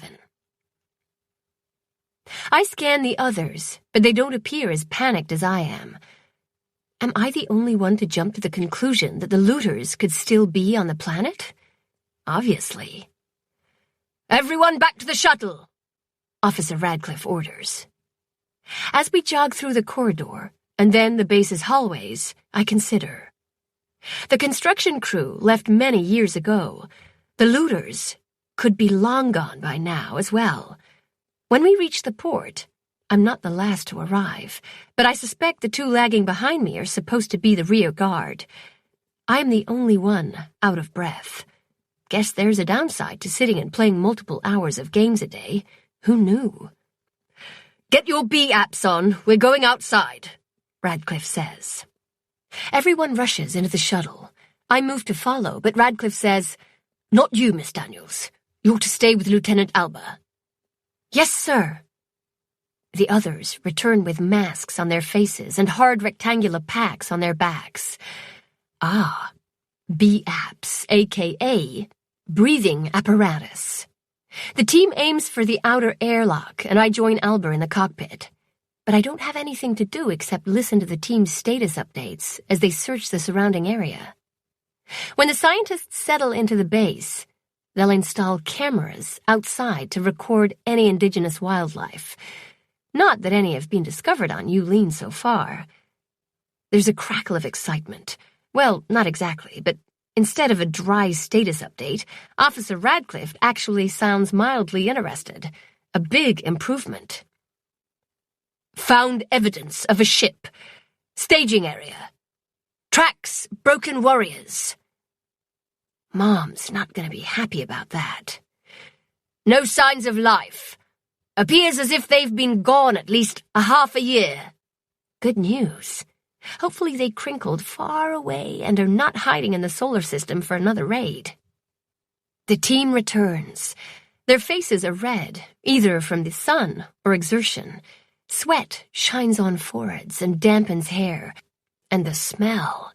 Think boys' locker room after a big game. A hot, funky odor. Plus a peppery, sweet scent that must be the outside air. It's breathable, but until the meteorologists certify that it's safe, everyone has to stay inside the base unless they wear the proper equipment. Strapping into their seats, the team guzzles water. We've been on the planet for 9 hours. I buckle in as the shuttle takes off. No one has the energy to talk, and the ride up is the same noise, heat, and stomach-flipping turbulence. I clutch the vomit bag in both hands just in case. But this time, I know what to expect, and that makes a big difference. My parents and the captain are waiting for us in the bay. I'd be embarrassed, but I make the mistake of relaxing. Now I'm lightheaded and unsteady.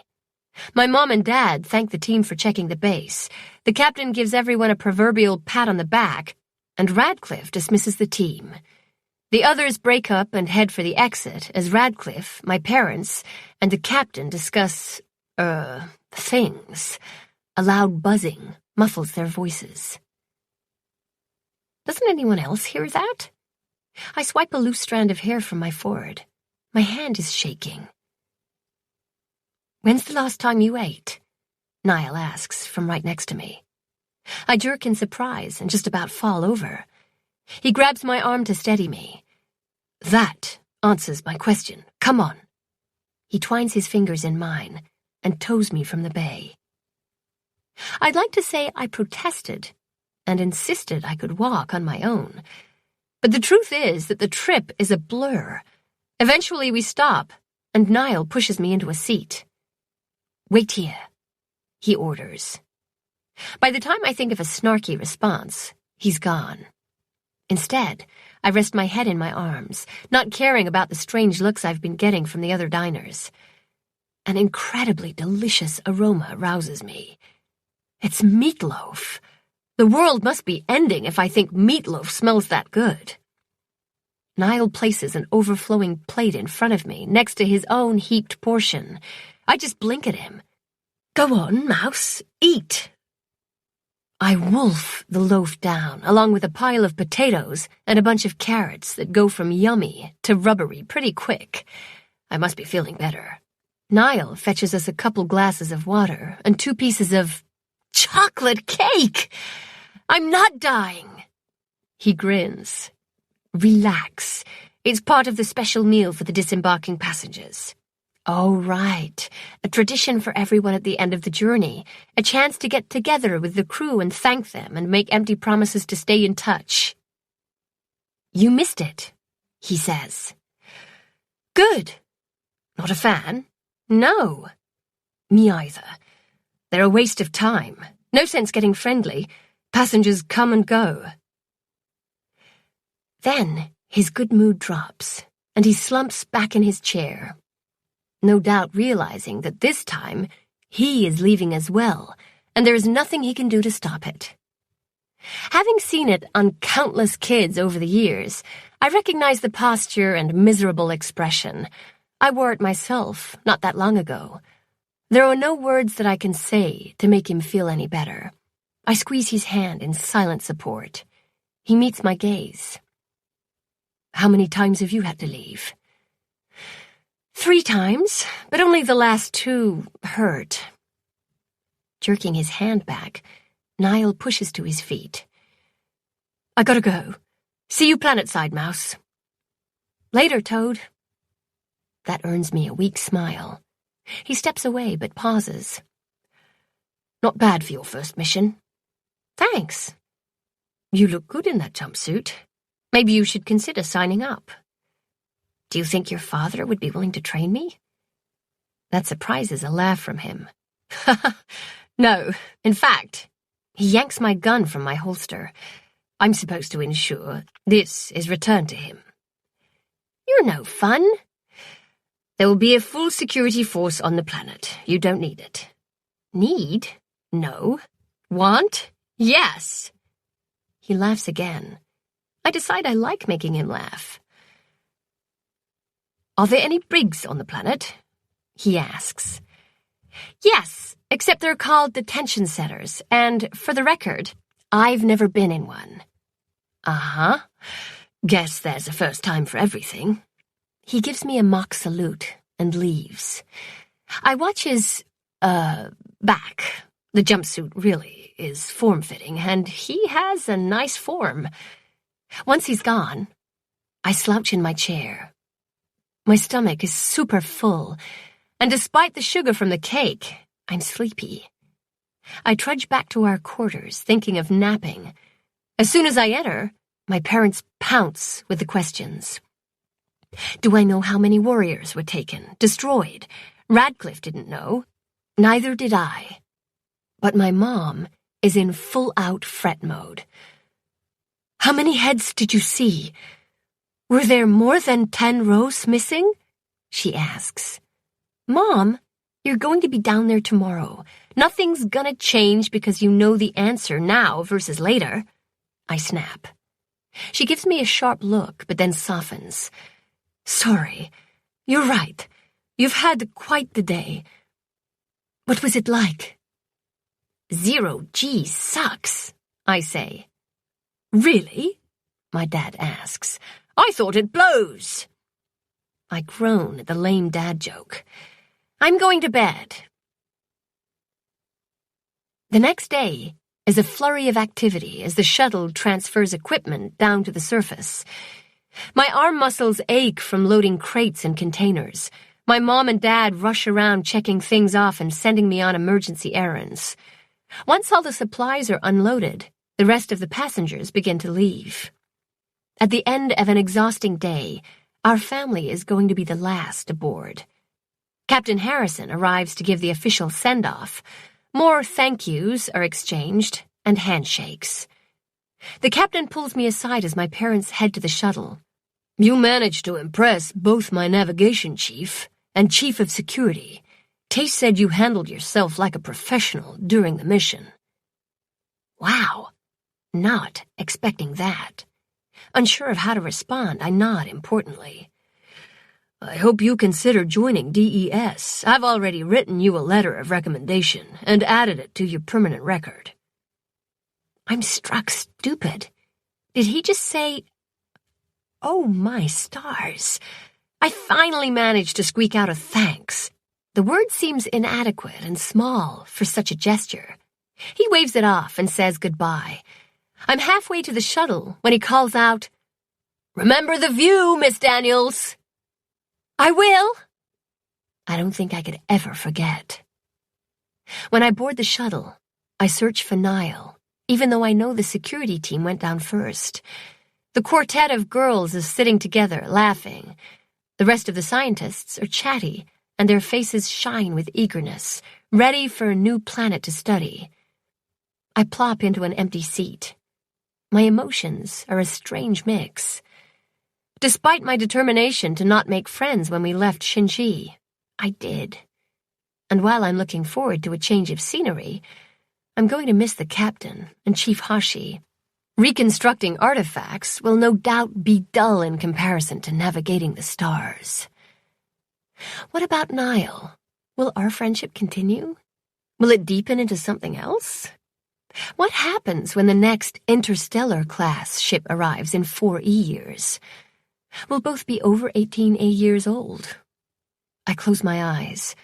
Perhaps I should worry about it then. No, I need to protect my heart. It's already been torn into quarters at least. How much can it take before it's turned into tiny pieces that not even the best reconstructionist can fit back together? The shuttle lifts off, jolting me from my thoughts. Perhaps the best thing to do is focus on figuring out my future so I have a direction in mind when the next interstellar-class ship arrives. A responsible decision. Very adult. It'll probably last until Niall kisses me again. If he kisses me again. I hope he does. My raging teenage hormones agree. So much for being an adult. The first few days on Yulin are very similar to the last few days on the ship. Moving equipment, running errands, but unpacking instead of packing. Our housing unit is super nice. Mom and Dad both have offices with terminals, and there's a conference room between them. My room is twice the size of the one on the ship, and I have my very own washroom. My possessions are still meager, but I fill my extra-large screen with a collage of images, including the new ones of the captain, Hashi, and of the galaxy. My terminal is still a standard one, But after employing a few tricks I learned, I have wider access to the Q-net. I grin. Officer Radcliffe is going to have a harder time tracking me down. It takes a surprisingly short period of time for everyone to settle in and get to work. Good news for my parents. Me? Not so much. The socialization area is operational, Lyra, Mom says at dinner that night. You are to report there at 1300 hours tomorrow. 221 more days of Soch time left until I turn 18 years old. Not that I'm counting. Don't give me that look, she says. You can't yell at me for a look. She's right, Dad says in my defense. For once in her life, Lily didn't argue about Soch time. Hey! He's exaggerating, but I play along. There was that day when I was 5. My apologies. It'd be nicer without the sarcasm, I say. It would. After Soch time, I need your help in Pit 4, Mom says. We need to assess the damage and determine just how many warriors are missing. All right. She studies my expression. That was too easy. Maybe I'm maturing. Or maybe you're up to something. I laugh. Already? We've only been on the planet for 5 days. We have high expectations of you, Dad says. Don't encourage her, Spencer. I arrive at Soch time at the proper time and sign in. On the research bases, there's a specific set of rooms just for socialization, not like the ship, which takes over the rec room for a couple of hours. The younger kids run around, and the quartet of girls hold court back in the far right corner. And sitting on a chair that's too small for him is Niall. His supernova glower keeps the others far from him. I know I shouldn't be surprised that his dad is such a stickler for the law, but his birthday is in 25 days after all. Poor Niall. Come on, I say to him. He glares at me. Unless you'd rather stay here with the younger kids. Niall stands. Thought not, I say. He follows me back to the game room. I step through the door, half expecting to see Jaren, Belle, Cyril, and Lan waiting for me, since the room is an exact duplicate of the one on Shinji. But it's empty, and a pang squeezes my chest hard as I remember Lan is dead. Niall scans the area, as if assessing it for threats before he sits down. The game system is much better than the one on the ship. I point to the speakers. It has surround sound, and during Soch time, this place is teens only. His demeanor doesn't change. It reminds me of when I first met him. Where's your sketchbook? I ask, hoping to draw him out. Get it. Draw. My father has taken all my sketchbooks. That's harsh. Why? Insubordination. Not quite an answer. Will he give them back? No. Okay, then. I quickly change topics. What do you think of living planetside? I hate it. But it's only been... Lyra, stop. I've no interest in making the most out of a bad situation. I'm going to serve my time here on Yulin, and as soon as that Protector-class ship arrives, I'm enlisting. He gives me an icy smile.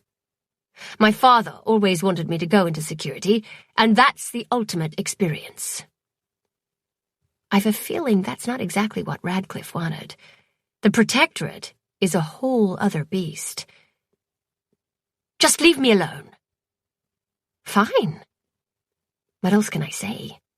I've been there, and I personally know there are no words, even well-meaning ones, that will ease his pain.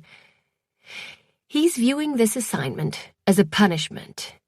Time might help him, or it might not. And I'm sure he didn't intentionally mean to hurt my feelings when he called me Lyra and not Mouse. But if he's dead set on leaving when the ship arrives in 2 years, it's probably best I keep my distance as well. Perhaps by then, my heart won't care, because the stupid thing didn't listen to my no friends directive. Pah! I load up a game and spend the next 2 hours playing by myself. The meteorologists have given the all-clear for the atmosphere, and they slowly incorporate the ambient air into the base. A light, peppery, sweet scent fills the rooms and hallways, reminding me of Niall. Curse you, Yulene. Despite what I said about leaving Niall alone, I'm determined to distract him from his broody funk. Trying to entice his interest, I pull up Lan's files with the alien symbols through the game system. I wonder if he still has the sketchbook he used to copy them. As I attempt to pick up where we left off, Niall sits in stony silence. So tonight, I'm on a mission.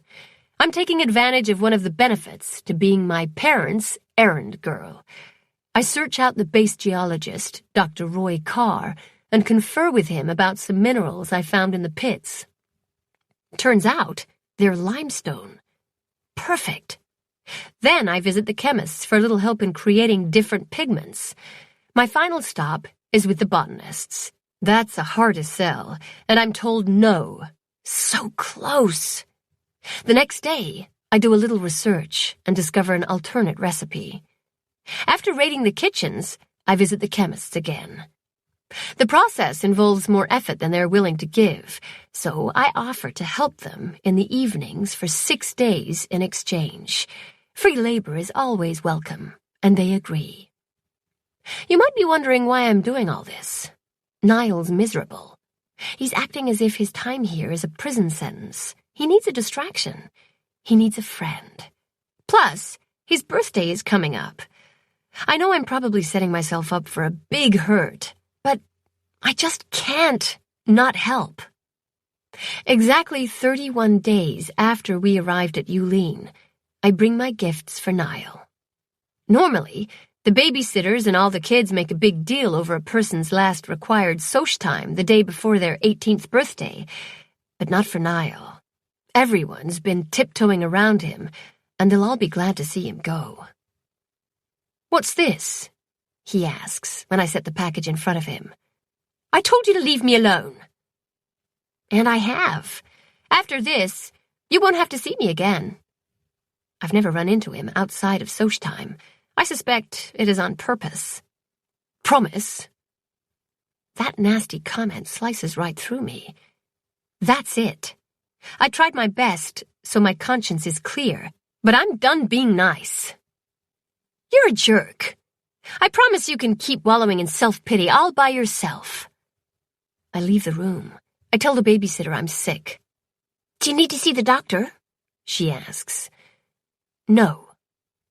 She glances at the monitor on her desk that allows her to see what's going on in the game room, but not here. "He's having a hard time adjusting. He can go to hell." A smile. Then she sobers. "I'll have to report it to your parents." "Fine. I'll go straight back to my room and lie down." "All right. You can go." Wow. Thanks. "I understand. I've been in love before." I'm not. My stomach twists at the thought. Now I really am sick. I bolt. My mother has determined that there are 228 warriors stolen and 612 warriors destroyed. The base's engineers have deployed the robotic diggers to start uncovering Pit 5, and I've been drafted to help piece together one of the broken warriors. I'm pretty sure it's the general.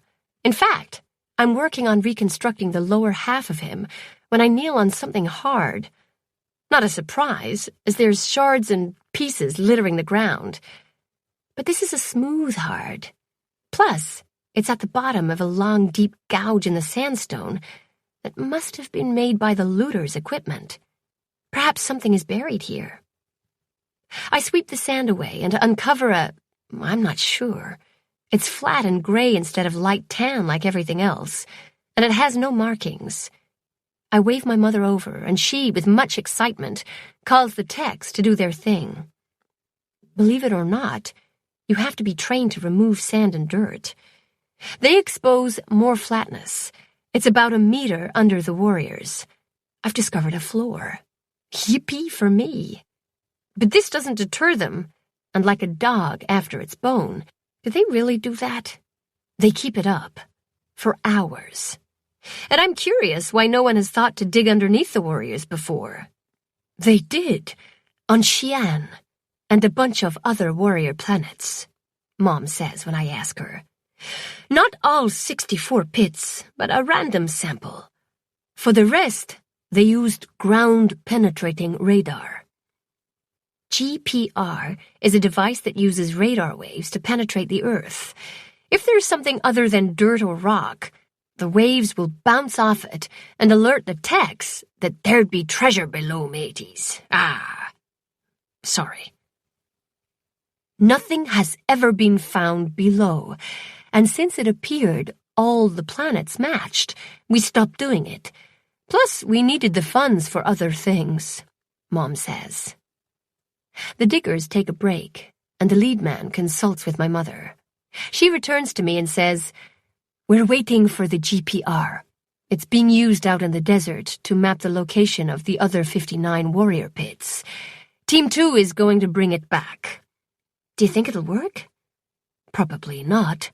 But we have to follow standard procedures." I stand and work a crick from my neck. "Go to bed." "But Don't worry. I'll wake you if we find anything exciting," Mom says. Thanks. Archaeology is not a fast-paced endeavor.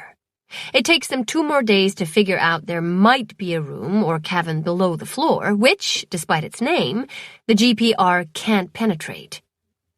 It's another 3 days until they locate a hatch, and that causes massive excitement, because there's an octagonal-shaped groove in the hatch about 3 centimeters deep. In the groove are 8 different symbols. They're etched in the stone, rather deep, I'd guess a centimeter at least. My heart just about stops when I see the glyphs. "These are similar to the ones on that octagon I found," I tell Mom. "Are you sure? Can I access your terminal?" We return to the archaeology lab, and I shove my tangs in. My parents stand behind me as I bring up the photo of the octagonal artifact on the screen. "Row 3, Dad says. They almost match the style." I open file 3, which is where the QNet placed all the warriors with that symbol together. "Lan sent this to me," I say before they accuse me of stealing the document. "I know some of those warriors," Mom says, pointing to a few statues. "The Pathfinders. See? They hold scrolls. We think they're maps. And these are chroniclers. Each pit has one, supposedly to record the battalion's adventures. The warriors hold a small rectangular object against their chest with one hand and grasp a strange knife with a thick block on the end with their other hand." "With a knife?" I ask. "No, it's a stamp. See the markings on the base? They press that into the wet clay. It's rudimentary, but if you're going to write the same thing on thousands of warriors, it makes it easier to just use the stamp." "Oh. Can you pick out the ones that just have those 8 symbols that we uncovered around the keyhole?" Dad asks. He's bouncing on the balls of his feet. I drag the file into a cluster and make the request. The QNet sorts the warriors. 8 chroniclers remain. "Pits 2, 3, 4, 5, 7, 24, 32, and 56, Mom says. "But not all from the same planet," I remind them. "Yes, but a scribe from Pit 2 on Shinji is the exact same as a scribe in Pit 2 on Ulankab." Dad flings his arms up. "Which is why I think they were mass-produced and not on Earth. The aliens used Earth's clay and asked the Chinese craftsmen to teach them. Then the aliens went their merry way and created all these." There's been no evidence of a factory on another planet, Mom says. And there's no evidence on Earth of such a massive endeavor, he shoots back. The Emperor had 8,000 to guard his tomb, and it took 12 men 30 days to create just one warrior. I ignore their argument because I can recite each of their responses by heart. I stare at the screen. Actually, I study the stamp. The markings are too hard to see, but I don't need to strain my eyes. Instead, I consult a map. Row 1, column 16. That should be easy. I stand up. Where are you going? Mom asks. Pit 2, to take a closer look at that scribe. The warriors in the pit stand in precise rows and columns. They also form a gigantic octagon, so the total number in each pit is 1,448. There's an empty square in the exact center that's about 2 by 2 meters. One general leads them, and I'm sure my mother can tell you what each of the warriors' ranks and jobs are. Archers, swordsmen, pikemen, infantry carrying maces, and now pathfinders and scribes. Row 1 is easy to find as they stand in front. I count the columns and stop at 16. Like all the warriors, he's close to 2 meters tall. His features are serene, and his uniform is plain. Only a few symbols mark his tunic, like the Chinese calligraphy that is the name of the artist who made him, and those alien glyphs. But it's the blocky base of his writing tool that I'm interested in. Ha! Look at that! I point. His stamp is one of those 8 keyhole symbols. My father peers closer. You're right. I wonder... He wiggles the stamp's handle. Be very careful, Mom warns. With a skin-crawling screech, the stamp slides free. My father brandishes it about like a flag and hops around in circles. It's part of the key! My mother and I exchange a, do you want to tell him or should I, glance. He's your husband, I mouth. Spencer, that may be so, but we only have scribes from pits 2, 3, and 4. If we need all 8, it's going to be a few years before the other pits are uncovered on Yulin. He stops dancing. You're always being so practical. Well, guess what? We have an entire research base filled with talented scientists, and I'm sure we can duplicate those other 5 keys. What's the sense of being in charge if you can't hijack a few people for our project? Way to go, Dad! And if that doesn't work? There's always brute force and jackhammers for that lock, my dad says. I'd hate to do it as it might damage something below, but this is too important to leave alone. Did those recovered files from Shinji mention anything about them finding a sublevel? I ask my dad. I don't think so. Do you want me to look through them again? No! Surprised by the vehemence in her reply, I glance at my mom.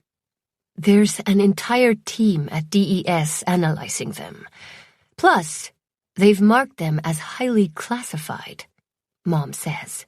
I can't even access them, and if you try to worm into them, you'll be arrested. Why did they do that? Because everyone in the galaxy has a theory about why Shinji went silent. These rumors can spread panic and distrust, especially if they take information from those files out of context. DES wants to do a full investigation and then release the facts. At least I was able to help a little bit. But if I have to do some illegal worming to solve Lan's discovery, then I won't hesitate. My mom and I are getting ready for dinner when my dad enters the kitchen holding 8 stamps, keys. He waves them about. They're done! Come on, let's see if they fit. 3 days. That was fast, Mom says as she turns off the cooker. We hurry to catch up to Dad as he's all but sprinting to the archaeology lab. The techs, still on duty, follow after us, and those working in the pits join our joyous parade. Dad yanks off the sheet covering the hatch with a flourish. We all crowd close as he matches the symbols and inserts each key. I don't have any desire to become an archaeologist, but I gotta admit, my heart's doing flips in my chest, and I'm on my tiptoes trying to see better. "Everyone back up a meter," my dad orders. "We don't know what will happen." He tries to turn the keys all at once, first clockwise, then counterclockwise. Nothing moves. Then he pushes them all down at once. They give. We gasp, but nothing else happens. "Maybe you have to push and turn at the same time," someone calls out. "Then I need more hands," my dad says. 3 techs offer to help. They try various combinations. Nothing works. Archaeology and frustration go hand in hand. "Well, Spencer," Mom interrupts. "You really didn't think it'd be that easy. Everything's been a puzzle so far. You probably have to press down each key in the right order." He sets back on his heels. "Okay, what's the right order?" "Numerical. Pit 2 first, then go from there. And when it didn't work, try going backwards, highest to lowest. And then, how about in the order they appear on the screen?" As my father tries different patterns, I remember what Lan said in her one message. It's like a code within a code. I move away to a quiet spot, take a trowel, and scratch the pit numbers into the sandstone. 2, 3, 4, 5, 7, 24, 32, and 56. I glance around. The aliens liked octagons, so it makes sense that the number 8 is important to them. There's 64 pits on each planet, and 8 symbols for the key, but the numbers aren't all multiples of 8. Maybe if I add them all together, that's 133, and even I know that's not divisible by 8. How about subtraction? That's a negative 21. Multiplication? Yikes, too big. And forget division. 8 is key. 2 times 3 is 6, but 2 times 4 is 8. And 5 plus 3 is 8. What about 7? Pass. 32 minus 24 is 8. And 56 divided by 7 is 8. When I return, my father is talking about trying sledgehammers before they move on to the jackhammers. I interrupt him. "Try one more combination." "No sense, there's millions of possibilities." "Indulge me." "Well, you've gotten us this far." He shoos everyone back. "One more." Suddenly nervous and trying to ignore the tech's eye rolls and muttered comments, I say, "Push down 5 and 3 at the same time." He does. Then 32 and 24 at the same time. Next, 4 and 2. He gives me a wild-eyed grin. And then 56 and 7. Addition, subtraction, multiplication, and division, all equaling 8. Dad presses the final 2, and a loud clunk sounds as the keyhole drops down 10 centimeters, releasing a giant whoosh of air. We all jump back, and my father scrambles away in case there's toxic gas escaping. Yes! Dad picks me up and twirls me around. "You figured it out! Using math!" "Lan figured it out. I just followed her logic."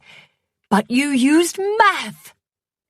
"Does this mean you'll stop teasing me about my mathematical abilities?" He sets me down and considers. "Probably not." "Can we open the hatch?" one of the techs asks. A group of them are edging closer. Not yet, Mom says. Keep away from there. We need to sample the air, and I'm sure Officer Radcliffe would like to be on hand, just in case. You think looters have been hiding down there? One snarks. And that is why you're still a tech, Regan, Mom says coolly. Booby traps are far more dangerous than looters. They all back up a few more steps. By the next day, all is ready. I join the group in Pit 4 right after Soch time. My parents are there, along with the techs and a security team wearing their black jumpsuits and guns. 6 of them, including both Radcliffes. Lovely. Officer Radcliffe hands me a B-app.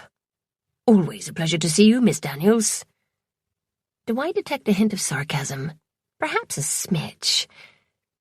How are you settling in, Officer Radcliffe? His gaze jumps to Niall before he says, Just fine, thanks for asking. Oh, aren't we being polite? And I suspect things aren't just as fine by Niall's hostile expression. Radcliffe helps me don the heavy rectangular air filter. The weight rests below my shoulder blades. Then he shows me how to properly seat the clear plastic mask over my face. The peppery scent disappears. I glance around. Radcliffe is the last to put on his B-app. Everyone else is wearing one. I back away as my father gives the signal. He and a few techs muscle the thick slab of stone to the side, revealing a black hole. Dr. Bernstein crouches next to it and lowers a device that tests the air. It's stale and there's not enough oxygen. His voice sounds funny through the plastic. We can install a few ventilation shafts and air exchangers down there, and it'll eventually equalize to what we're breathing up here. Officer Radcliffe turns on a flashlight and shines it down. Anything explosive or acidic? No, Bernstein says. All right, let's go check it out, Radcliffe says. 4 meters. One of the men hands a small ladder to another. They pull it apart until it's about 4 meters long. Fancy. They insert it into the hole. Radcliffe swings onto it, while the 2 hold it in place. He motions to 2 others before he climbs down. They follow. And the other 3 officers, who include Niall, take up positions around the hatch. My mom makes a low derisive sound next to me. I glance at her with my eyebrows raised. I should be going with them, she explains. Her voice is muffled by the mask. Booby traps? I ask. My words bounce off the plastic, a strange, almost echo. Yes, he's not trained to recognize them. Are you sure you're just not jealous he's the first one to go down there? Smartass, Mom says, but she's smiling. No, she's grinning like a crazy lady. I haven't seen her this excited since we learned about Yulene. Officer Radcliffe shouts up an all clear, and my parents eagerly descend with Dr. Bernstein right behind. 2 security officers follow them, and I'm left with the techs and Niall. Guess he's the low man on the team. He keeps his focus on the ladder and the dark hatch. We wait, and wait, and wait some more. Niall never relaxes, but I'm considering sitting down. The ladder rattles, and Niall holsters his weapon. My father comes up first, and Niall helps him step onto solid ground. Dad is all smiles. He pulls his mask off. There are rooms and rooms that extend out. He throws his arms wide. What's in the rooms? More warriors? I ask. No. There's strange, perhaps alien machinery and work areas. There's evidence of people, or aliens who might have lived here. And we saw a factory or something. It looked like they might have done something to the warriors here. My dad does a little jig. Now that was worth the wait. The rest of the team bubbles up from below, and my mother is beyond thrilled. Even through her joy, she's shouting orders before she even steps off the ladder. "Spencer, send word to the other warrior planets, letting them know about the lower level and how to open it. They need to test beneath every single pit. Del, schedule the cartographers. I want a detailed map as soon as possible. Yuki, go get the carbon dating equipment. Regan, I want you to schedule the techs to work in rotating 8-hour shifts. I want someone down there cataloging 24/7. Lyra, go with Dr. Bernstein and the rest of the techs to get the air exchanges and pumps." Everyone rushes off, except me. "Lyra?" Mom asks. I glare at the hatch. Once the archaeologists get into full discovery mode, I'll just be in the way. Plus, I'm already wearing the B app. "Can I go down?" Mom huffs. "We don't have time right—" "I'll take her," Radcliffe offers. "Come on, Miss Daniels. You too, Niall. Gordy, hold the ladder." If Niall is surprised, he doesn't show it. Radcliffe turns the flashlight back on and leads the way. I'm next, and Niall is last. "Don't touch anything!" my mom calls as we descend into an empty square room. The walls are smooth and not dug from the sandstone. Dust motes float in the flashlight's white beam. Sand crunches under our boots as we follow Radcliffe through a doorway on the right that leads to a hallway with multiple entrances on either side. The rooms are all different sizes, and there are counters and strange silver-colored machinery. The tall, boxy things have symbols and grooves, but they don't resemble anything I've seen before. A film of dusty sand coats everything. Then we enter a cavern, definitely hewn from the sandstone. It's big, and warriors lie on long tables. There must be hundreds of them. It's creepy. Moving deeper into the cavern, we pass more rows of tables. Far in the back is another table. This one is pushed against the wall and is loaded with terra cotta hearts. I stop. It's beyond creepy, but it's fascinating as well. I step closer. They appear to be shaped like human hearts, but I'm not an expert. And there's something written on them. "Miss Daniels, can you shine the light here?" Radcliffe stands to my right, while Niall comes up on my left. The light is almost swallowed by the deep black of the hearts. Not terracotta. And there are silver lines visible on the surface. No, not lines.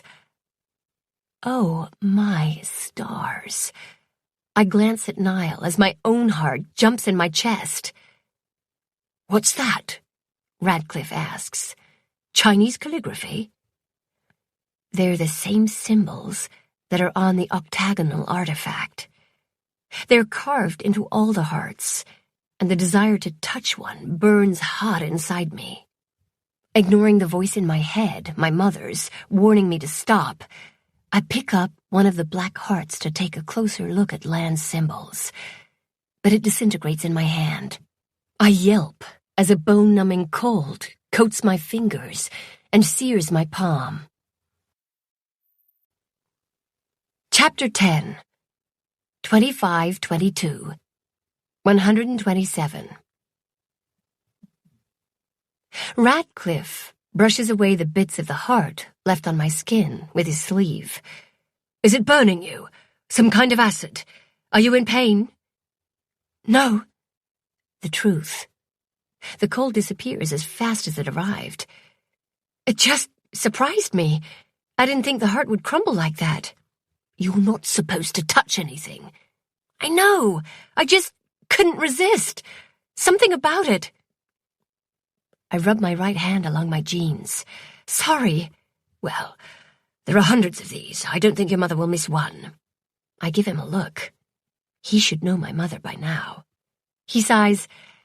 "Yeah. Don't worry, I'll fess up." "Will you get in trouble?"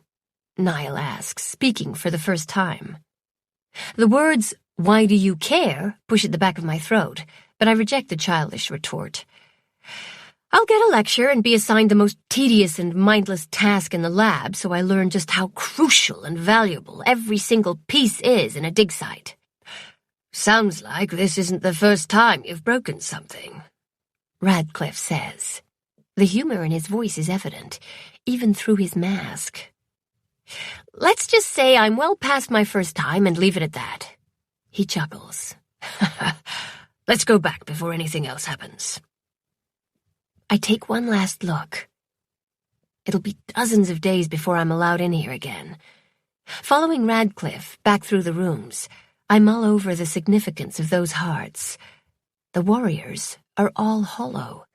They're life-sized and lifelike, but nothing's been found inside them. Well, not the broken ones. I rub my hand.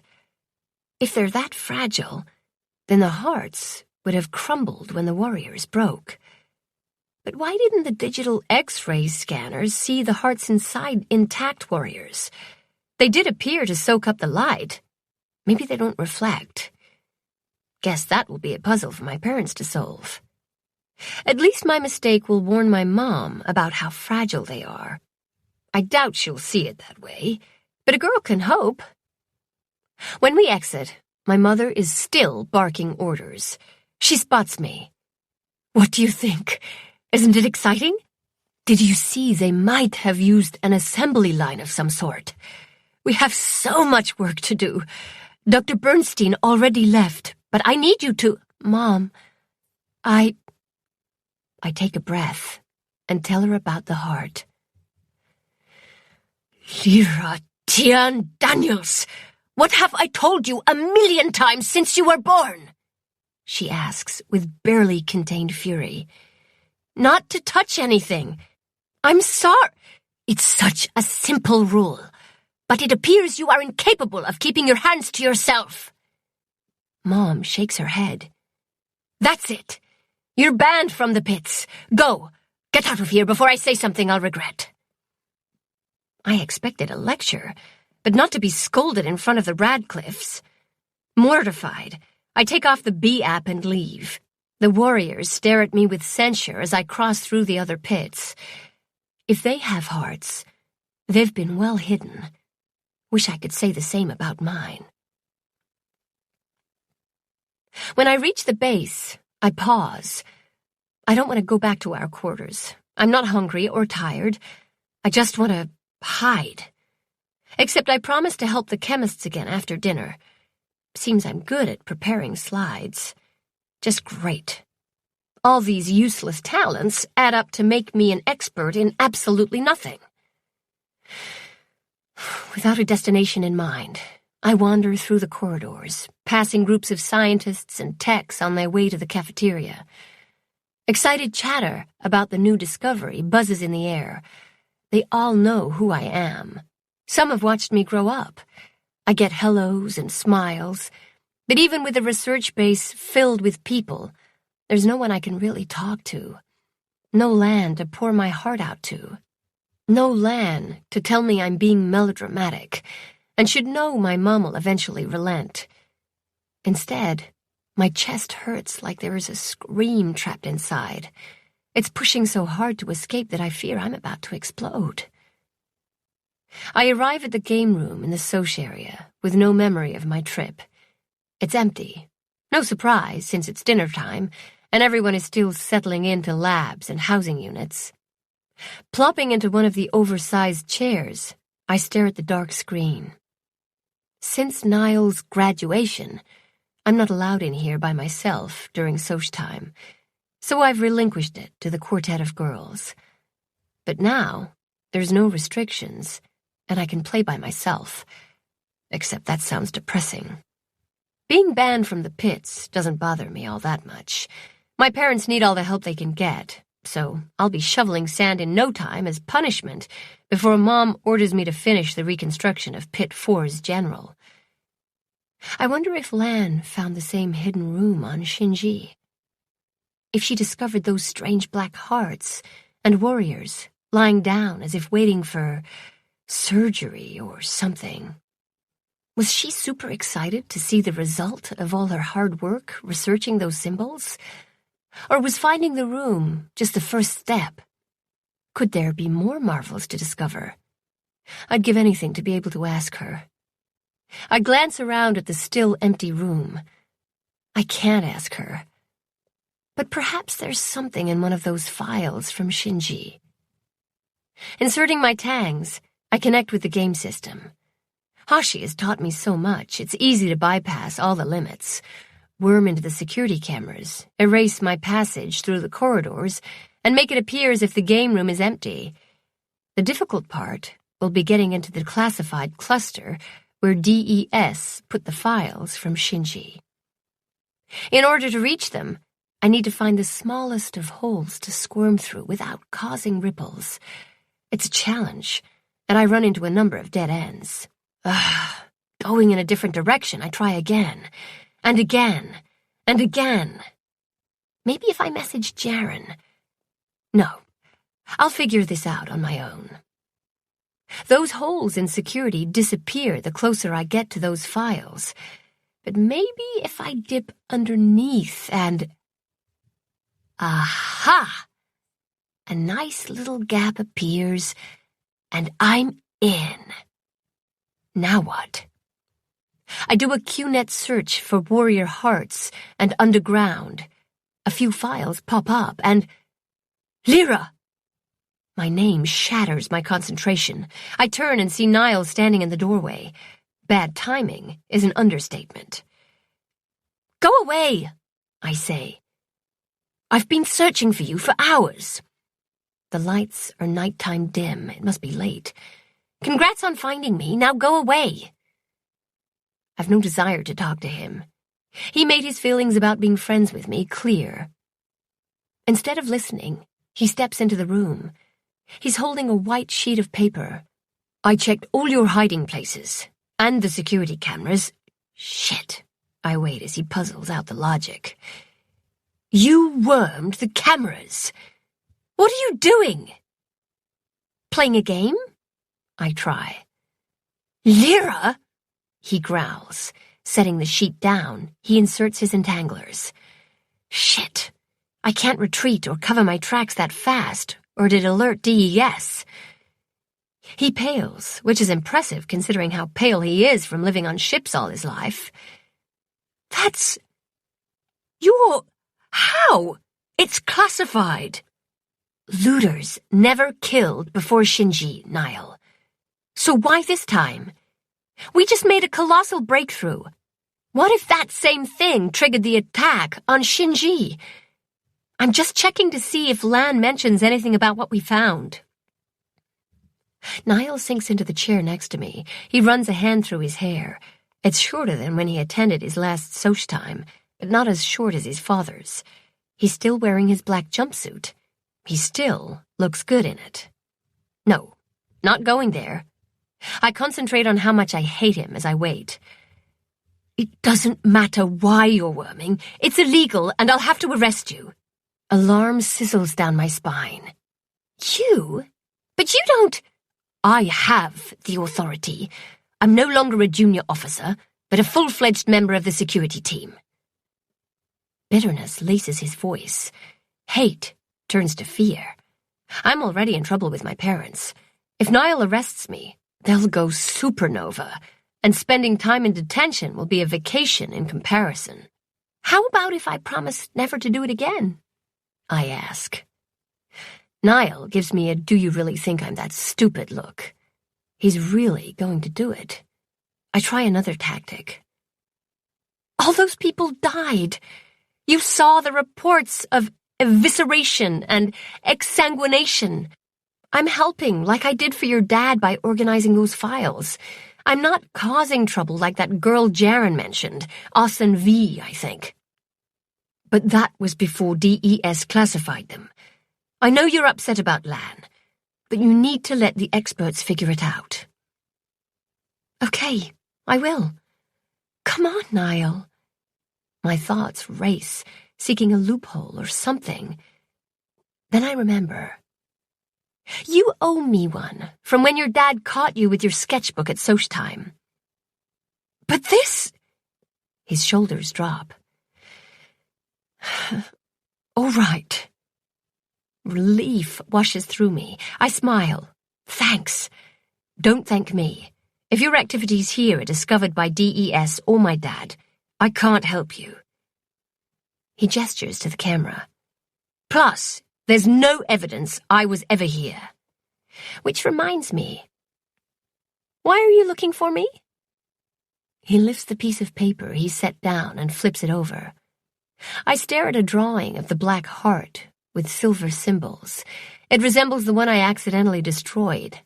Amazed, I ask, "Is that?" "Yes." "But how did you remember the symbols?" "We used to play this memory game on the ship, where you glance at something for a second and try to remember everything you saw. It's a good skill to have if you're a security officer. Plus, I drew those symbols when we were deciphering Land's files, so I'm familiar with their shapes." I'm impressed. "You can give this to your mum, so she has a record of the heart that you destroyed. Maybe then she'll let you back into the pits." That's actually sweet of him. He stands. "Now we're even, and this doesn't make us friends. If I catch you illegally worming again, I will arrest you. Understand?" "Yes, Officer Radcliffe." Jerk. He leaves, and I copy those 2 data files to a hidden cluster. Erasing my tracks, I move with extra care. The threat that Niall's father or DES will sense me is not idle, and I don't want to give Niall the satisfaction of seeing me get arrested. Once that's finished, I fix the cameras. By the time I'm done, the base's corridors are empty, and the lights are at their dimmest setting. It's close to 0300 hours. I'm halfway back to my unit when I realize that Niall drew the heart on a piece of rice paper that I made him for his birthday. Stopping in the middle of the hallway, I don't know whether to be glad he's using it or furious that he didn't even thank me. I settle on extreme annoyance. He did refrain from arresting me. My parents are not back and probably have no idea I've been gone most of the night. Thinking about it, I doubt I'll see much of them in the next couple, probably more like dozens of days. I lay the picture of the heart on my mom's desk and go to bed. Warriors fill my dreams. They march through time.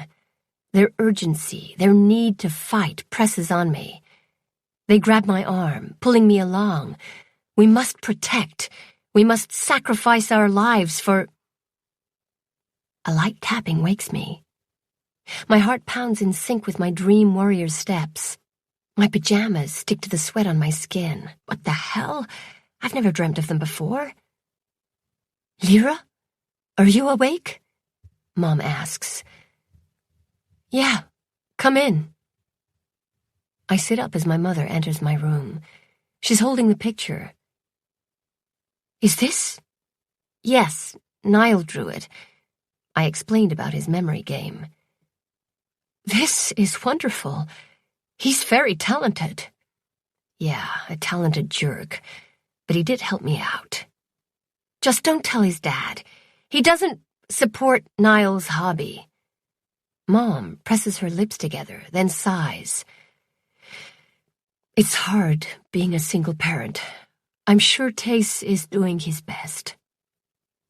I can't decide if my mother being on a first-name basis with Radcliffe is a good or bad thing. "Lyra, I'm sorry." "Don't say it, Mom. It was my fault. I know the rules. The desire to touch was so strong. It's hard to explain. An ache travels up my right forearm. I rub it. "What's wrong with your arm?" "Nothing. Don't lie to me. That's the 4th time you've rubbed it." "4th? I think I slept on it wrong. It's all..." "Pins and needles?" "Close enough." "Yes." She takes my hand and strokes my arm. "Once the circulation is restored, the pain will go away." Her touch is gentle, and I lean toward her.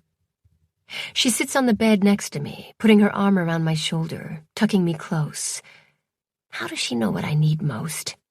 She'd probably say it's a mom thing. I inhale her comforting scent of lilacs and relax against her. I overreacted yesterday, she says. I'd like you to keep working on putting the general back together. It was his battalion that was taken and destroyed by the looters. I think it's the least we can do. Mom, you're not anthropomorphizing, are you? I tease. When I was little, I used to name the warriors and make up stories about them, pretending they were real. That's how I learned a fancy word like anthropomorphizing. She squeezes me. Well, there's a possibility that they have hearts. It's interesting how that changes the way I view them. I straighten. I thought the same thing, that the scanners can't detect the heart because of the black material. It'd be easy to confirm. You can carefully drill a hole into an intact warrior and use one of those snake cameras to see if it's there. Mom laughs. We'll make an archaeologist out of you yet. I press a hand to my chest in mock horror. Oh, no! Another light laugh, and it sings in my ears. Get dressed. You have a microbiology exam at 0900 hours. Surprised, I ask, how do you know? I'm Mom. I know all, see all. Hear all, yeah, I've heard that a million times. I didn't think you'd had time to check my class schedule. The warriors don't rule my life. I look at her. Okay, they dominate my time, but I also keep up with what's going on in your life. I tuck that little nugget away. For example, I know you made the colored chalks and rice paper Niall used to draw the heart. Not a big surprise. Scientists either drone on and on about their research or gossip about other scientists. It's hard to keep a secret in this small community. And I know you and Niall haven't been hanging out. He's made it clear he doesn't want anything to do with me. Jerk. He's having a tough time adjusting. I see him in the pits quite a bit. They're closed in like the ship. He really needs a friend. I poke a finger at the paper. I tried. He told me he doesn't want to be friends. Men get like that. You have to ignore his words and keep trying. He used the paper. That's a good sign. Plus, his dad's really worried about him. Then he shouldn't have taken his sketchbooks. All right, I'll try again. My words are positive, but not my tone. Remember that he's not mad at you, but at his situation. Try not to take it personally. I stare at her. Yeah, I know how hard that is to do. Try impossible, but I promise my mom I will make another attempt. She leaves, and I connect to my terminal and take my microbiology exam. Halfway through, I'm struck by how similar the body's microscopic world is to the QNet. Kind of fascinating. When I cross through the pits on my way to Pit 4, I spot Niall in Pit 2 and decide to talk to him. Except he disappears, and I can't find him. Huh? Maybe he didn't see me. After Niall evades me on 2 other days, I figure out he's avoiding me. Such a jerk move. How am I supposed to help him if he won't talk to me? My brain works on that problem while I reassemble the general. I'm also close to the hatch, and I keep an eye on the scientists going up and down, exploring and mapping the rooms below. Their excited chatter echoes off the walls. There's always a few security officers with them, just in case they run into trouble, but Niall isn't one of them. Well, not at that time. They're still working around the clock. Once the adhesive in the general's legs cures, I stand him up. It just feels right. He needs to be on his feet again. His legs weren't too hard to reconstruct. I suspect his chest will be the most difficult, because that's where he was hit. Plus, I'll need a frame to hold the pieces together, because I'm not strong enough to hold them while they dry. Happy with the progress I've made, I straighten and dust off my jeans, even though I know sand is probably in my socks, boots, and underwear. It's just a fact of life. You either get used to it, or it drives you insane. On my way out, I debate between food and sleep. Since we opened the hatch, the warriors have been haunting my dreams and interrupting my sleep, and the general has become an unrelenting presence in both my waking and sleeping life. If I'm not working on him, I'm dreaming about him leading his men. Lovely. I roll my stiff shoulder. When I pass Officer Tace Radcliffe, instead of nodding a greeting and continuing on like normal, he steps into my path. "Miss Daniels, do you have time to talk?" I stop. Is he going to arrest me? Sure. He pulls me away from the steady flow of traffic through the pits. "It's about Niall." Oh no, my stomach churns for a different reason. "Okay." Radcliffe runs a hand over the stubble that is supposed to be his hair, a familiar gesture. I almost smile, but he is clearly upset. "I've tried everything, and I'm out of options." He presses his fist against his thighs. "Niall's miserable. He's surly, disobedient, and argues with me about everything. I just found out from your father that he requested his own housing unit. Could you talk to him for me and find out why?" Oh boy. I've been trying to talk to him. He's avoiding me and told me he doesn't want to be friends.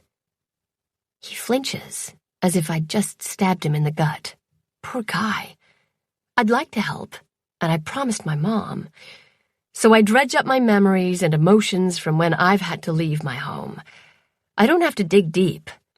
Remembering my conversation with my parents before we left Shinji, I say, Niall didn't want to come here, but he had no choice. Getting his own unit is something he has control over. Then I thought about what Niall said in Soch time. "Why did you take away his sketchbooks?" Radcliffe gives me a harsh look. "That's none of your business." He's right, but I can't stop. "You took away his family and his sketchbooks. If that was me, I'd be surly and disobedient too." And there would have been tears. I doubt Niall's the crying type. "I'm his family," he practically growls, "and he can have his blasted books back if he behaves." Niall said they were taken for insubordination, and it clicks. "But now you're his boss. Do you do that to the other officers when they fail to follow orders?"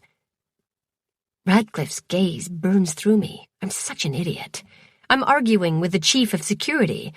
Is that insubordination? Can he arrest me? Sweat trails down my back. He blows out a breath. "What about you? Why is he pushing you away?" I think it's because he doesn't want to become attached.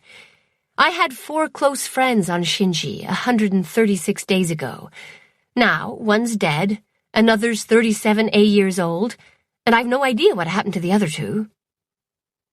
"But you can still communicate with them like you did with Jaren." "Yes, except it's not the same. Jaren's 20 years older than me. Our lives are no longer aligned, and that's why Niall won't talk to me. If he did, it'd just hurt him more when he leaves in 2 years. 2? Radcliffe's face drains of all color. I clap my hand over my mouth, but it's too late. "He's going to join the Protectorate." Radcliffe's stunned. So, I just made everything worse. Good going, Lyra. Guess I can take becoming a psychiatrist off my list of potential careers. And I kind of know why Niall hasn't told his father. Parents want to hold on tighter when things go bad. I've seen it happen. Mine clung to Phoenix those last 60 days before he left, and he told me he wished he'd given them less notice. He missed just being a normal family. Radcliffe recovers and straightens. "Thank you for your time, Miss Daniels." Before he turns away, I touch his sleeve. "Can I ask a question?" "Yes, but I can't guarantee an answer." "Fair enough." That earns me a ghost of a smile. "Why are you so against Niall's drawing? He's really good at it." A pause. Then he pulls in a breath. "My wife was a talented artist, and whenever I see him drawing..." He taps his chest. "It's like ripping open an old wound, reminding me she's gone." "Oh." "That isn't a good enough answer." "It's not that. I'm just surprised. I would have thought it'd be the opposite." "The opposite?" I circle my hand in the air as if I could pull in the right words.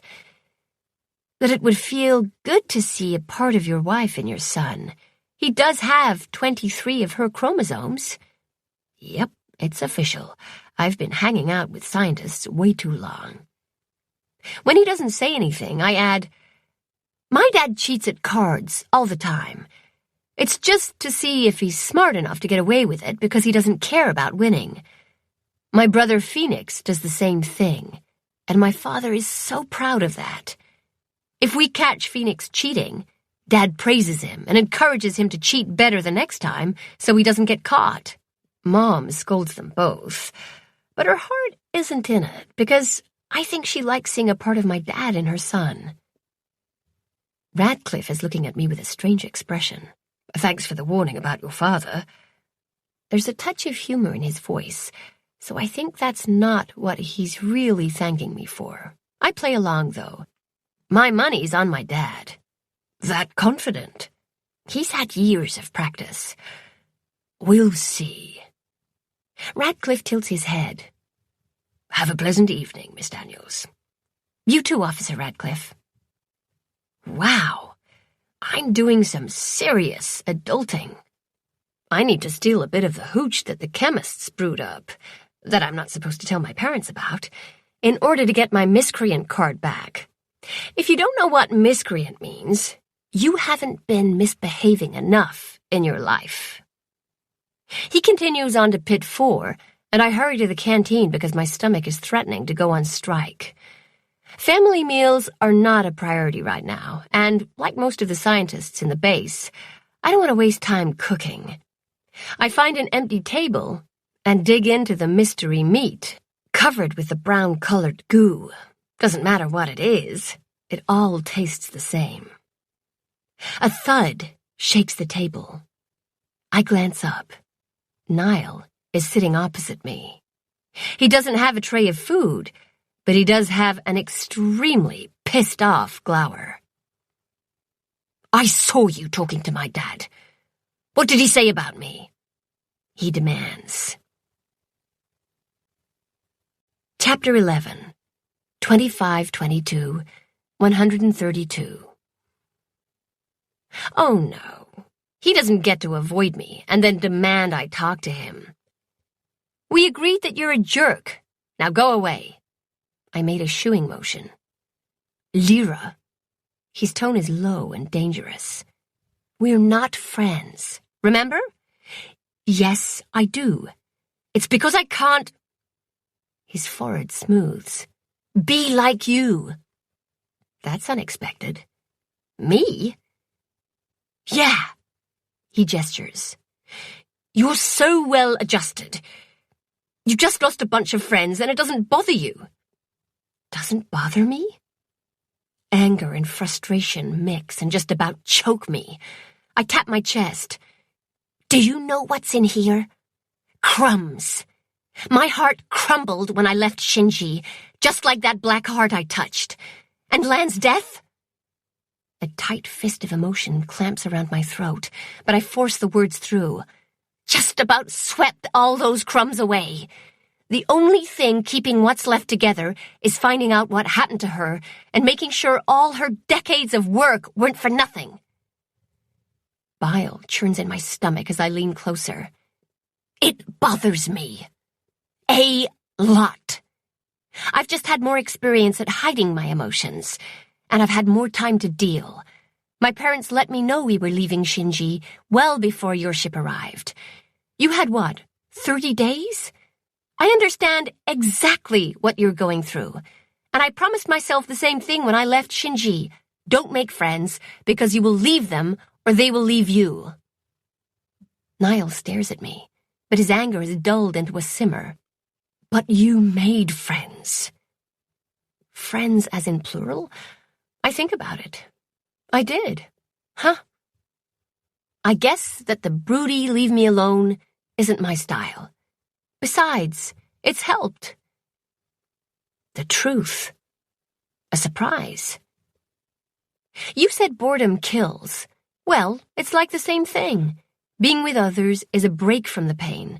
And let's face it, no amount of anger or sadness is going to change anything. We're still stuck on Yulin. I pause. Well, I am. You'll be gone when that protectorate ship arrives. Now, my anger returns. I stand. And do you know what?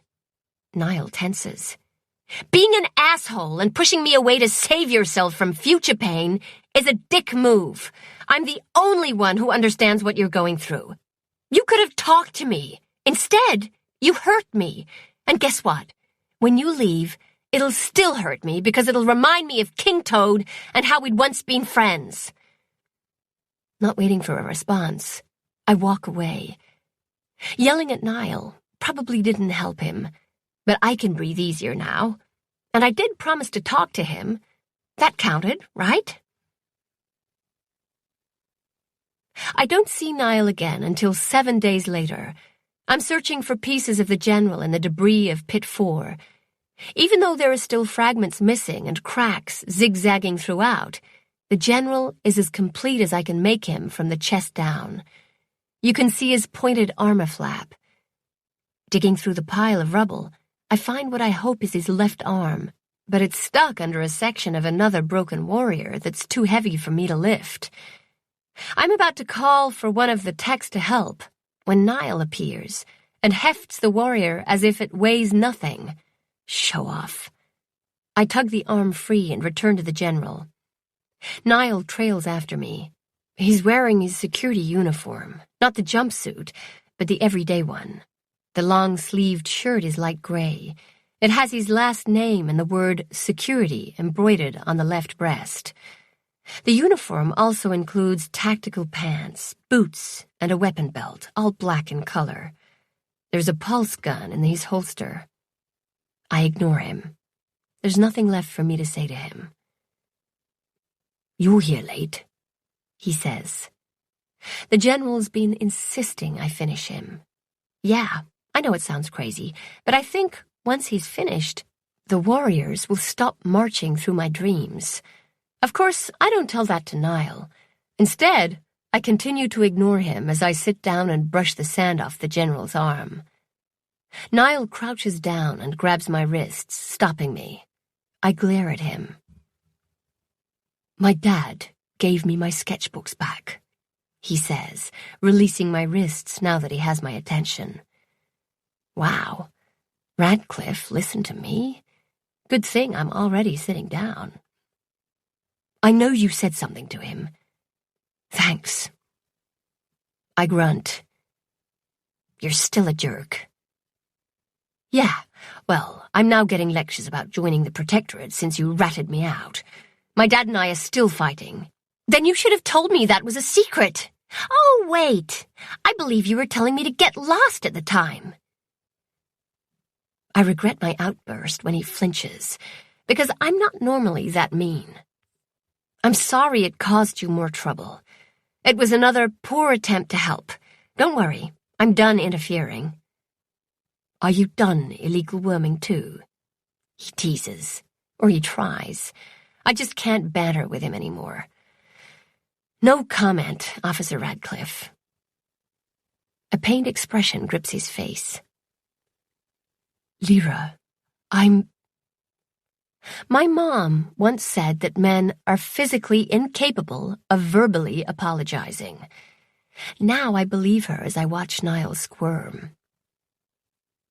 Lyra, do you know if your father's down below?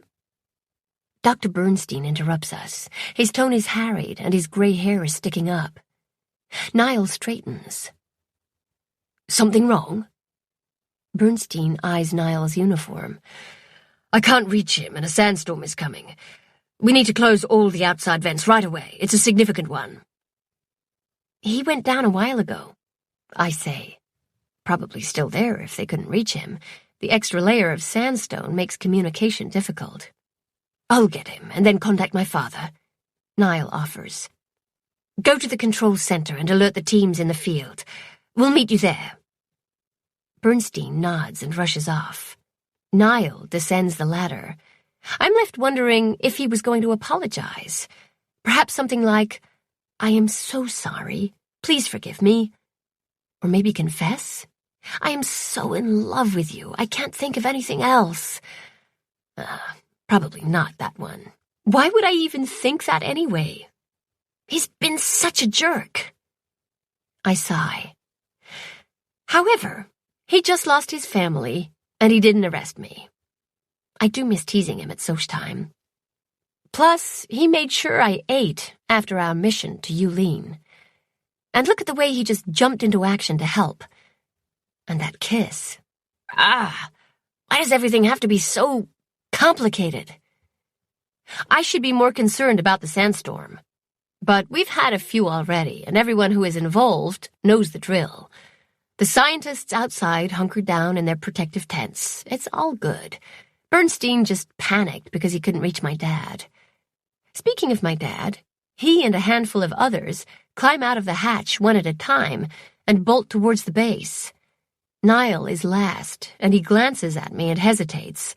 I make shooing motions. He needs to alert his father and help prep the base.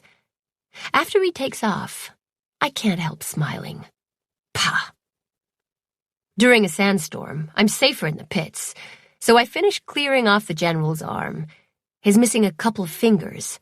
I return to the debris pile and search. There's a bunch of smaller pieces that resonate with me. Weird, I know. I grab a bucket and start filling it with bits of his armor. A finger, and a rounded section that might be part of his shoulder. I dig through the fragments for a while. Then I find his face. My blood turns to ice. There's something very familiar about his features. Granted, I've seen more than my share of warriors, and the general looks a little bit different than the regular foot soldiers. He has full lips and a mustache under a fleshy, almost pudgy nose. He has a little drop of hair on his chin. His beard is below his jawline and comes to a point in the front. The rest of his head has been broken off, but I'm sure I'll find it, eventually. It seems creepy to be holding a face without a body, so I set it down near his statue, arranging it so he can watch as I rebuild him. Even I'll admit that's bizarre. It's definitely time for a break, and I realize I'm the only one still working in the pits. I stretch my back and turn to leave. A grinding noise sounds from the far side of the pit. Wow, that must be a big sandstorm if I can hear it down here. I investigate. The clamor is coming from the loose pile of sand that filled the hole the looters dug. There's movement from within, and sand gushes out. The wind? This deep? No, it's not the storm. Mind-numbing fear flushes through me, rooting me to the floor. The pit is collapsing. More noise rumbles from deeper in the pit. Clouds of sand fill the air. I sprint for the exit. Another grinding whine comes from Pit 3, and the warriors in Pit 2 are shaking with a vibrating hissing. The tunnel's wall on my right disappears as a large metal blade rips through it. Metal? I skid to a stop. It's a digging machine. and the only people who use them at the sites are looters. Protect the general is my first thought, which I immediately ignore for the better advice of protect myself. Once those machines break through, the pits will be overrun with looters, who I can't stop and who will steal the warriors. As I race toward the exit, another thought pops into my head. If the looters find the factory below, they'll destroy all those hearts. My reaction is instant. I cannot let that happen. I change directions. At the hatch, I shove the ladder inside and think. The cover is too heavy. What else? I scan the room as the whine from the machines diminishes. There's a long table. I drag it over. I'll cover it, but the legs don't fit. Please be a folding table. Please be a folding table. I lay the table on its side. Yes! I kick the supports to collapse the legs, and then position it over the hole. It's not gonna work. I drag a tarp over the table. It's still too obvious. The pepper-sweet scent of Yulene's air reaches me along with a haze of dust. Is that the crunch of boots? Panicked, I sweep sand onto the tarp with my hands like a dog digging a hole. I grab a few big pieces of random broken warrior. Then I add my tools, adhesive, and arrange them as if it's a workstation. Voices call and echo through the pits. Time to go. Except figures step from the hole in pit 4. They're wearing gray coveralls with hoods and bee-apps that have black masks. Only their eyes are visible behind clear goggles. They haven't spotted me yet, but will as soon as I move. Nothing I can do. I sink to the ground and grab my brush as if they'd interrupted me at work. One person yells and points to me, and my heart does somersaults. I clutch the brush to my chest as if it'll protect me. 2 of them draw weapons and walk slowly toward me. I don't move. There's no need to act terrified. Every part of me is numb with fear. My mind is screaming, I'm dead! I'm dead! I'm dead! Over and over, and my insides threaten to turn to liquid. The looters stop a few feet away. Stand up! One orders, aiming the gun at my head. It's not a pulse gun. It's a killing weapon. I stare at the barrel. It flares out like the end of a trumpet that's 2 centimeters wide. My legs are useless, so I remain on the ground. He grabs my arm with his free hand and wrenches me to my feet. Yanking me close, he presses the barrel to my throat. I don't dare breathe. Sorry, no witnesses, he says. Images of my parents and Phoenix flood my mind as the world freezes. Let her go, the other man orders. She's just a tech. But she'll... What? They'll figure out pretty quick what we're doing. He points to his face. Besides, she can't identify us. My captor lets go and my legs buckle. Once again, I'm on the floor. My throat eases a fraction, and I suck in a thick breath coated with dust. I stifle a cough. The good guy crouches down to my eye level. We're here for the warriors. If you stay out of the way and promise to behave, we won't hurt you. The B-app makes his voice sound artificial. Yeah, right. Tell that to the people on Shinji. Do you understand? Not trusting my voice, I nod. Guard her, he orders the other guy. If she tries to run, you can shoot her. Then he yells at the others. When did they all arrive to get to work? He must be the leader. My guard stares at me as if daring me to move.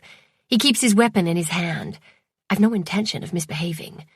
If I live through this, I'll never misbehave again. Instead, I watch as teams of looters throw nets over the warriors before carefully tipping them over.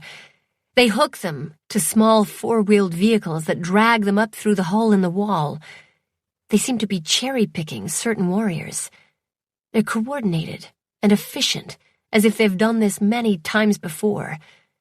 It's amazing in a scary way.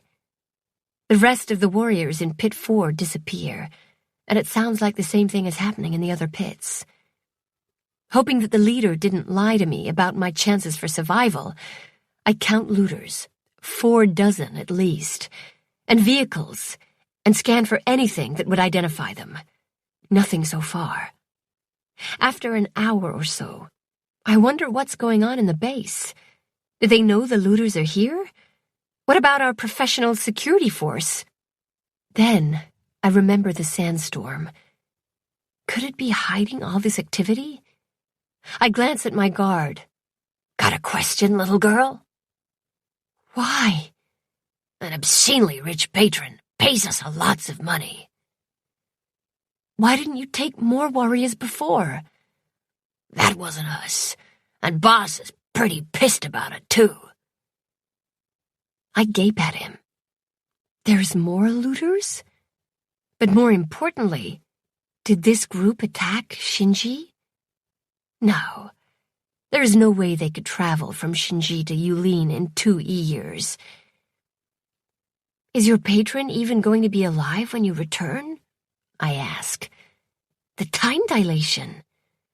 He laughs. It sucks. Well, it sucks for you. Before I can even process what he means, a high-pitched whistle cuts through the air. The workers have finished netting warriors. They draw their weapons as the vehicles all disappear through the holes. What's... A whomp sounds, and a warrior breaks into pieces and topples. No! Without thought, I'm on my feet, surprised they support my weight after so much time folded under me. I step. The guard jerks me back. His fingers dig into my right shoulder. Flying debris will kill you, unless you're trying to run away. He releases me. Go ahead. I need to practice my aim. I stop. Smart. But more whomps echo, and more warriors break until the sound is continuous. Horrified by the carnage, I cover my ears. They're intent on destroying all the remaining warriors, and the assault goes on for hours and hours, or so it seems to me. When they finally finish, the air is fogged with dust and debris. I cover my mouth and nose with the crook of my arm, blocking the grains with the fabric of my sleeve.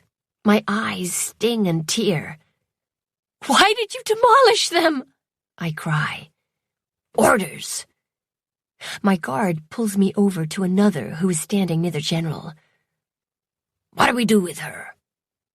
Terror sizzles through me, but I stay upright. Go me. Leave her, she's harmless. It's their leader, the man who told me I wouldn't be hurt. Every atom of my being hopes he didn't lie to me. But she'll tell them. What? She can't identify us, unless you said something. His tone is dangerous, even through the mask. She doesn't know anything. Good. The leader comes close to me. Don't follow us. Stay right here and you'll be safe. The sandstorm is still raging outside, and your people will be digging through our blockade for another hour or so before they break through. Understand? Yes. My guard grunts. The leader calls for everyone to evacuate and watches the rest of his people file past us until no one is left. Let's go, he says to the guards before heading to the tunnel. But the guy lingers and stares at me as if deciding if I'm a threat or not. I try to appear harmless, but our conversation replays in my mind, and my throat squeezes shut. Don't say anything, he warns. I won't. I promise. My words are almost a whisper. Apparently satisfied, he follows his leader. Shaking from the encounter, I'm torn between collapsing in relief or hyperventilating. Before the man disappears up the tunnel, he spins around with his weapon drawn. Sorry, but I don't trust you. He aims at me. I dive behind the general, but I'm not fast enough. An invisible force slams into me, sending me flying back. I'm in the air so long, I know I won't survive the landing. The darkness is instant. Pain drags me from the comfort of oblivion. It throbs from the soles of my feet to the back of my head.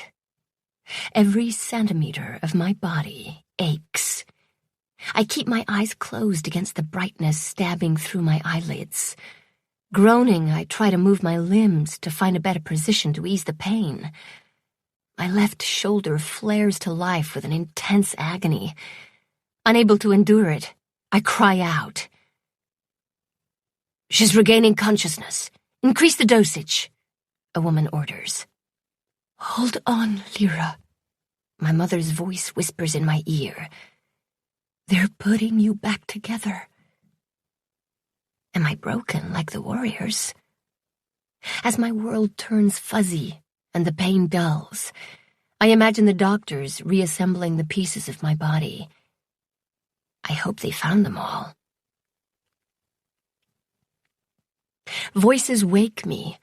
Pain pulses through all my muscles, even the ones I had no idea existed. But it's not as sharp as before. Peeking through the slits in my heavy eyelids, I spot my parents talking to a doctor or nurse. They're huddled together, looking worried. A vision of my body with cracks and holes fills my mind, but I don't have the strength to care. Instead, I drift back to sleep. The next time I'm aware of my surroundings, the lights are dimmer. My mom is asleep in the chair next to my bed. The smell of antiseptic and bleach confirm I'm in the infirmary. The small room has no decorations, just a night table, another chair, and medical equipment. Something beeps behind me. It's not a strident sound, more of a soft reassurance. Beep, you're doing fine. Beep, you're breathing. Beep, you're good. Beep, everything's okay. Beep, your heart's beating. I take stock of my aching body. There's an IV in my right arm, near the crook of my elbow, and I wonder how long I've been out of it that I need fluids. A long black clamp is on my right index finger, and a few wires and tubes snake out from underneath my blankets and disappear. It's probably best that I don't know where they're attached and what they're for. My left arm is secured to my chest in some type of sling. There is a bandage wrapped around my head that itches my scalp. My lips are stuck to my teeth, and my tongue has turned to sandpaper. Other than desperately needing a drink, I'm glad to be alive. I gaze at my mother. Should I wake her? She'll want to know what happened. I try to recall the details, but a throbbing headache flares to life, and I close my eyes against the pain. I'll wake her later, when I have more energy. I dream about the general. He stands alone in a silent field. His sadness wraps around me, and I choke back tears. I'll find your men, I promise him. My father's voice jolts me from the dream. Has she woken yet, Ming? No. That short word holds so much emotion that I immediately feel guilty for not waking my mom last night. I open my eyes and meet my mother's gaze. Hi. She hops to her feet, and Dad joins her by my bed. They both have dark circles around their eyes, and exhaustion lines their faces, but they still smile at me. How do you feel? Dad asks. Like I'm one giant bruise. What's the damage? I gesture to my body. And don't sugarcoat it, I add, because they're doing that silent communication thing about how much they should tell me. Concussion, 4 broken ribs, broken collarbone, dislocated left shoulder, and a number of cuts and contusions on your back, Mom says, as if repeating a supply list. Wow, considering my injuries, I feel pretty good. Or is it because of the miracle of medication? I ask my parents if I'm being given a painkiller. Yes, you'll need to stay on the pain meds for a while. The calcium accelerators are still repairing your bones. It's the concussion we are most worried about. Mom says, despite Dad's frown. How long was I unconscious? Mom's grip on the bed rail tightens, and for a moment, her calm demeanor cracks as a brief flash of anguish replaces it. It's been 3 days since they found you. 3? The beeping behind me increases its pace and volume. Found? Then my memory creeps out from where it has been hiding. Now, the strident sound is almost continuous as I remember what happened. I struggle to sit up. The looters? A couple of nurses arrive and muscle past my parents. One nurse presses my shoulders down. Lyra, you need to relax. Mom! The looters? I practically shriek. They're gone. I sink back. The beeping, while still agitated, is no longer screaming. The nurses fiddle with the equipment, and a numbing heaviness flows through me. My eyes drift shut, despite my best efforts to keep them open. I float in and out of consciousness the rest of the day. Each time I wake, one of my parents is there. I'm allowed a couple sips of water, and I soak in lots of attention, but there are no questions. I'm grateful, and by the next day, I'm stronger. The doctor gives the okay for me to start eating, and the soup is divine. I'll never complain about the base's food again. Well, don't hold me to that. I've a concussion after all. By the evening, I've learned that the looters knocked out the cameras and communications in the base when they landed right after the sandstorm arrived. However, everyone blamed the storm, and it took a while for security to discover the ruse. The looters blocked the entrance to the pits with a mound of sand, which delayed my rescue another couple hours. By the time security reached Pit 4, the looters were gone. It's getting late. I tell my tired mother to go back to our unit and sleep in a real bed. I'll be fine, I reassure her. She's sitting in the chair, and she takes my right hand. The black thing and IV are gone.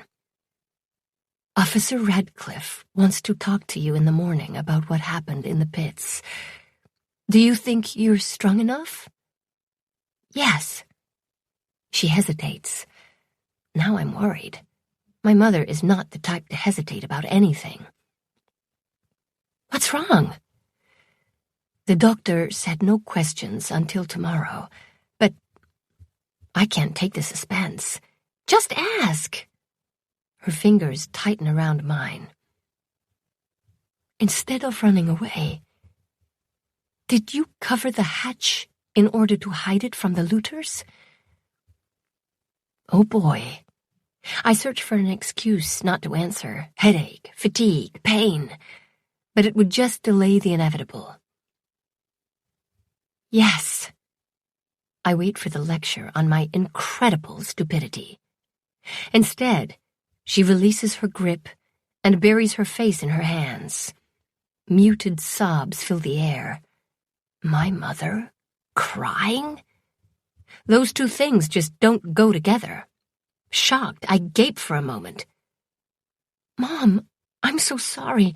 I know it was dangerous and idiotic, but What? I needed to protect the general? I didn't want them to find the hearts? That wouldn't go over well. She straightens and meets my gaze. Tears streak her face and her nose is red. But you believe those artifacts are more important than your own life? Mom cries. Because I'm a terrible mother who is too focused on her work. No, Mom, it's not. Lyra, you are precious to me.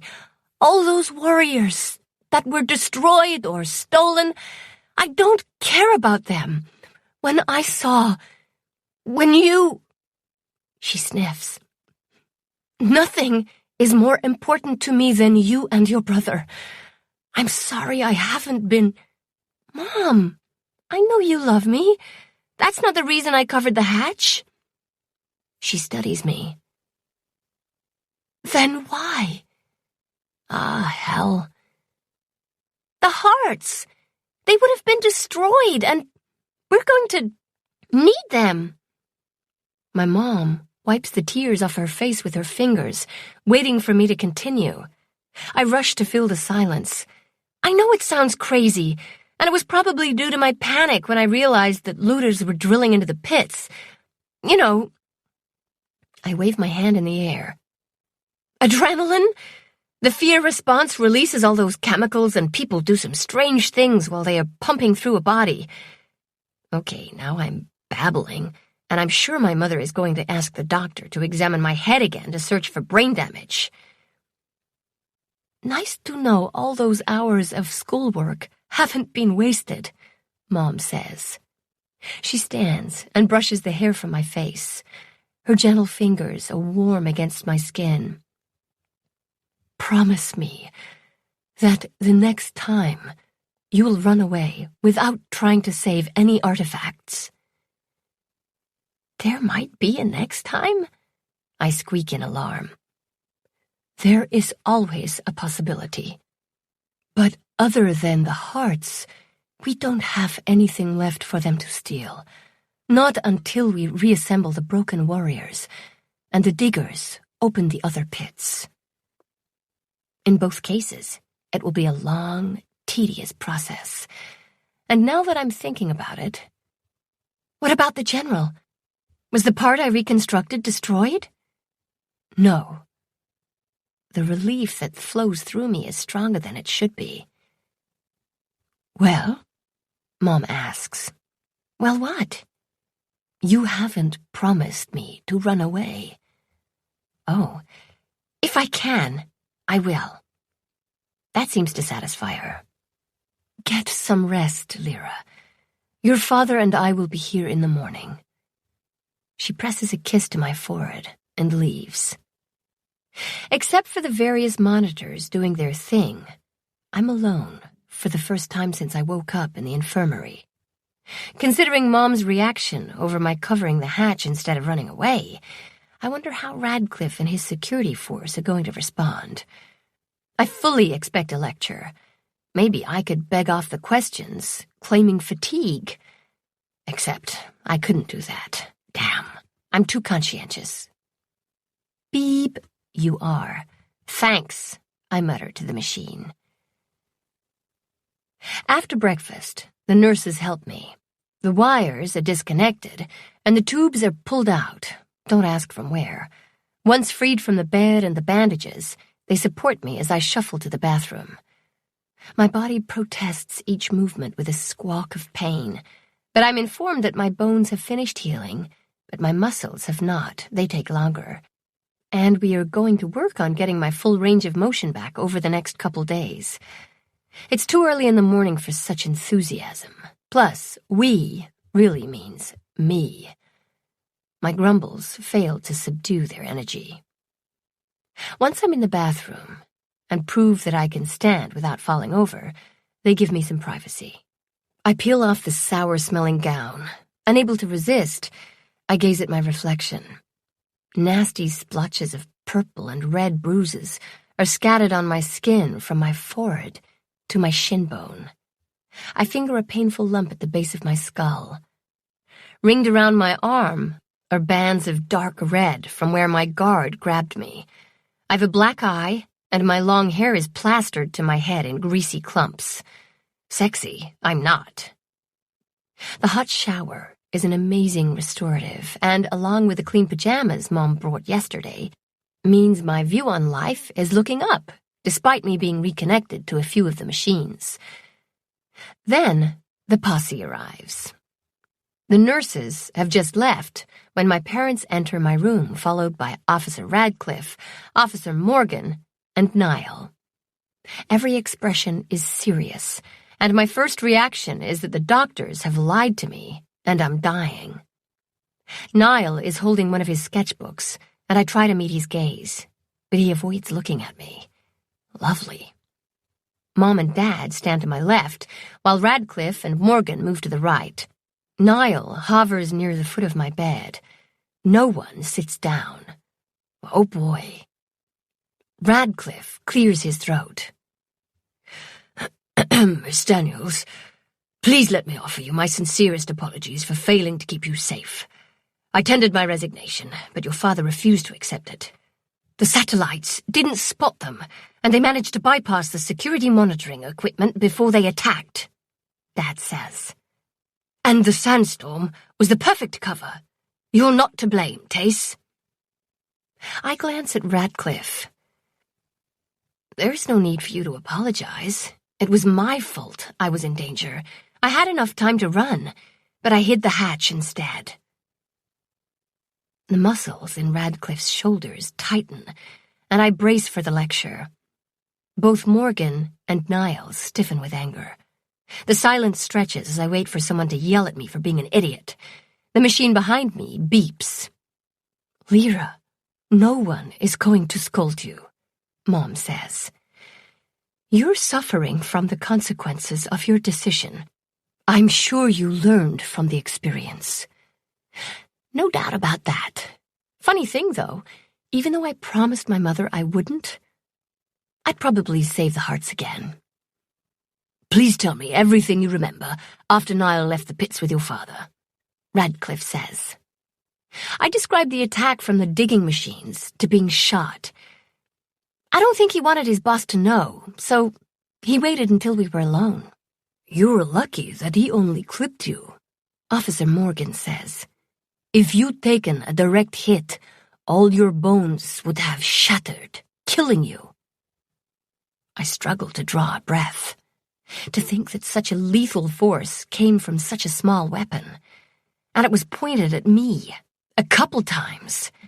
I shudder. Radcliffe faces his second-in-command. No need to terrify the girl. I doubt that's possible, Morgan says dryly. Besides, she needs to know what those energy wave guns can do, since she tends to be where the trouble is. No one corrects her. I'd be insulted, but Morgan has a point. Radcliffe focuses on me. He tilts his head at Niall, who appears even more pissed off, something I didn't think was possible. Can you describe them? That explains the sketchbook. All I saw were their eyes. Human? Dad asks, leaning forward. Mom scowls at him. The aliens could return at any time, he says. Yes, human eyes, I say before they can launch into what they claim is a discussion that is really an old argument. They have lots of those. Radcliffe asks me a bunch of other questions to clarify details. At least there aren't that many people who are obscenely rich. We suspected there might be more than one outfit stealing warriors, but didn't think there would be a second hit on Yulin. We're at least 30 years away from the closest colonized planet. That comment sparks another memory. My guard said the time dilation sucked for us, but not for them. That got everyone's attention. Questions pelt me from all sides. I hold up my hands. That's all he said. My dad sinks into the chair. What if that obscenely rich patron developed a way to bypass the time dilation, but decided to keep the technology a secret? Then we have bigger things to worry about than looters, Radcliffe says. Chapter 12, 2522, 143. The consequences of someone having the ability to zip around the universe without worrying about the time dilation are overwhelming. Then add in the fact this person isn't playing by the rules. It's too much for my aching head to comprehend. If I go by the expressions on the faces of the 5 people in the room, it's bad. Yes, that's an understatement, but I am recovering from a concussion. Give me a break. Let's not jump to conclusions, my mom says. It was an offhand comment from a murdering thug. Until there's proof, there is no reason to panic. I'll still alert DES to the possibility, Radcliffe says. Can you remember anything else, Miss Daniels? No. Exhaustion sweeps through me, and I sink back into the pillows. You'll let me know if you do. A question or an order? Of course she will, Mom says, sounding insulted for me. Go, Mom. The officers leave. A nurse arrives and shoos my parents out so I can get some rest. Mom kisses my forehead. I'll be back in a few hours. Dad lingers. Just give me a minute, he says to the nurse. She's not happy, but she follows my mother. He takes my hand in both of his. What you did, covering that hatch, was very brave. Really? I expected all of you to yell at me for being stupid. Being brave requires a certain amount of idiocy. If you think about it, self-preservation is not only an instinctual impulse, it's smart, survival of the fittest and all that. To do the opposite is brave. Thanks, Dad. Just don't do it again. Mom already made me promise. Good. He squeezes my hand and leaves. The nurse returns, fussing over me. She checks the tubes and whatnot. She fiddles with the machine behind me. Its voice softens. Beep. No worries. Beep. Go take a break, nurse lady. Beep.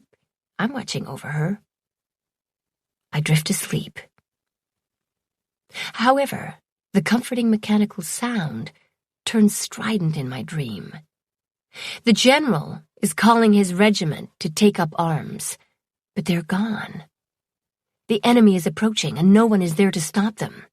Armed with only a sword, he's all that is left. Pieces of the darkness break away, transforming into shadowy figures. They move with a strange liquid grace, definitely not human, but I'm unable to compare them to anything I know. Surrounding the general, they advance. He stands his ground with grim determination. Shadow appendages form into sharp-edged weapons.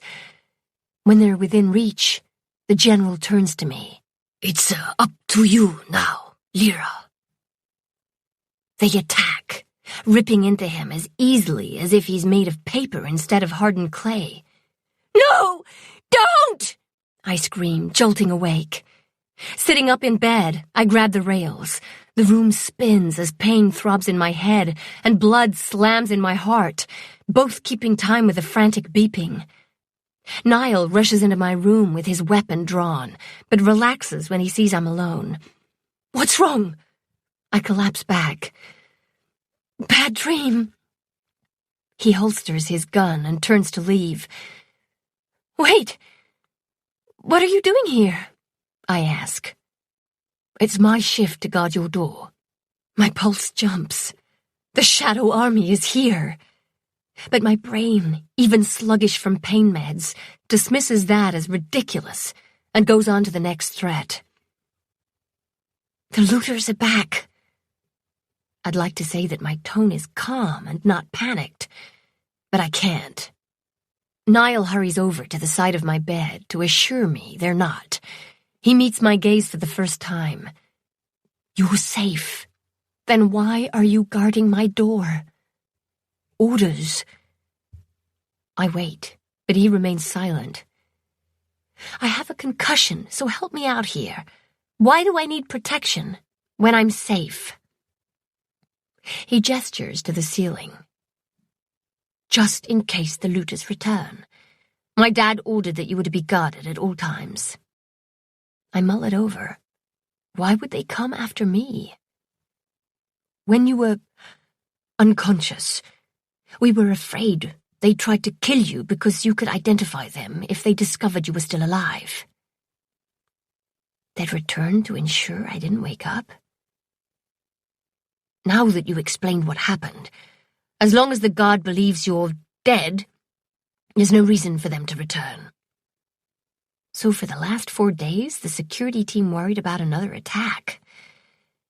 And I can't even identify them. No wonder you're all angry with me. He stares at me a moment. We're not mad at you. Really? You couldn't even look at me this morning. Niall sighs. That's because I abandoned my post in Pit 4 to help prep for the sandstorm. These bruises... He trails a gentle finger along the side of my face, and I have to fight from melting into a puddle. Are because I wasn't there to do my job. They would have killed you right away. A terrible thought, one that hurts more than cracked ribs. My job is to protect you, not the artifacts. I would have dragged you out of the pits long before the looters broke through. I'm angry at myself. And the entire security team is furious that the looters got the drop on us and harmed one of ours. We're determined that won't happen again. Maybe I could help with that once I recover. I'm better at using the Q-net than Radcliffe. How long did it take before security figured it out? Longer than it should. 3 or 4 hours at least. He grabs the rail, hard. Before the storm arrived, we were dispatched to help seal the base and bring equipment inside. Then, our communications died along with the cameras when the storm hit, and everyone was focused on restoring it. Niall runs a hand through his hair. Hell, I think your father discovered the blockade in the archaeology lab. We thought it was a collapse at first, so we spent time confirming that all the techs were safe inside the base. I'm not a tech. Did anyone realize I was missing? Your mother asked if I'd seen you. I remembered you were working near the hatch before the storm. I searched the entire base for you. His expression grows haunted. You could have been buried alive, and your parents weren't even upset. I jump in to explain, so he doesn't think they're heartless. After working at dig sites for years, they have plenty of experience with cave-ins. Once the pits have been excavated by the robotic diggers, a total collapse is very rare. Mostly they're minor, and Pit 4 is pretty far from the base. Plus, if I had enough time, I could have gone down into the factory. Those walls are sturdy. Oh, your dad organized a bunch of the techs to clear the sand without causing more cave-ins. I stayed to help. Word spread that you were trapped, and a flood of scientists arrived. My chest warms. They care. When there was a break in the storm, we heard the noise from the looter's machine, and finally figured it out. Dad took Alpha Team outside to stop them. Beta Team joined us in removing the blockade. Once we had an opening big enough for us to fit, Officer Morgan took point, and we entered the pits. It must have been a mess. Niall gives me a you-gotta-be-kidding-me look. I wasn't focused on the warriors. Or the looters, for that matter. Although I would have been more than happy to shoot the bastards if we encountered them. My main concern was finding you. And I did. He closes his eyes as if enduring a wave of pain. You were lying among the rubble, broken, bleeding. I thought you were dead. His anguish is clear. Despite his previous actions and words, he cares for me. And I feel bad for causing him pain. Logically, I know the warrior hearts were not worth the massive amount of worry my parents and Niall endured. Yet, I don't believe I did the wrong thing. I'm an awful person. I put my hand over his. Niall, I'm sorry. His eyes snap open. You have no reason to apologize. But I knew what was going on, and still returned to hide the hatch. Like you told your mother, it was a panic response. Many people do things they're convinced is the right thing when under extreme stress. Plus, you're a civilian. You don't have the experience to handle a stressful situation. Why do you think we train so much? 'Cause you have nothing else to do? Funny. It's so certain responses become automatic. So when you don't have the time to think, your body is already reacting properly. Oh. A tightness around my chest eases, and that explains why Officer Radcliffe didn't yell at me. A nurse enters to check on my vitals. Niall lets go of my hand. Huh? When did that happen? Must have been one of those automatic responses. Tingles dance on my palm as he returns to his post outside my door. After a few torture sessions, physical therapy, and visits from the doctors, I'm declared, well, not healed, but good enough to ease back into life. Officer Radcliffe ends my security detail, but that doesn't stop Niall from escorting me back to my housing unit. Of course, my parents notice this. When I'm tucked into my own bed, Dad leans forward and says, "I think a certain officer will not be dismissed so easily." He tilts his head toward the entrance of our unit. "One who has worked extra shifts." My insides do a strange little twirly thing. "Niall is just feeling guilty," Mom says. "The boy will get over it soon." Gee, thanks, Mom. Before they retreat to their offices to get some work done, but be within hearing distance should I need anything, I ask about the Warriors. "How bad is it? Are all the Warriors smashed to pieces?" "Pretty much.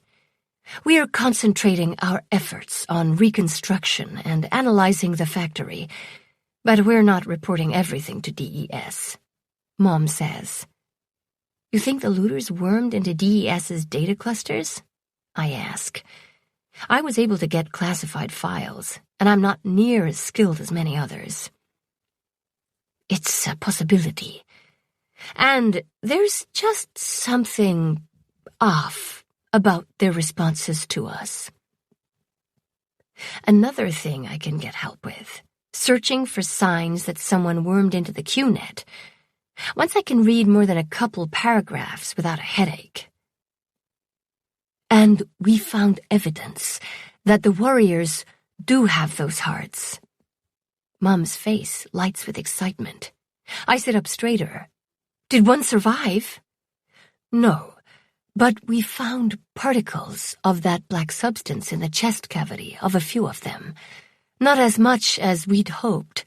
It breaks down very quickly once it's broken." "Have you figured out what the material is?" "Not yet. The chemists are working on it. But we do know it absorbs X-rays and has a number of other rays, so it doesn't show up on any of our scanning equipment. Once the diggers excavate another pit, we can examine an intact warrior and confirm it." Sounds like a lot of work. "When you're feeling better, we'd like you to finish reconstructing the general," Dad says. His comments remind me that I haven't dreamt of the general since he was attacked by those shadow creatures. Irrational grief floods through me. "Lyra, are you okay? Should we call the doctor?" Mom asks in concern. "I told you it was too soon, Spencer. She's going to have to face—" "I'm fine," I assure them. "Just tired." They hurry to leave so I can rest, except I lie there wondering why I'm so upset about the first quiet night of sleep since I touched that heart. I return to Soch time on the 10th day after the attack. Niall is waiting for me at the end of Soch time. I'm not surprised to see him. He'd escorted me to Soch time 2 hours earlier. Even though he's off duty, he's taken this whole protection thing pretty seriously, and I'm torn between touched, annoyed, and suspicious. Niall falls into step beside me, and he laces his fingers in mine. A pulse of surprise skewers me, and, amazingly, I don't trip over my feet. I try matching Niall's nonchalant attitude, even though my lungs struggle to draw in enough air. Will he kiss me again? Do I want him to? The response from my body is a resounding yes, but my battered synapses are signaling a warning. I've seen his mood change as fast as a heartbeat, and my mom's voice sounds in my head. Niall is just feeling guilty. The boy will get over it soon. Are you going to the pits today? He asks, a little too casually. Soch time has drained all my energy. The doctors warned me that recovering from a concussion takes much longer than all my other injuries. No. Niall relaxes. I wonder why he didn't want me to go. When we arrive, Niall releases me and goes in first to ensure there's no one waiting to ambush me. "It's safe," he says in his authoritative tone. I can't resist a sarcastic comment. "Are you sure? Did you check under the bed for dust bunnies?" He shakes his head as if disappointed. "That's a rookie mistake, Mouse. They might be cute and fluffy, but those dust bunnies can be killers." "Duly noted," I say, trying to keep my smile from going too wide. He called me Mouse. "Good. Now get some rest." But I have to catch up on my school assignments.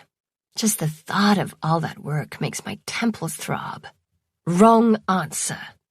He steps behind me and grabs my shoulders, pushing so I either have to walk forward or fall flat on my face. He steers me into my room. Niall points to my bed. "Sleep." He stands in the threshold with his arms crossed. "You're not going to leave until I lie down, are you?" A mulish stiffening of his jaw is the only answer I receive. All right. I yank the blanket down and climb in. "I'm in bed." Right answer. "You're obnoxious, Toad." He pushes me down so I'm horizontal. "Sleep well." Niall pulls the blanket up to my chin, then leaves. Of course, I plan to get up right after I'm sure he's gone, but warmth envelops me as the mattress molds to my body. I'll just close my eyes for 15 minutes. I wake up a couple hours later. Damn it. I'd blame Niall, but I do feel better. Mom knocks on my door and announces dinner. What? I join my parents in the dining area. We haven't had a family meal since the discovery of the factory. But there's my favorite pasta dish, manicotti, with breadsticks in the middle of the table. No doubt this is Mum's way to counter her guilt over not being the best mother in the universe.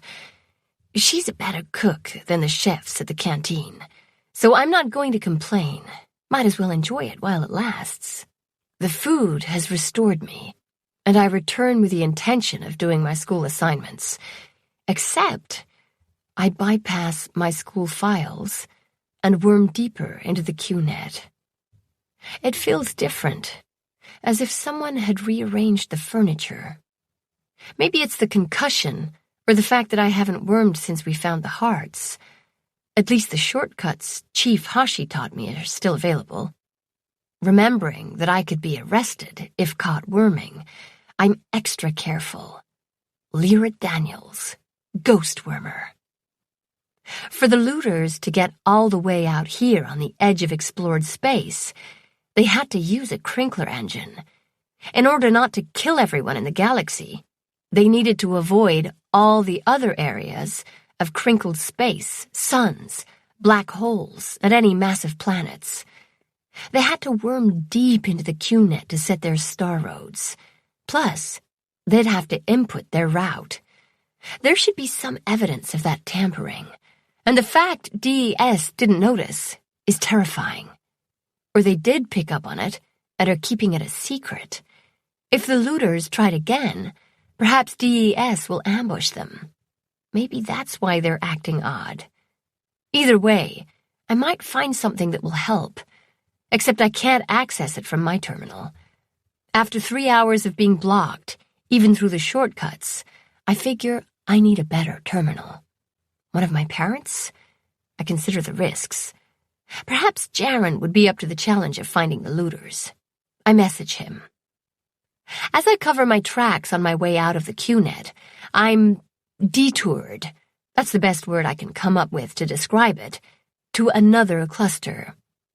Land symbols fill this area, and it takes me a few minutes to realize that the QNet has continued to organize her research notes despite the fact I didn't request it. I've been too busy to return to the project. Not only did it organize the remaining symbols, but it interpreted them. I read through the results. Oh my stars. Chapter 13, 25, 22, 150. Niall rushes into the game room. I got your message. Are you all right? His feet are bare, and he's wearing a t-shirt, black jeans, and his holster. His hair is adorably sleep-tousled. Mouse? I stop staring at his hair. I'm fine. I point to the game screen, which shows land symbols. It's just after midnight, so no one else is here, and I hope my parents don't check on me and freak out when they discover an empty bed. Is that... Yes, the QNet has continued to organize the symbols. A pause as Niall puts it together. Did you... No, I didn't ask it to. It could have been inadvertent. You weren't exactly going through the proper channels at that time. A polite way to say I was doing it illegally. Regardless, it figured out another part of the code. And it grouped 8 different symbols together and matched it to a warrior planet. These, I wave my hand at the screen, are the ones for Taishan. So when those symbols are together, they're referring to the planet Taishan? Yes. But Earthlings named it Taishan. The QNet used the astral coordinates of the planets, then matched it to our destinations. The important thing is that the aliens had their own designation for all the warrior planets. I just woke up. You're going to have to explain why that's worth getting out of bed for. He yawns. I pull up a list. It has all the names of the warrior planets, followed by a list of coordinates. Those numbers represent a warrior planet that is unnamed. Unnamed? Because it's undiscovered. You mean there's another warrior planet out there that DES hasn't found yet? I draw in a breath. No. But you said... Holding up a hand, I stop him. Look closer. There's more than one that is undiscovered. He pales. How many? There are a total of 64 warrior planets. You mean... Yep. There are 42 others out there, and we have the coordinates of where they are. We stare at each other. I'm still in shock, but it's a relief to share the news. Wait, Niall says. Why are you telling me? Shouldn't you let your parents know this right away? Before that, I was, worming.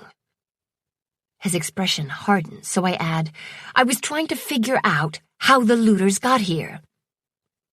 Lyra, my dad already talked to your parents about asking you to help us with that. They said he has to wait until you're recovered from the concussion. Oh. Yeah, oh. Suddenly tired, I sink into a chair. Niall crouches next to me. This is too big to keep to yourself. You're going to have to fess up. I know. Guess I was hoping you'd have some grand plan on how to do it without getting into trouble. It's not like you're a stranger to being in trouble. Hey! I try for outrage, but it's a token gesture. He smiles. I'll visit you every day in the detention center, and bring you candy. That's it. I can't stand it anymore.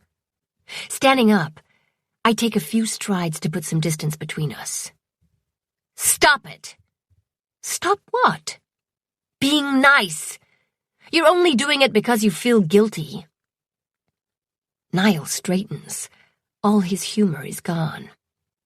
Once you realize that it's not your fault I was hurt, because it isn't, you're going to be a jerk again and tell me to leave you alone. Now that I've started talking, I can't seem to stop. And you'll spend the rest of your time on Yulin avoiding me. Then, the Protector-class ship will arrive, and you'll be gone. And so will the remains of my heart. So you have the future all figured out. His tone is emotionless, but his hands are balled into fists and pressed against his legs. What else could it be? He meets my gaze, and I'm facing the man who sat across from me in the shuttle, the confident, capable soldier. My heart picks up its pace. I've no idea what's next. All the stuff you said to me before, about why I was being such a jerk, was right. You nailed it. I was beyond furious at my dad and Captain Harrison for dumping me on this planet. That hatred just consumed me. He taps his chest. Your heart crumbled, but mine burned.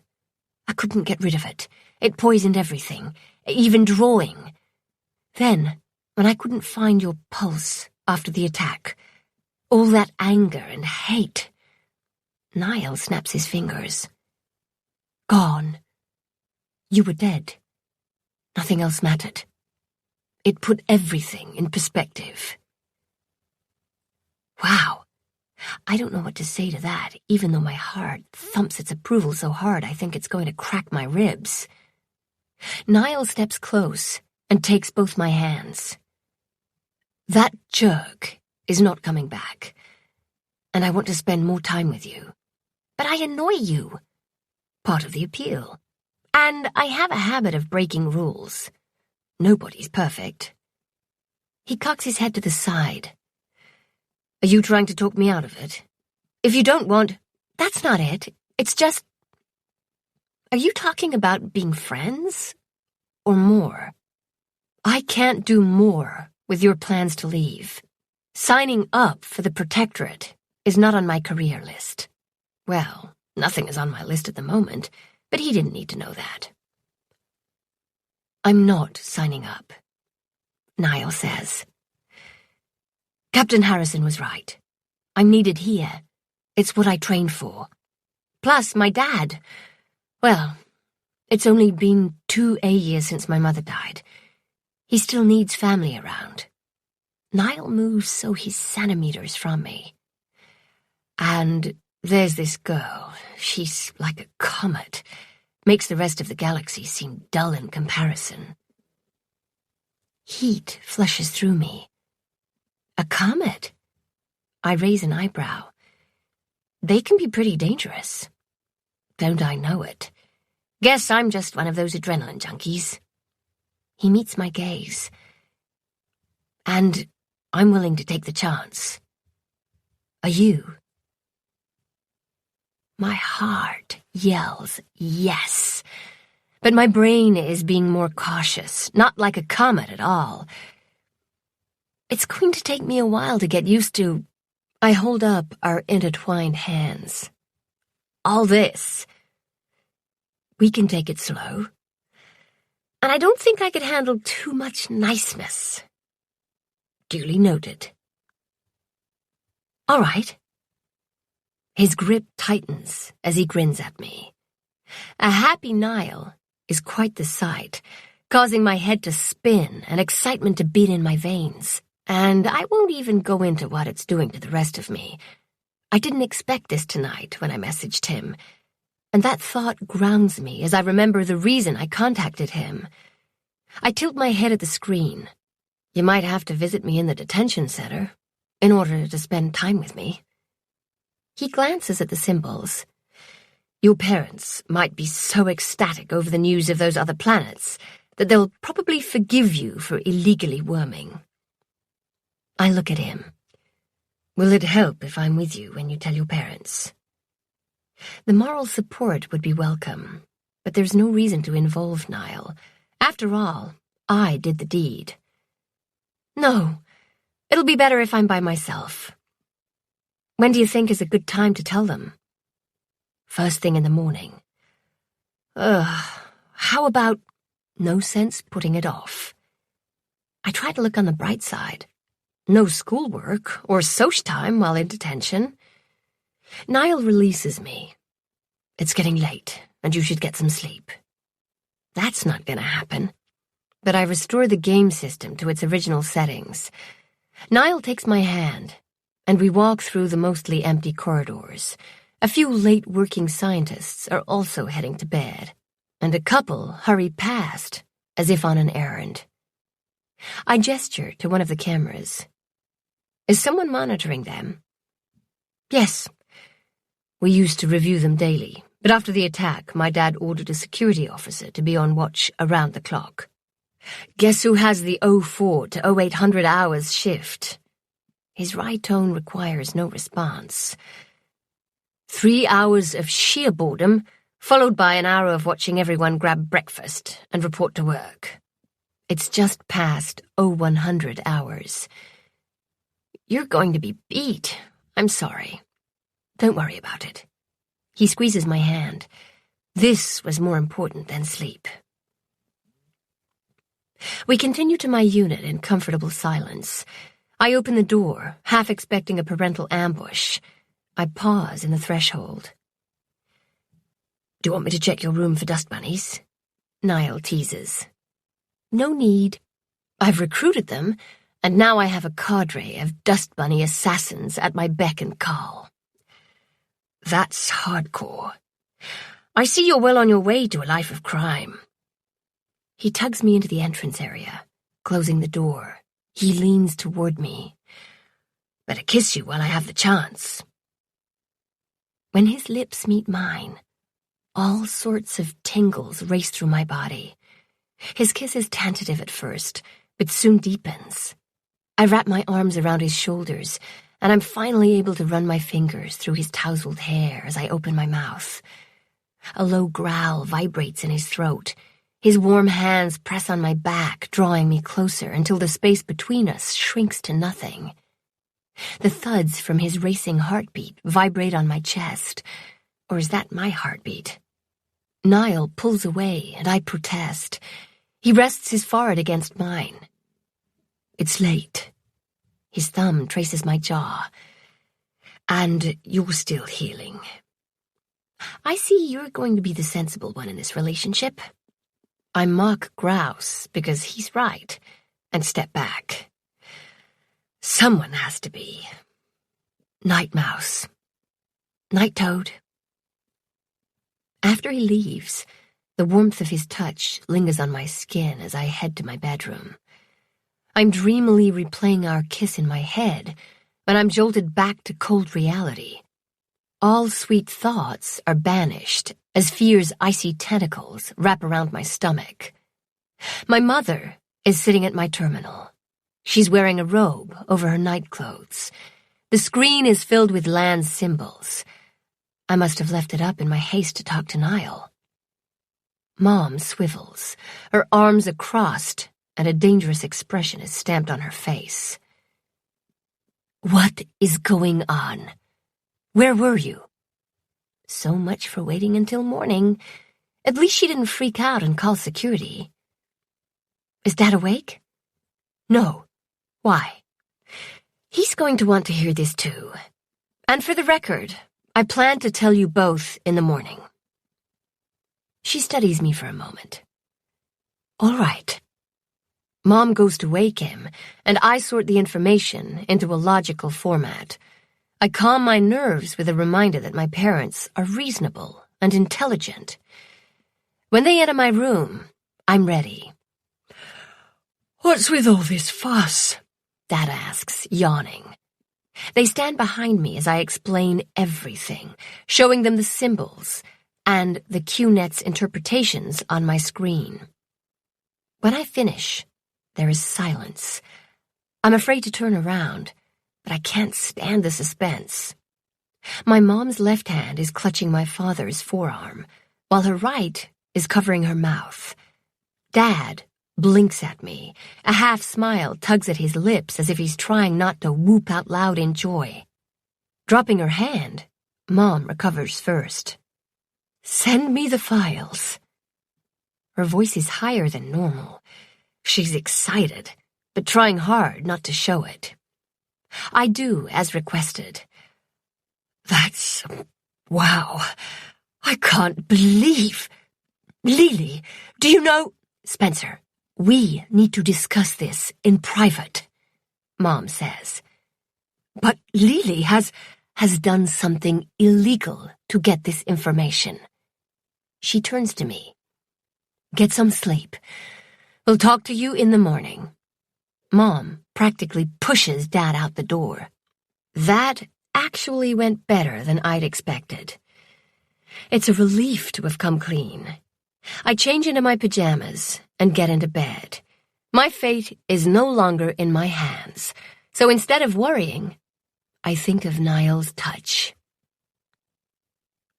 The next morning, I'm invited to join my parents in their conference room, along with Officer Radcliffe, Officer Morgan, and Dr. Milo Jeffries, and Dr. Kara Gage, who are the two highest-ranked scientists on base after my parents. Oh boy. Lyra, we've been discussing Land's discovery, Mom says in a formal don't-argue-with-me tone.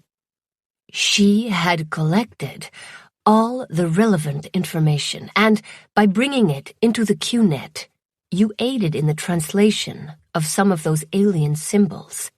The credit for the discovery will go to you both.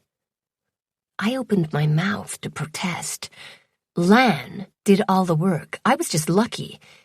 But a warning glare from my mother stops the words. Miss Daniels, Dr. Gage says, we've also decided to keep this discovery a secret from DES and the rest of the base for now. We believe the looters have access to DES's database and the QNet and do not want them to find out about the additional warrior planets. Understandable.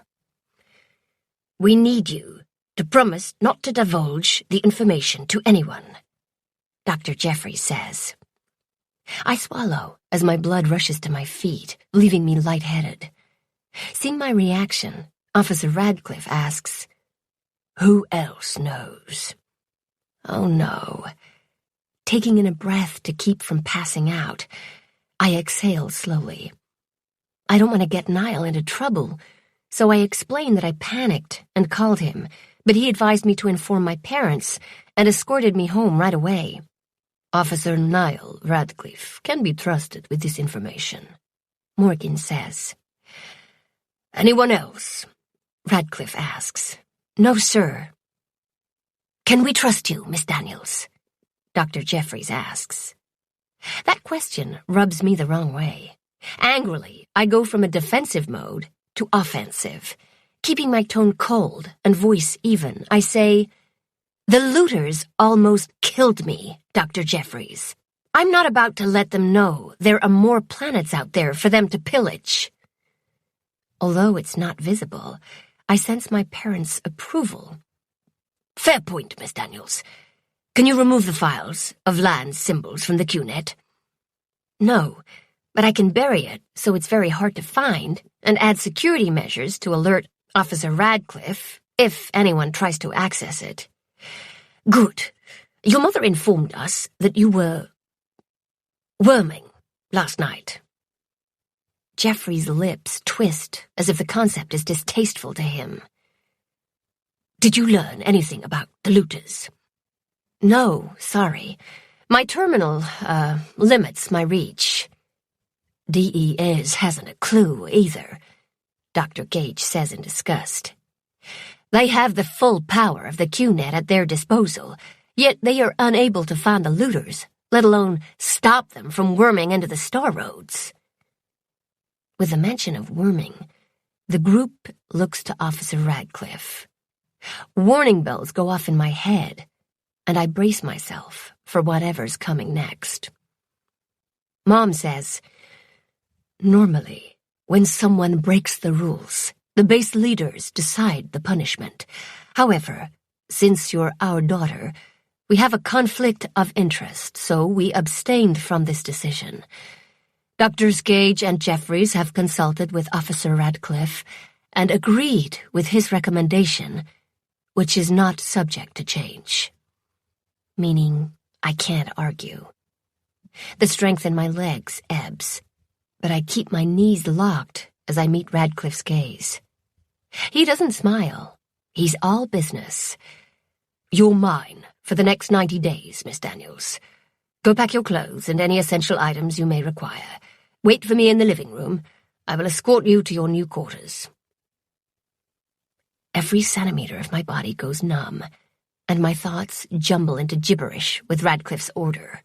A glance at my parents' pinched expression confirms that I did indeed hear him correctly. I'm going to spend the next 90 days in detention. All 6 adults are staring at me, waiting for a response or a reaction. I do the mature thing. Yes, sir. I turn on my heel and leave before I do the immature thing and burst into tears. Back in my room, anger burns away the fear. 90 days is excessive. I'm a first-time offender. Well, first time I'd admitted to illegally worming. Plus, I've been nothing but helpful when they needed me to find Shinji's deleted files. Radcliffe is an ungrateful jerk. Shoving jeans and shirts into a duffel bag, with more force than needed, I vent my frustration. I include the security jumpsuit and boots. I've been meaning to return them. I'm way too nice. That could work in my favor. Maybe I'll get time off for good behavior. It's hard to think of what essential items I might need to sit in a white room for days on end. So I toss in a few basics. My parents should be allowed to bring me stuff, right?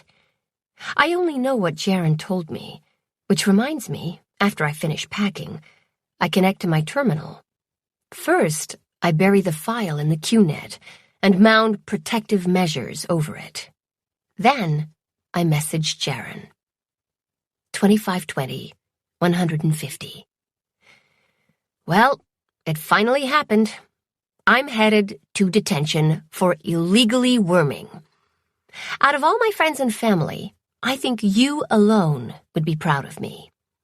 I'll try to remember that when I'm staring at the white walls all day. Was it really that bad? I hope not, but I can't do anything about it now.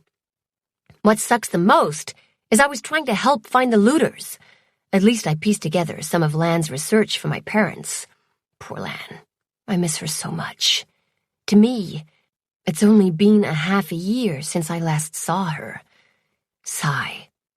My sentence is 90 days, so if you discover any information about those looters, please send it to Officer Tightpants right away. It's that important. Otherwise, I'd ask you to send him a scrambler. Well, no, I wouldn't. That's too nasty. Maybe a butterflyer, just to annoy him. Let him chase it around the QNet for a few hours. I think about it and delete the last 4 sentences. No need to get Jaren into trouble, too. Then I sign off. I sling my bag over my shoulder and scan the mess I left behind, seeking anything I missed. I try to do the look on the bright side thing. 90 days isn't that long. It took us 90 days to travel to Yulin, and that seemed like forever, and I was busy. Great. I suck at looking on the bright side. Radcliffe and Morgan are waiting for me when I exit my room. Morgan opens the door and gestures me to precede her. I glance back to see if my parents are going to say goodbye, but they're deep in discussion with the others. An ache squeezes my stomach as I leave. When we enter the security area, I slow, not sure exactly where to go. Believe it or not, I haven't spent much time in this part of the base before. All the kids avoid it, but I've done some exploring when I was younger, enough to know to circumvent it, if at all possible. We pass offices on the right, and after a long expanse of blank wall on the left, there are double-wide doors propped open. Inside is a big area covered with mats. Punching bags hang from the ceiling, and other workout equipment rings what is clearly the training room. A couple of officers are sparring. I catch a glimpse of black hair before we are out of sight. Is that Niall? I've been avoiding thinking about him. Will he really visit me every day and bring me candy? Would his father let him? Would that be another one of those conflicts of interest? Guess I'll have plenty of time to ruminate about that. After another couple of turns, I'm lost. We go left down another long hallway. Numbered doors mark both sides. Radcliffe stops at 301, which is the last one on the right. He enters a code on the security pad and places his hand on the scanner. As light leaks from his fingers, my throat tightens. This is it. My cell. Black and white spots swirl at the edges of my vision. My temples throb. More beeps sound. Place your hand here, Miss Daniels.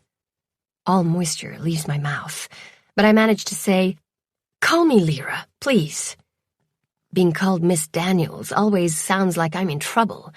Yes, I know I am in trouble, but the thought of being called Miss Daniels for 90 days would be unbearable. He studies my expression. All right. I splay my fingers and press my palm on the glass. Radcliffe taps on the pad again, and the door unlocks. He enters. Taking a steadying breath, I follow. Chapter 14, 2522, 150. Bracing for an assault of white, I slow to a stop in surprise. We've entered a housing unit. It's a little bigger than a standard size, but not as big as my parents'. I blink, staring at the common room, kitchen area. Something wrong, Miss Lyra? Officer Radcliffe asks. The skin around his eyes crinkles as if he's amused. I thought... I'm reluctant to say the word detention aloud, just in case he forgot why we're together. Yeah, I know, it's silly, but a girl can hope. While it would be within my authority to have you confined to a cell, it would hardly be fair at this time. He gives me a weighty stare, implying it could be in my future. You're on probation. You can stay in Niall's old room. He leads me to a small bedroom on the right side of the unit. It's next to a washroom, but they're not connected like in my parents' unit. There's also no terminal or screen. Radcliffe notices my concern. Okay, my panicked expression. Your activities on the QNet will be supervised at all times. I'm not happy about it, but I understand why. What about my schoolwork? That too. You can do it on the terminal in my office. Also, you're not allowed to leave this unit without an escort. This is starting to sound like detention without the white walls. Escort? Me or one of my officers. That's what probation means. I open my mouth to protest, but a hardness in Radcliffe's gaze stops me. Do you understand, Lyra? Yes, sir. Good. Because if you don't follow these rules, you'll be spending the rest of your probation in detention. Radcliffe leaves the bedroom so I can settle in. It takes me all of 2 minutes to unpack. Then I sit on the bed. The blanket and pillow smell faintly of Niall, but otherwise there's no other sign that he once stayed here. The walls are rather plain without the screen. I'm still a bit stunned about the turn of events. Uncertain how I feel about the situation, I wonder what's next. Radcliffe knocks on my door. Your escort is here. Well, that answers that. I join him in the common room. Where am I going? Lunch and soch time. Oh. His eyes crinkle again, but he refrains from commenting. Instead, he tilts his head at the door. My escort. Right. Niall is waiting outside. He's in uniform and has donned his serious demeanor, so I suppress the urge to hug him. It takes effort. I could really use a hug right now. Sweeping an arm out, he says, This way, Miss Daniels. I glance at Radcliffe. He's watching us. Does he know about us? I've no idea, and I'm not going to wait around to find out. Instead, I head down the hallway with Niall at my heels. At the first intersection, I stop. "What's wrong?" Niall asks. "I don't know which way to go." "But I thought..." I just shake my head. I'm not that familiar with this area. It's not off limits, but I never had a reason to be here before. And I was more than a little freaked out on the way in. But I don't say that. "All right, follow me." Niall navigates the turns without hesitation. We pass a handful of security officers. A few nod to Niall and give me curious stares. Some grin at me, and one guy with spiky brown hair with the tips dyed blonde, who appears to be around 25 or so years old, slaps Niall on the back as he walks by. Unable to endure the silence, I say, "Do they?" "Yes, everyone knows." "Oh, because we held hands in the corridor last night?" He huffs. "I wish." I wait. Is there something else? "Let's just say I became a little overprotective when you were recovering." That's sweet. Once again, the desire to hug him warms my chest. He stops. "However, my father made it clear that when I'm in uniform, I'm to maintain my professionalism. In other words, no hand-holding in public. Otherwise, I won't be assigned to escort you." I'm just happy that I can spend time with him. Maybe this probation thing won't be too bad. "All right." He squints at me. "You don't seem that upset." The male ego really is fragile. Considering that I was convinced that I'd be spending the next 89 days in detention, I'm just glad that you're not smuggling candy into me through a slot in a locked door. Niall laughs, but then sobers. "I think this is an excessive punishment." He swirls his hand, indicating the both of us. "But I'm happy knowing you're safe, at least for the next 89 days. He continues down the hallway. His comment worries me. Should I be concerned? Is there a chance the looters will come back? There's that familiar scowl. I almost missed it. We don't know where they came from or where they've gone, so yes, there's a chance. Slim right now, but once those other pits are opened, there will be more warriors to steal and destroy. Niall reaches for my hand, but stops. We'll protect you. No need to worry. But what about the rest of the base? After Soch time, Niall escorts me to Radcliffe's office, where I use a terminal to work on the school assignments I missed that morning. When my head starts throbbing, I rest my forehead on the edge of the terminal. It's been 10 days. Why does my brain still hurt? It's so frustrating that bones, muscles, and skin can heal so fast, but the medical professionals still don't have a quick fix for concussions. A warm hand touches my shoulder. Time for a break, Radcliffe says. I want to protest, but I don't have the energy. We return to his unit, and he gestures to my bedroom. I've been ordered to ensure you don't overdo it until the doctor gives you the all clear. What happens when I get the all clear? Training. My brain tries to rally my thoughts to form a coherent reply. It fails. Officer Morgan made a very good point about you being in the middle of trouble. If you're going to be where the action is, you'll need to learn how to defend yourself. Now get some rest. I go lie down. I'll worry about training later. Much later. Although, I do look good in that jumpsuit. It might not be that bad. Perhaps I'll get to wrestle with Niall. That would be fun.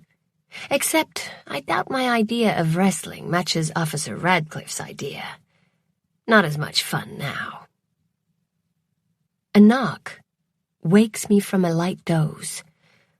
Lyra, time for supper, Radcliffe says. I groan into the pillow. Who knew that just being able to eat whenever I wanted would be so appealing? What was that saying? Something about missing something only when it's gone? I run my fingers through my messy hair and consider pulling it into a ponytail for half a second. Nah. When I open the door, I immediately regret my sloppy appearance.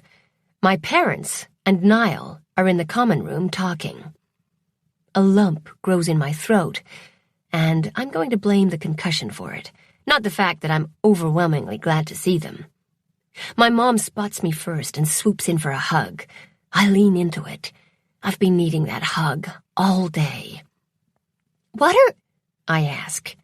"Tace invited us for supper," Dad says, taking a turn to squeeze me. "We heard he's quite the cook," Mom adds. Hurt, I stare at her. But there's a glint in her brown eyes. "You didn't think we abandoned you, did you?" I thought you were mad at me." "Officially, we are," Dad says. "Unofficially, we're so proud of you, Lily. For someone who claims she doesn't want to be an archaeologist, you certainly have made a number of vital discoveries."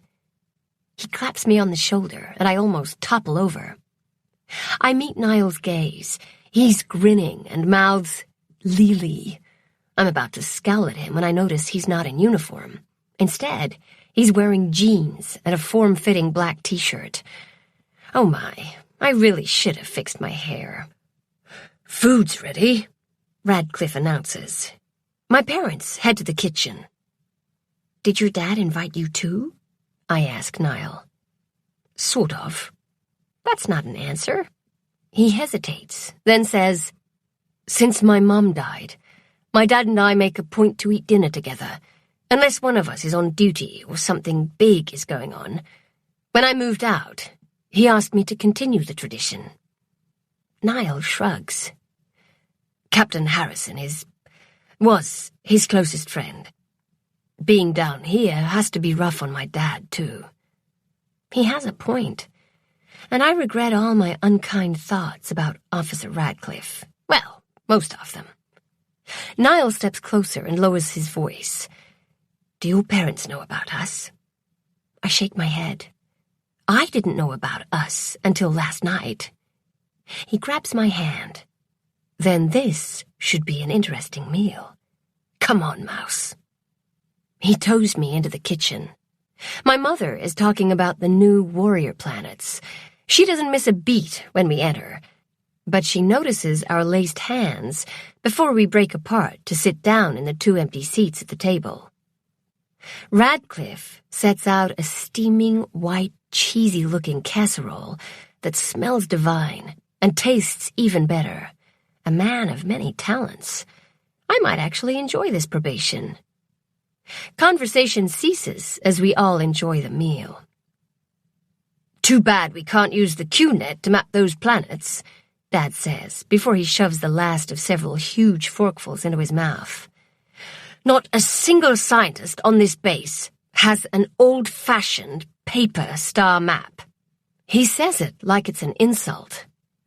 Is there a way to discover how the looters are accessing DES's data? Or where they breached the security? Mom asks me, changing the subject before Dad gets into full ranting mode. I'm not comfortable with keeping critical information from them. I consider. My activities last night focused on the star roads. Then I remember my message to Jaren. I tell them about it. They stare at me as if I'd done something wrong. Again. "You reported the looters to DES, right?" I ask to break the silence. "Yes," Radcliffe says. "Did you consider that asking Jaren to find information on the perpetrators might endanger him?" No. But he can't go that deep. With his record, I have no doubt he will ignore his restrictions and try. He's good enough not to draw attention. He should be allowed to search, I say. No response. I'll send him another message, and if I'm permitted, I can try to find the security holes they used to worm into DES and trace them. Won't that endanger you? Mom asks. She's well protected, Niall says, almost hotly. My hero. Dad covers his smile behind a napkin. And we've already been hit, Radcliffe adds. The looters might target Su Chao because of Jaren. Never thought of that. I swallow. I'll do it tonight. Radcliffe agrees. Niall, take her to my office. Morgan's on duty. She can supervise. Niall stands. I can stay with her. No, you have an early shift tomorrow. His shoulders stiffen, but he doesn't argue. Come on, Lyra. I glance at my parents. Mom says, Don't worry. We'll be visiting again. Relieved, I follow Niall out. Gotta make a quick stop, he said, pausing at entrance number 304, which is 2 doors down and across the hall from Radcliffe's. Pressing his palm to the lock, he opens the door and hustles inside. I trail behind him into a tiny housing unit. While he ducks into the bedroom at the back, I glance around. Large, colorful paintings decorate the walls. Actual canvases, not images. They're gorgeous and so different from each other. A field of yellow flowers hangs next to a painting of a nebula cluster. I'm drawn to the one of a blue and white ocean wave crashing against a steep cliff face. My mother's, Niall says behind me. All of them? Just my favorites. She painted hundreds. They're amazing. I turn around. He's belting on his holster, but his gaze is focused on a painting of a ringed planet streaked with purple and blue clouds. His grief is still raw. Stepping closer, I wrap my arms around him. He freezes for a moment, then draws me tight against him. Warmth and the scent of sage envelop me. We'd better go, Niall says in a rough voice. I tilt my head back, hoping for a kiss. You're not in uniform. He laughs. I'm armed, and there are cameras in the corridor, tracking how long we're in here together. They can be fixed. I'm kidding, but he gapes at me. It's kind of cute. Good thing I'm the sensible one. Niall releases me and gestures to the door. I could fix them when I'm worming tonight. Lyra. He uses his stern Officer Radcliffe voice. Now it's my turn to laugh. I'm joking. Shooing me out, he shakes his head sadly. Do you know, most of the officers are betting on how long you last before being sent to detention. Not so funny now. No? We head to Radcliffe's office, and I wonder, why are you armed? Orders. Oh, no, you don't. Tell me why. There's a tense silence. Does your dad think I'm going to run away? Or that I'm going to cause problems and have to be stunned? I don't know. I huff. Look, I'm the lowest-ranked officer on this team. I'm not part of the decision-making process. I follow orders. And your orders are? To protect you. I wait, either from invaders or from yourself. Great, just great. I don't know why I'm upset, and I think it might have to do with the officers betting on me, or maybe the fact that I'm being supervised all the time, and it's like everyone is waiting for me to do something stupid. When we enter, Niall explains to Morgan why I'm there. Before he leaves, he leans close and lowers his voice. My money's on you, Mouse. 90 days without a hitch. My bad mood dissolves in an instant. I use the terminal while Morgan stands behind me with her thumbs tucked into her weapon belt. What does she expect me to do? Ignoring her, I worm into the QNet. First stop, there's a message from Jaren. 2522, 150. Wow! I am proud of you, Lyra. Major points for getting thrown into detention. And wow again for the 90-day sentence. You must have been worming deep into illegal waters. Go you! Was it because I sent you those recovered Shinji files? They were a mess. I doubt anyone harvested any good information from them. At least not any details that would compromise the almighty DES's security. Did Lan's research have anything of interest? I miss her too. I'm sorry to hear about the looters. I'd love to help you out, but I can't go that deep anymore. I've an officer even tighter pants tracking my activities. When I'm in a good mood, it's kind of cute, like an over-eager puppy following me around the QNet. Other times it's annoying, like an over-eager puppy following me around the QNet. Smirk. I couldn't get permission to go further either. I was told DES's experts were looking into it. Yes, the quotes are mine. When you get out of detention, send me a message. We can compare notes. Lamenting the loss of major points, I send Jaren a quick reply, telling him about my probation and not to worry about the looters. I downplay Lan's research, saying that she sent it to me before Shinji went silent, and it isn't about anything important. I don't want him to get into trouble trying to access the files. Then I worm deeper, searching for evidence of another. I encounter a few collapsed tunnels of worms who have covered their tracks. Well, inexpertly. There's a number of abandoned holes from brand new worms. I'm amazed by how many people are worming into DES, but they're mostly digging into minor areas. Allowing my instincts to lead the way, I sink into the levels that are between the surface systems and the star roads. The clear purity and sizzling fastness of the star roads call to me.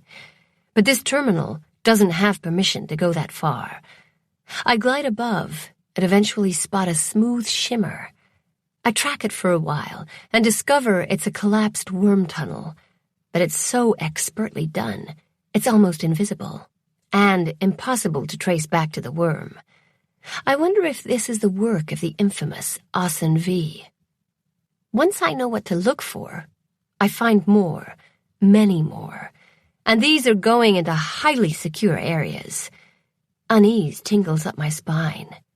That's scary. Going a bit further, I almost trip over another worm. This one is active. That's even scarier. My pulse jumps. "Officer Morgan!" I squeak. "What's wrong?" She crouches next to me. I explain what I have found, pointing to the screen. "What should I do?" "Can you follow it to the source without letting the worm know you're there?" "Can I? Before my time with Chief Hashi, no. Now?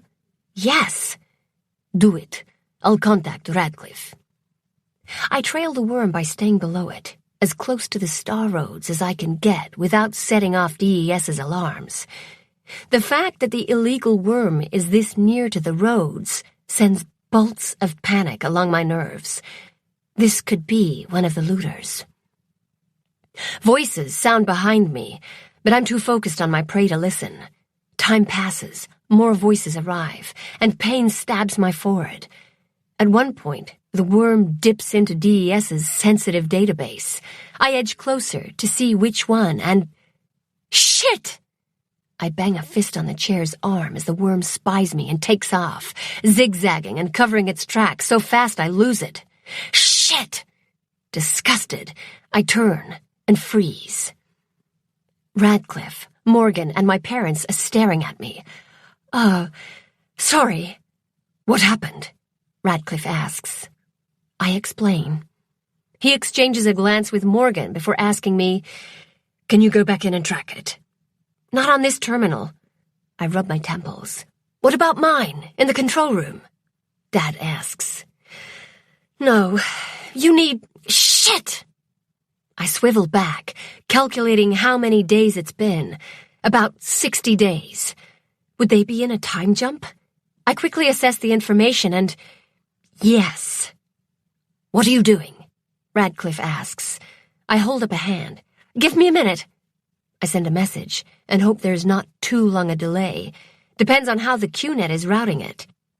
It's out of my hands now. I relax and turn to the others. We can't follow the worm, but Chief Hashi or one of the other navigators can from their terminals, as long as they do it soon. How soon? Radcliffe asks. Now. He strides over to his desk and consults his terminal. They're 10 days away from a crinkle point, which means they're too busy getting ready to bring the Crinkler engine online to even see the message. If they do notice, they still won't have time to do anything. Shit. Lyra, Mom scolds. Sorry. It's certainly appropriate. Radcliffe sits down. Lines of exhaustion are etched into his face and his shoulders droop. I can set up an alarm on a few secure areas. If the worm encounters any of them, we'll know, I offer. Considering how vast the QNet is, chances are slim. All right. Not now, Mom says in her "it's pointless to argue" voice. You've been worming for hours. Hours? I glance at the clock. It's 0200 hours. No wonder my brain feels like it's turned into goo. Okay, I just need to erase my trail. No way I'd want that worm to follow me home. And since the worm is an expert, it takes me another hour to ensure my tunnels have disappeared. Just as I finish, I get a message. Hashi replied, I shout. Radcliffe is next to me in an instant. And she tracked the worm. And, oh my stars, it came from Shinji.